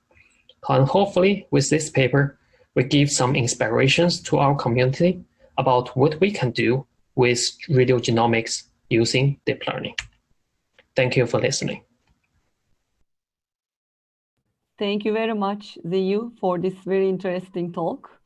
I think there is a question from Kayhan Batmangelic. 2 questions. I'm reading them. How do you ensure the gene effect size, statistically speaking, is strong enough to be reflected on the image? Ziyu, did you see the question? Yeah, I can see the question. Yeah. Okay. Yeah. So yeah, it's an important question because eventually we want to make sure that what we find, the correlations, is really there. So I guess this is also one of the major limitations of this work, because for this one, actually, our data set is pretty limited. So yeah, I guess to ensure the effect statistically significance, we're gonna need to explore more, especially injecting more data into the analysis to see, okay, really they have some correlation, at least observable from the gene and image pairs. So maybe we move to the second question. You see it there. Have you tried removing the gene code to measure quantitatively how much the reconstruction deteriorates? In other words, with the same architecture, what would happen if you don't provide genetic information? Does the reconstruction get worse significantly? I tried using a series of random numbers, some of them interpolated between different gene vectors. What I can observe is that it doesn't necessarily degrade the reconstruction result, but it's just generating some more random appearance of the final output, synthesized output. Okay. I have a question. I think there are currently no other questions, but please type them to the chat. So you have a multitask discriminator loss, right? You check the realness of the image, the quality of the segmentation, and this gene and image pair, I think, right? Pair match. Yeah. Did you do an ablation study where you turn off some of these discriminator losses and see their effects? Like, how do we know whether one of them is really adding anything extra to the optimization? Yeah, for this one, it's a little bit difficult. I mean, for different matching pairs, the effect may not be that significant. But yeah, I definitely did some ablation studies by removing, say, the controlling parameter of the mask, and then the output of the estimation of the mask and the attention map will be inaccurate. I actually have another study where I add a parameter for controlling the size of the nodule. That one is fairly significant. So if I change that parameter to with different numbers from, say, 0.1 to 100, and then the output of the synthesized nodule size will be reflected accordingly. So yeah, no, I haven't done, to be very honest, I haven't done too many ablation studies by removing each pair of the loss functions. But from my current experiments, they do took their corresponding effects over the final synthesized results. Thank you, Ziyu. I have one more question. I think we have time. You commented on mode collapse, and I'm wondering if you carried out a detailed assessment of this observation, because how do we know that the GAN model is not learning only a few type of nodules and generating those all the time, or most of the time? Yeah. This one is, as we know, the training of the GAN is pretty tricky. So yeah, among all the different models generated, I at the time I select this one, and later as reviewers, and we all notice that this kind of model collapsing issue happens. So I guess that's where we need to take a look at the training results and need to figure out a way to avoid that, to select one that have less issue, model collapsing issue. I see somebody raising hands, Michael Segun. Okay, yes, I think you can talk now, Michael. Ask your question live. I don't know if I have to do anything. Well, but Michael, go ahead. Yeah. Yes.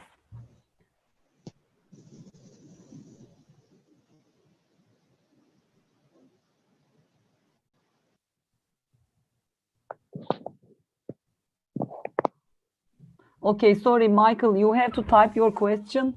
I thought you were supposed to talk. Can you type your question to the chat?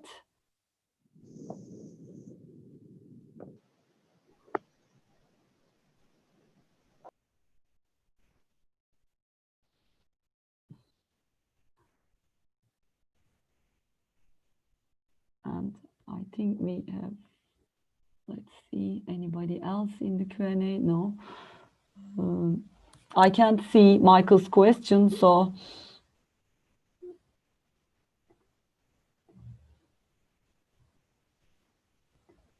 maybe can you guys see?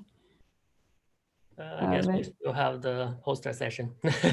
Okay, and I think we have an announcement. We will play all the teasers after the session after the next poster session. So we can conclude this session then. Thank you, see you, and thanks to all the speakers for all these interesting talks. Now we move on to the poster session, I guess, and I leave it to the organizers. Thank you. Thank you.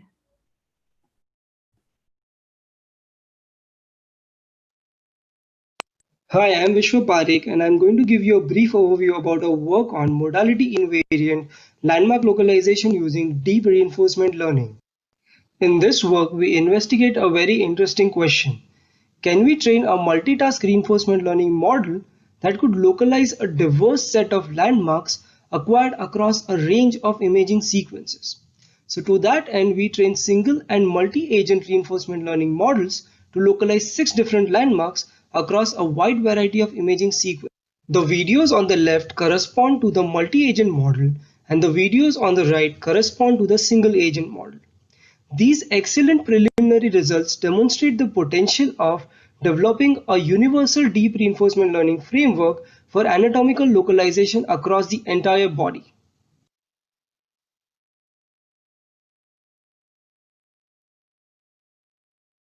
Hi. In this short paper, we want to predict the evolution of brain anatomy over time. Imagine that for every subject in a population, you're given a baseline scan and some subject-specific information. With that, we want to predict what the follow-up brain MRI scan is going to look like. This can guide clinical treatment and give new scientific insights. We model this problem using a deformation field, assuming that the follow-up scan is given by the baseline scan worked by the deformation field. We compute the latter using a convolutional neural network. We conduct experiments on the ANI dataset and show that the model can leverage subject-specific information to improve performances. I'm very excited to discuss this project with you at the poster session and happy to answer any question you might have then. Thank you. Hi everyone, my name is Daniel Moyer, and this is an overview of scanner invariant representations, a paper that's coming out this year. Multi-site analyses have multi-site biases, and site signals don't generalize. So that means if your prediction method learns such a site bias, then you're necessarily losing test accuracy on new and unseen sites. Instead, you could learn an invariant representation, one that's invariant to the site variables. Then, whenever you use it, it will guarantee that all downstream tasks are also invariant to the site variable. In order to do this, we used a conditional autoencoder and added a bound on the site information, the information between Z and the site variable. In practice on harmonization problems, this seems to work really well. You can check out more information on experiments and other details in our paper on arXiv, the related NeurIPS papers, our code, or just email me questions. Thank you, and have a good conference. Hello, I'm Nat. Today I will present ADB-CNN. Convolutional neural networks have achieved state-of-the-art performance in medical image segmentation. However, they do not work well when they are limited label data. Therefore, they need to combine CNN with classical segmentation algorithm so that the latter can directly incorporate adequate prior knowledge to deal with this problem. In this work, we introduce combining CNN with the active control algorithm into a single end-to-end trainable supervised pipeline called ADB-CNN for the segmentation task. The active control algorithm is non-differentiable. Therefore, we cannot do backpropagation directly to train ADB-CNN. We introduce a novel general-purpose concept called a differentiable bypass to tackle this problem. We compare ADB-CNN again only using CNN and using CNN plus active control without training end-to-end. Thank you for listening. Hello everyone, this is Dharma from School of Engineering Science at Simon Fraser University. Today, I'm going to present our recent work about the cascade dual-branch deep neural network for retinal layer and fluid segmentation of optical coherent tomography. We'd like to highlight two main contributions of our methods. Firstly, we present a dual-branch architecture, which combines the implementation of both the UNet and FCN. Secondly, we proposed a cascaded network framework that first compute the anatomical priors as an intermediate step to achieve a better segmentation accuracy. The comprehensive evaluation using both di-score, as shown in the top panel, and the surface distance, as shown in the bottom panel, shows progressive improvements when adding each part of our proposed methods.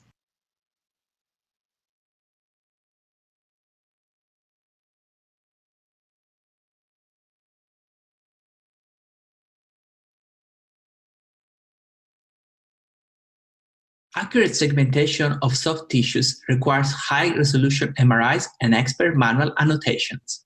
Both are time-consuming and expensive. Furthermore, long scan time can aggravate patients' discomfort. In this retrospective study, we show that a similarly accurate segmentation can be achieved by acquiring a fraction of the case space, accelerating acquisitions up to 24 times. We propose TB-Recon, a deep learning framework for simultaneous image reconstruction and segmentation.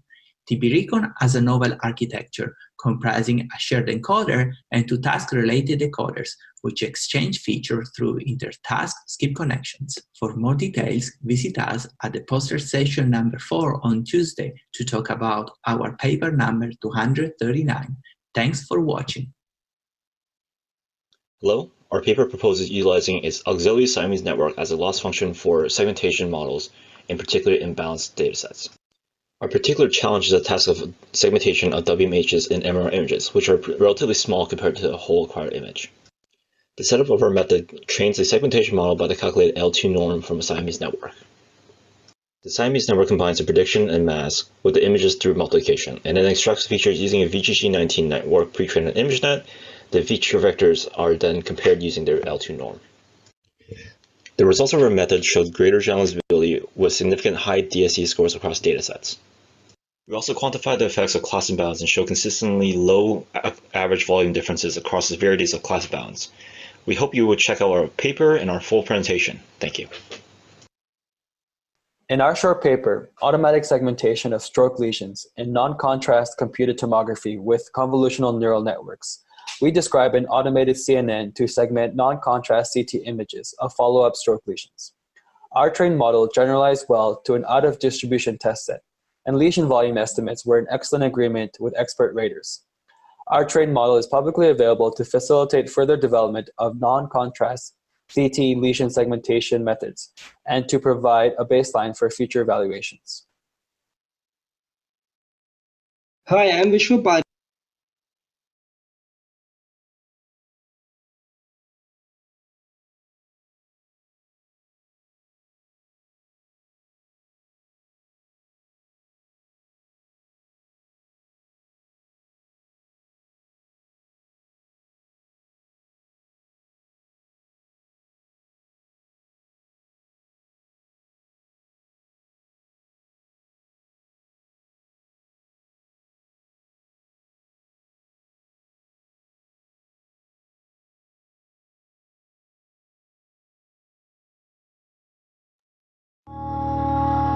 Making a difference to billions of lives is the aspiration of the healthcare intelligence team. I love doing research with a view towards having both technical as well as societal impact, especially in healthcare, where the potential for impact is very exciting. At Microsoft Research, I get to spend 100% of my time doing exactly that. Thanks to big healthcare data, there's a huge opportunity for AI to revolutionize healthcare.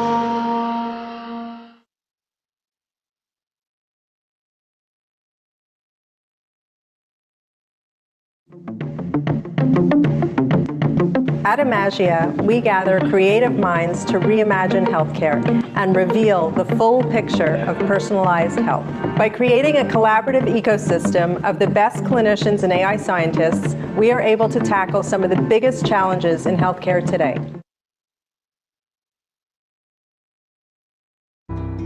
At CFAR, we see research differently. It's about more than proximity and disciplines.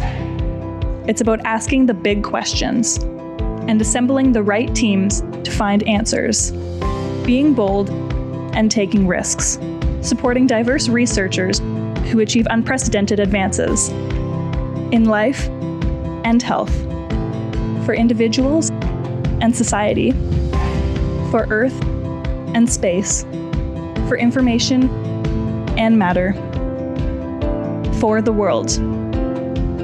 We support the risk takers. We enable big thinking. We bring together the brightest and boldest minds across academic disciplines and across borders to address science and humanity's most important questions. Together, we stay curious, and we will continue to provide researchers with the time and freedom to explore new ideas. As we look to the future, we will work from this premise. Fundamental research matters. Some of it changes what we know about the world today, and some of it will change what we know centuries from now. All of it fuels innovation and advances humankind. Join us.